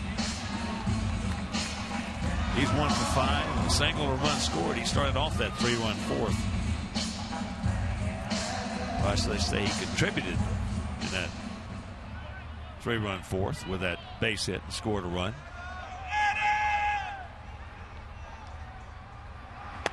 Fakes the bunt. And takes the ball.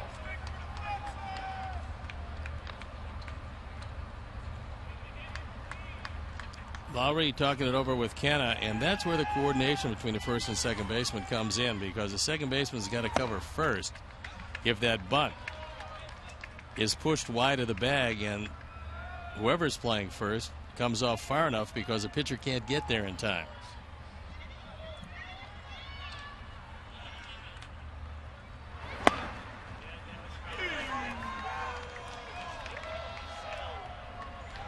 Two and 1 as Dan Jennings starts to shake it out.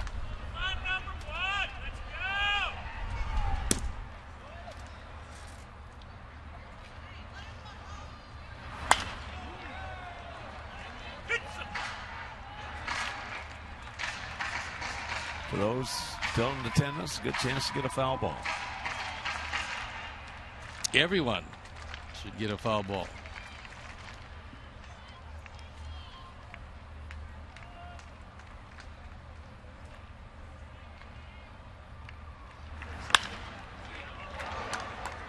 Another one. Count hangs at 2-2. 7-12-1 for us. 7-6-0 for them.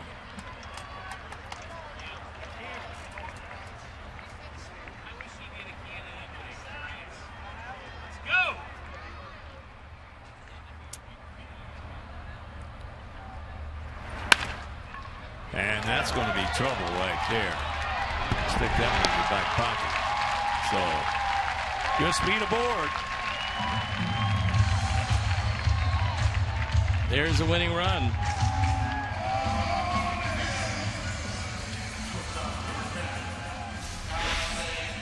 And Abad, who has a 70-point higher batting average against from left-hand hitters and right-hand hitters, gives up the base hit. And really no reason to make that throw. But Adam Eaton completely out of the picture by the time the ball got there. So Kurt Young on his way to the mound.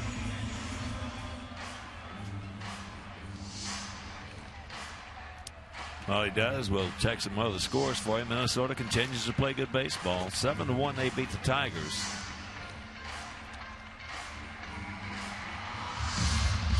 Escobar hit his 11th homer.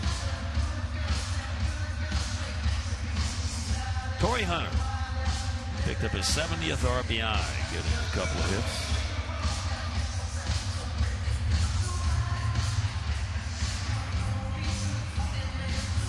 But Kurt Young has had his say, and he will walk back into the dugout.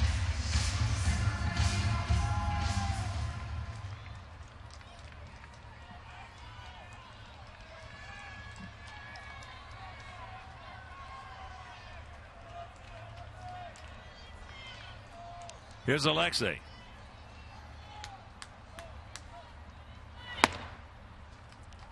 Takes ball one.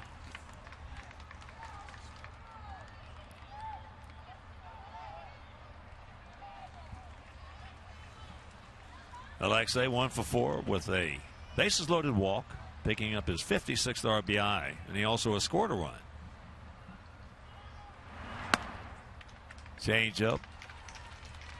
Looks like a screwball. Meanwhile, it's 2-0. That time, he might have yelled in, hey, it's an off-speed pitch, because he really slowed down his motion.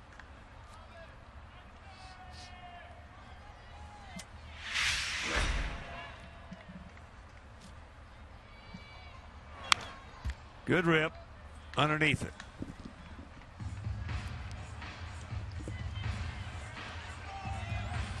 Outfield has to play a lot deeper all the way around.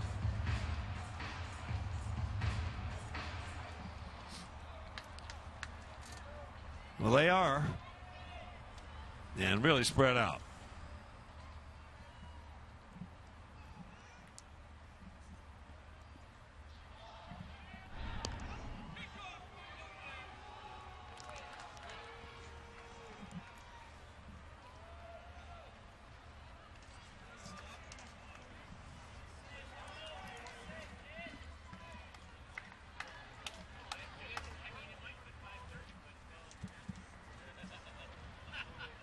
There he goes. And there's a base hit. So he will move into third base. So runners at the corners, 1 out. Robin puts him in motion, and Alexei gets a fastball on the inner portion, dumps it into right field, and the winning run 90 feet away. He's off to the races, trying to locate the contact. There's the contact. And Adam picking it up right there on his way to third rather easily. And I don't think Abreu is going to have a chance to. I wouldn't give him a chance, and I don't think Bob Melvin's going to.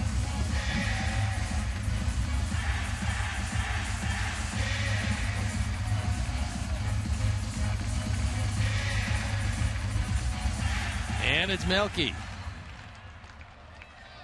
Abreu, 3 hits, a 2-run homer, 2-run single. He's now at 28 home runs and 90 knocked in. Arnold Leone, a right-hander in the pen. Question for Bob Melvin is, which side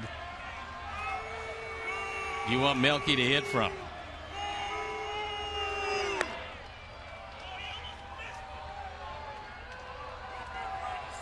Well, if you just throw it away, you wouldn't have to worry about it. He wouldn't have to face Melky from either side.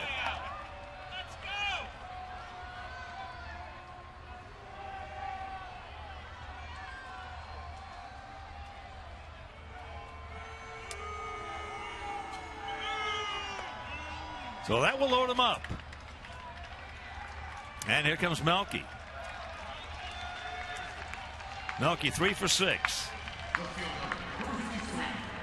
Picked up his 32nd double with a shot off the fence in right field. And he singled hard into the left. Bob's going with the odds, and the odds are with Melky a 280 left-hand hitter and 236 right-handed coming in. He's going to face him from the right side with the infield in at all 4 positions. Well, you got to come in commensurate with the speed of the guy. And here they come. 2 down. So it's going to be left up to Gordon Beckham.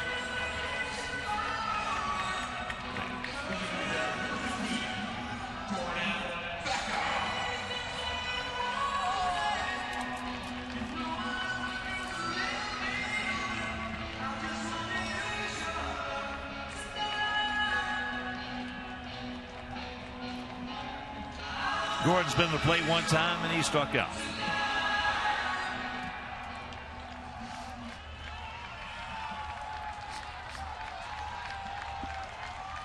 Work him out, Gordon. Work him out.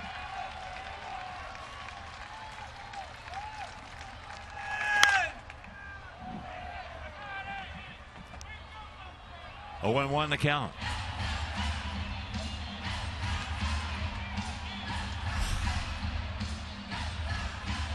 Only man that counts there is the man on the left side of your picture.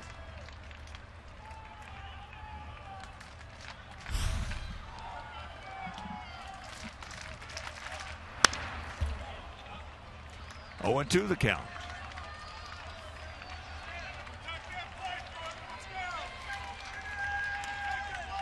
Bud has 4 wild pitches this year.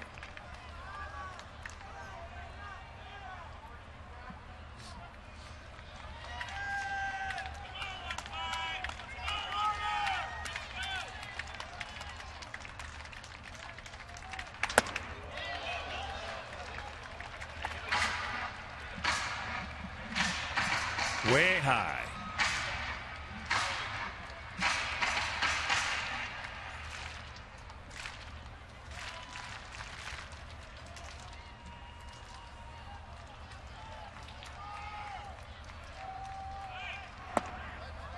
Two and two. And this a big pitch coming up.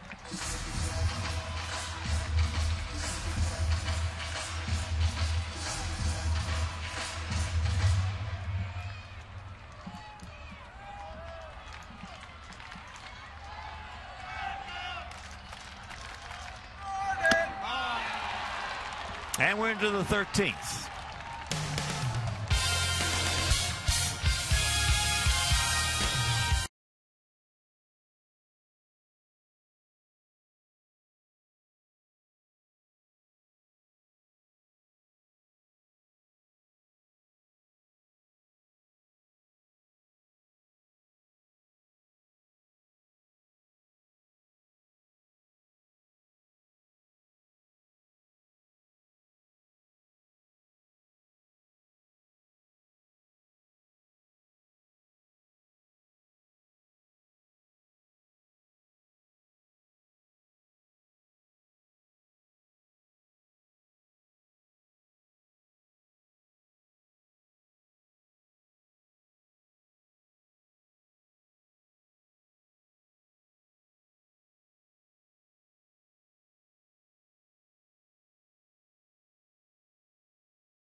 Well, it's a beautiful night, and we've seen a whole lot of it with the score 7-7.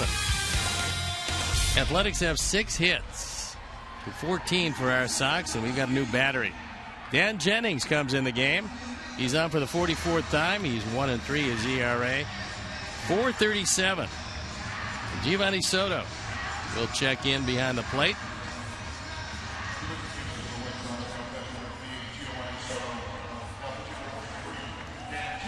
There's a look at Gio, the third of the catching core tonight.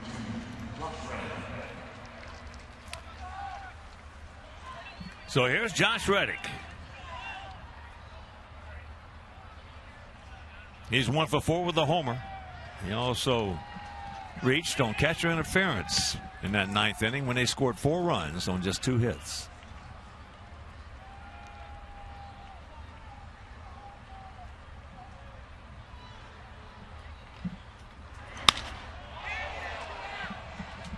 One pitch, 1 out.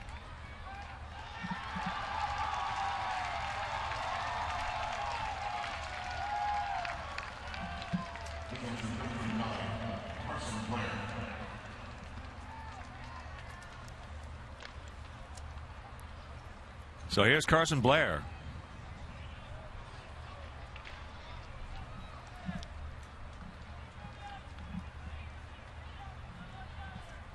Blair's been to the plate one time. He walked.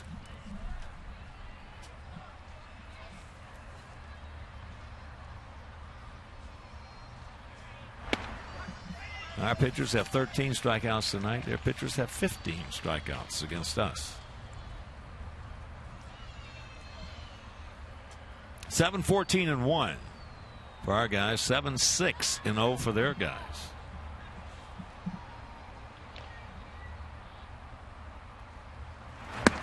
Yes, he did. Well, it certainly hasn't been without chances. We've left 16 on base, and they have left 5. No, this has been almost what you could call a microcosm of our season. What's happened in this ball game? You had a look at Zach Putnam, who's loosening in the pen.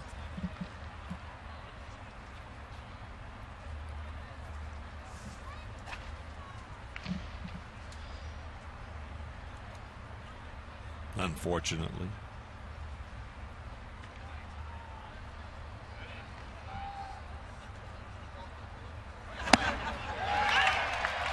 Two down. He gone.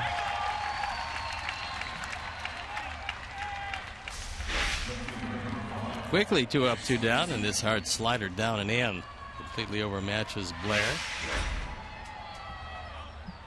who was the 3rd man to hit in that spot in the batting order. Smolinski is 1 for 5 with a homer.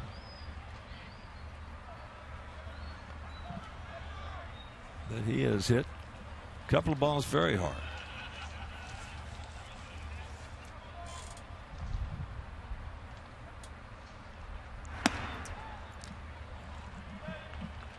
One and 0 the count.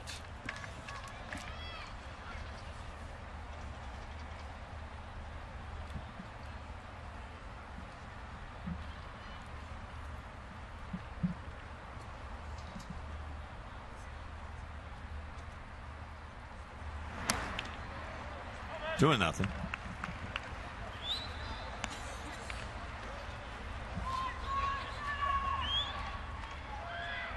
This guy's got some pretty good power, and you do have Sam Fold in the on-deck circle.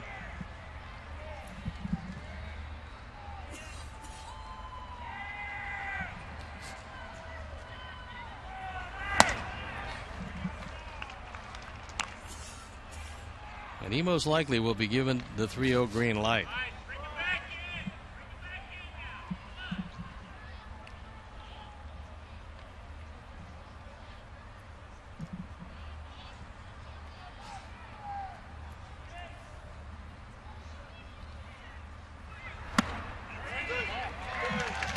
It looks like Gio thought about the 3-0 green light because he threw him a breaking ball on 3-0.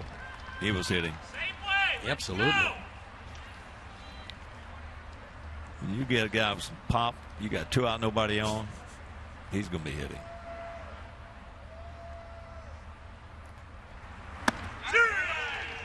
And a full count.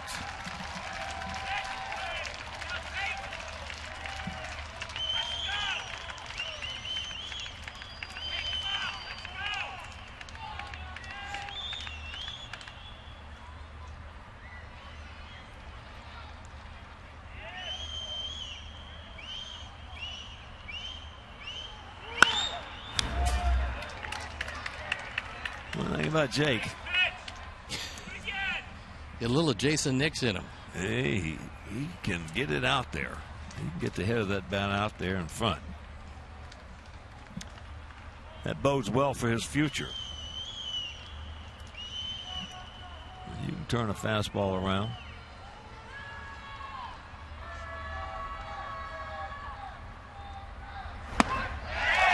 He gone. Good job by Jennings. Couple of strikeouts. And we're still tied at 7.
At 7.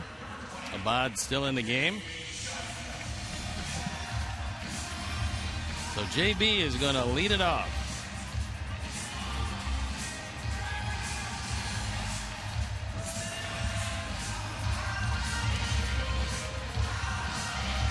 Debbie has been to the plate twice.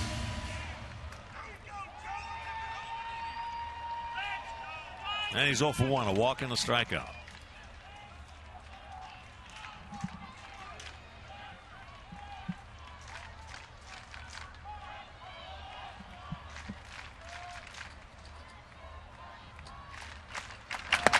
Can't get it if you're just getting home or if you're just getting up to go to work.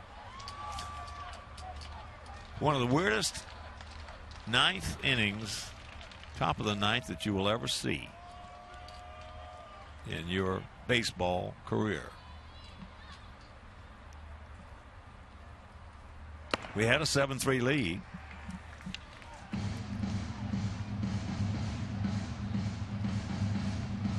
There was a little blooper into right field that Trace Thompson came on, made a diving, great effort, had it, hit the ground, hyperextended his elbow.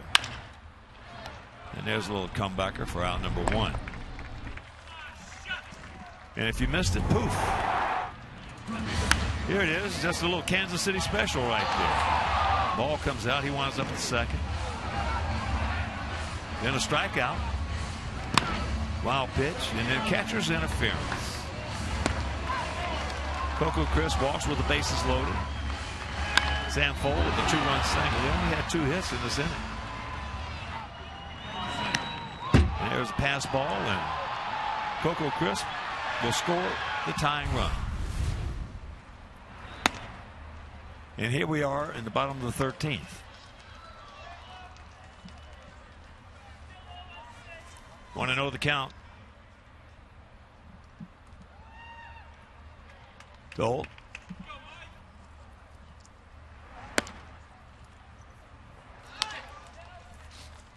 Two screwballs, both of them out of the zone. On a 2-0 count. Micah Johnson on deck.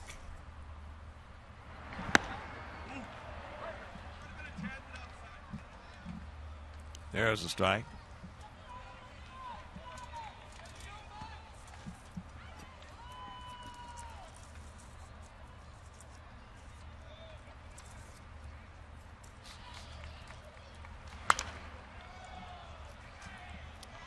That fastball is fouled back for a 2-2 count.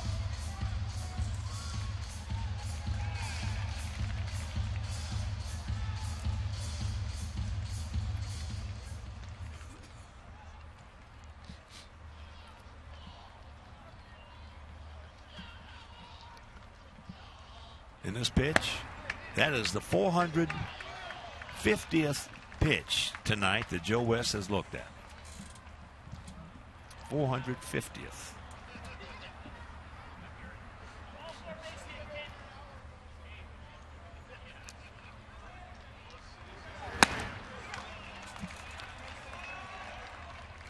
Two down.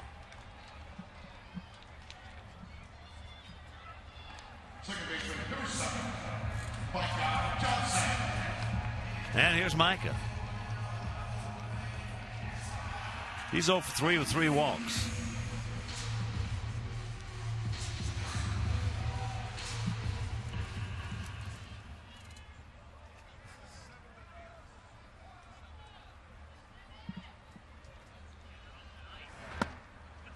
Fakes the bunt, takes a breaking ball strike.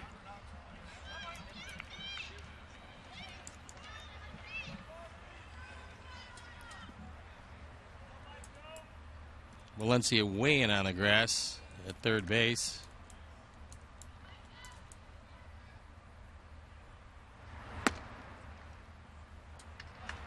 Good check right there to even the count at 1.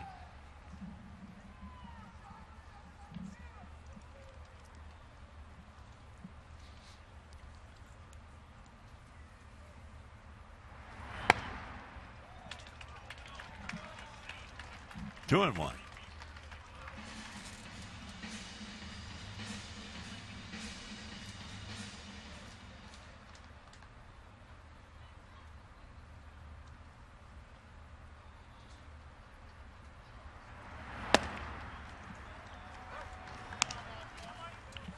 It's even at 2 with 2 down.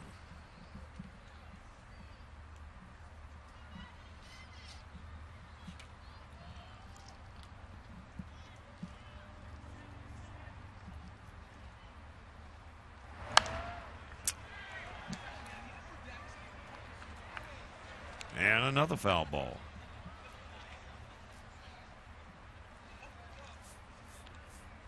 The A's bullpen throwing once again. Well, they've got plenty of ammo down there yet. Yes, they do. And another foul.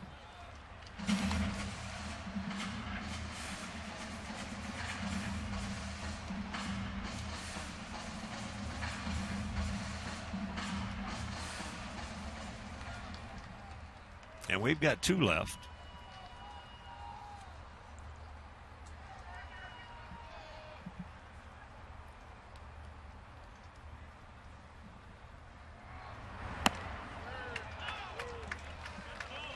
That's high and wide, so a full count. A few screwballs, you'll see lefty to lefty. Yeah, you don't.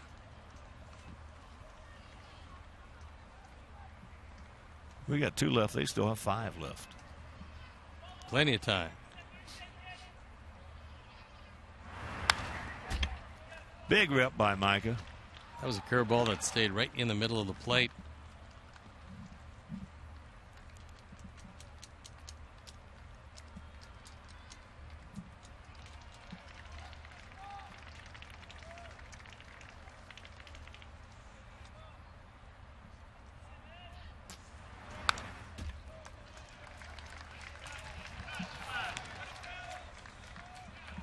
Well, I'm going to have to go downstairs after this game's over and get a couple more bottles of 5-hour energy from Vinny. Get some 10-hour. Just get one big 10-hour energy.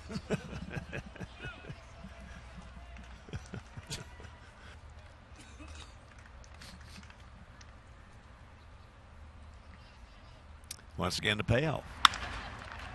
And once again, a foul ball.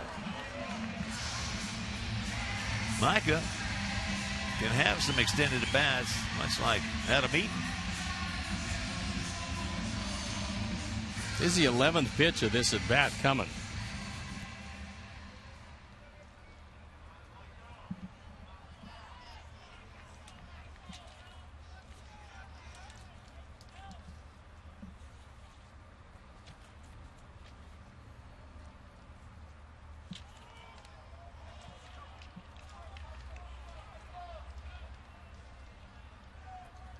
Micah hit .315 down in Charlotte.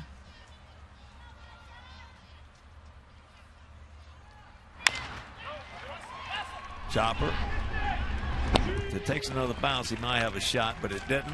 And Lowry gets him. So we're into the 14th.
And happy Tuesday. Extra inning Tuesday it is. And Sam Foll will lead it off for the A's here in the 14th inning. Sam had that big 2-out, 2-run single to make it a 7-6 ball game in the top of the 9th. He also has walked as he takes ball 1.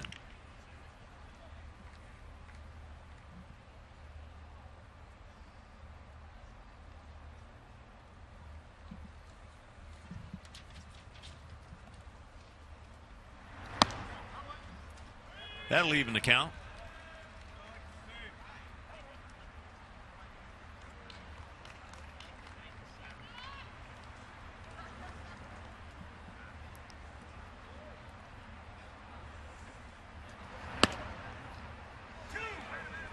And that had the outside corner. So the count 1-2. Leadoff man Marcus Semien on deck.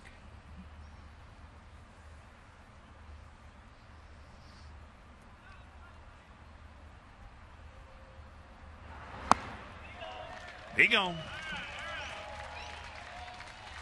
3 strikeouts in a row for Dan. Phase 4 men retired them all. And his breaking ball breaks down and out of the zone.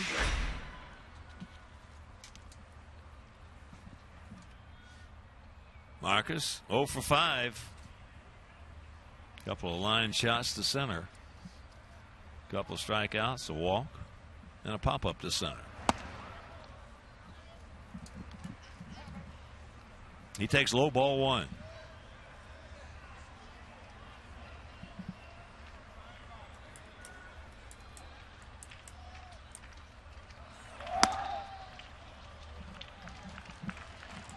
That fastball. 1-1.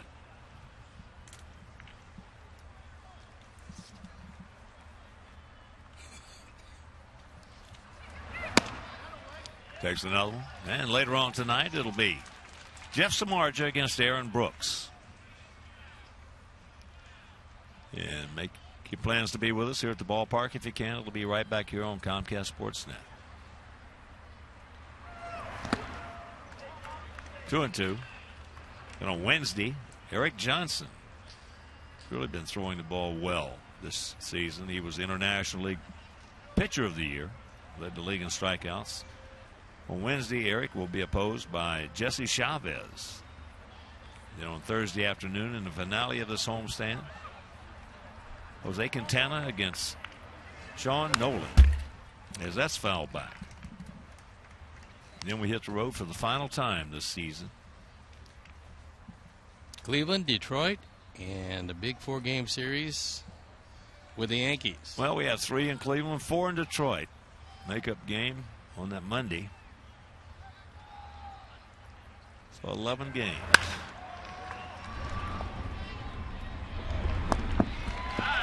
Two down.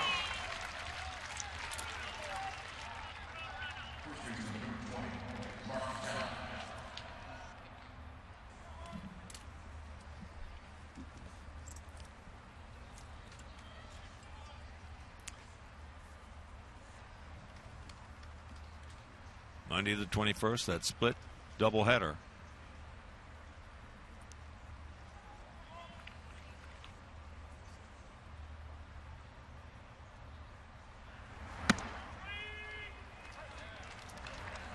And those will be 12 and 6 start times Central Time.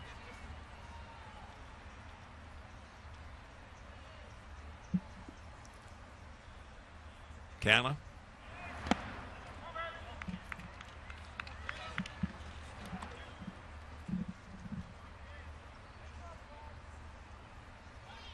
Mark is 1 for 5.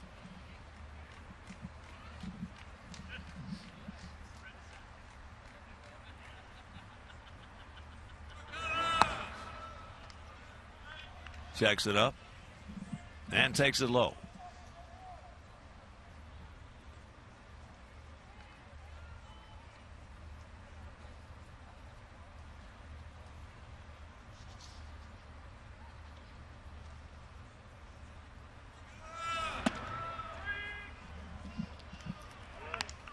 3-1.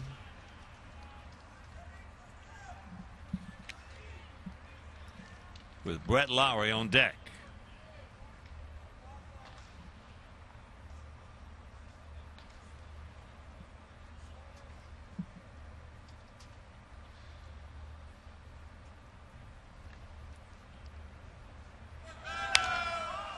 High pop up. Gio. He's there, makes the catch. And we'll go to the bottom of the 14th inning.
Bottom of the 14th inning. Here at 12:08 on Tuesday morning. 7-14 and 1 for us. 7-6 and 0 for them. They scored 4 times in the top of the 9th inning to tie it at 7. Arnold Leon worked at 19 2/3, giving up 25 hits, 5 walks, 15 punch-outs. For Leon.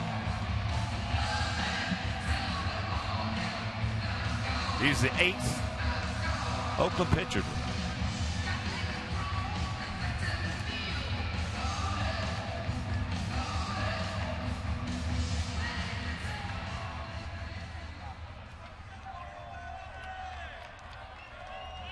So Gio Soto will make his first plate appearance. Then it's back to the top of the order with Adam Eaton. Outfield straight up, spread out, spaced about equidistance.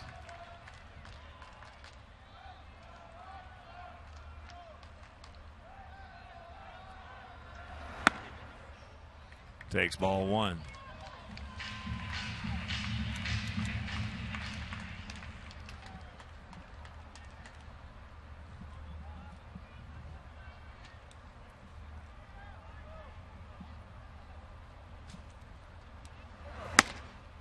And he takes ball 2.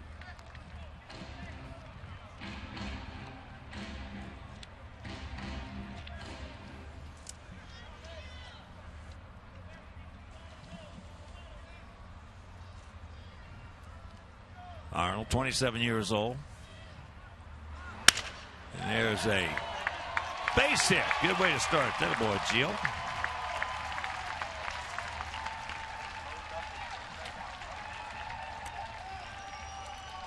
Gio, the third of the catchers, and he gets a slider, takes it off the end of the bat, and eases it by Lowry and into right center field. Once again, that is the winning run. So here's Adam.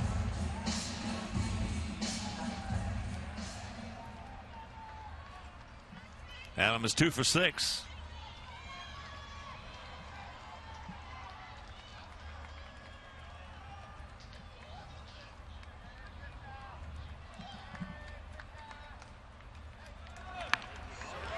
There's the bunt. There you go. So the sacrifice. 5-3. And a good bunt it was. Valencia with only one play, and then Blair had to hustle down to third base as the base was vacated. Nice job by Adam Eaton.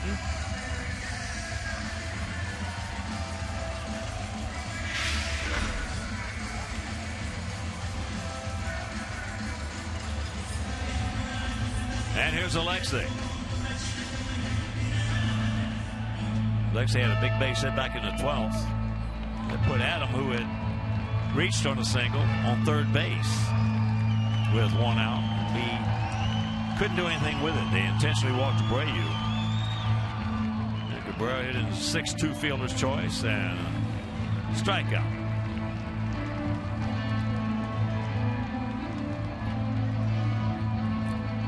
So Alexei was 2 for 5 with an RBI and a run scored. Well, you see him taking their chances with Alexei, but I don't see him facing Abreu, who's in the on-deck circle. No, they're not going to face him.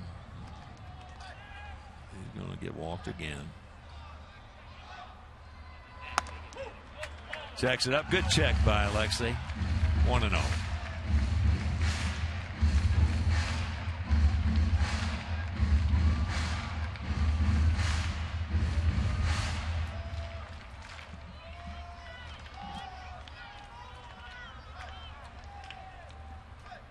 Bit of a gap out there in right center, but we really don't need that. And he takes a strike right there. That's his wheelhouse.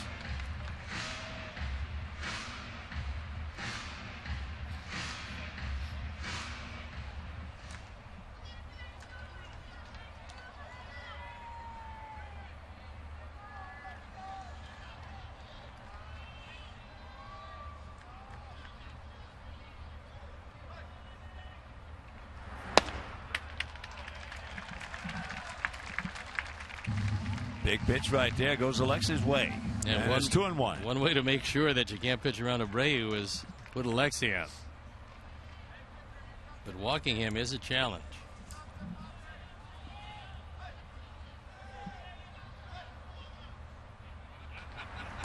Oh, 3-1.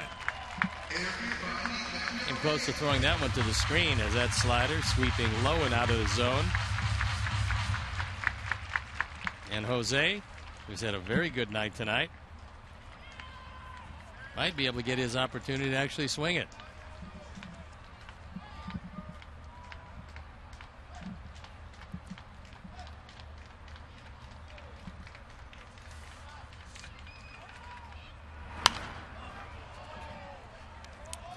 Full count.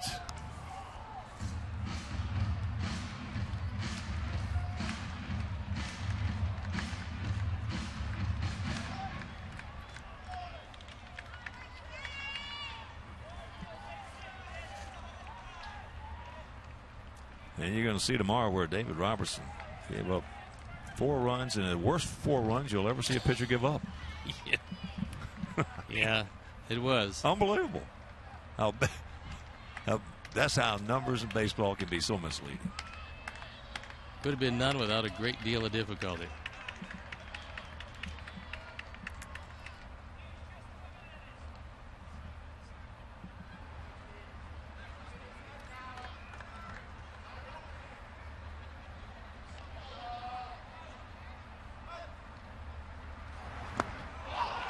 And he chased a bad one right there. So, ouch. 2 down.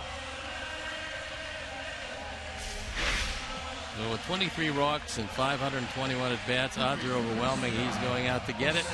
And unfortunately, it sweeps out of the zone, which sets up the walk to Abreu.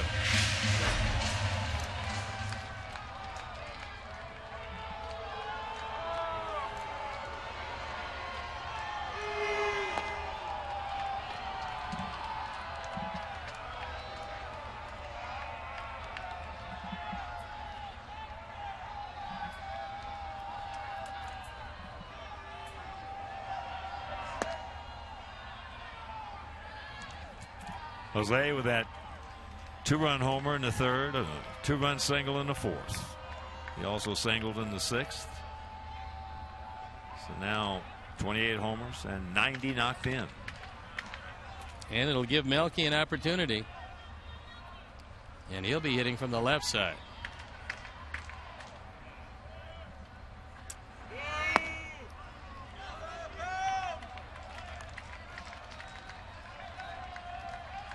Left fielder, number 53, Melky Cabrera.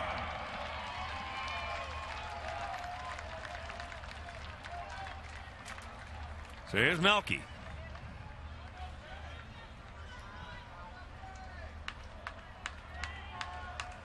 He is 3 for 7.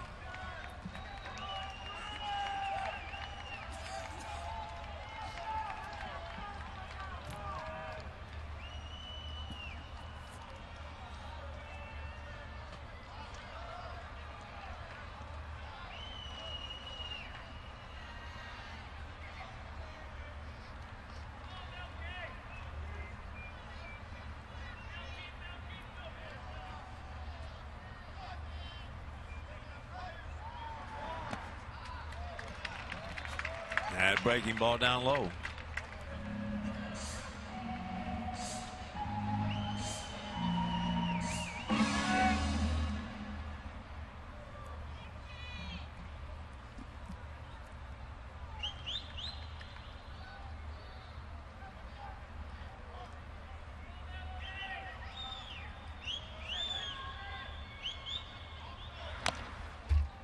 Pretty good rip. And the count evens at 1. Bob Melvin has told the middle infielders don't pay any attention to Gio out at second base, so he's able to get a little bit bigger lead than normal.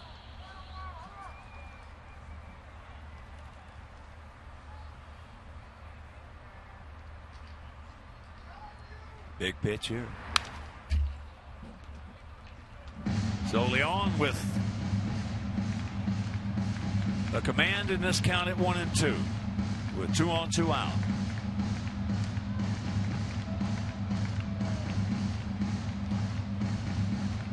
Johnny Danks really pitched well. 7 innings, 3 runs, 3 hits, 3 walks, 6 strikeouts. And there's a base hit.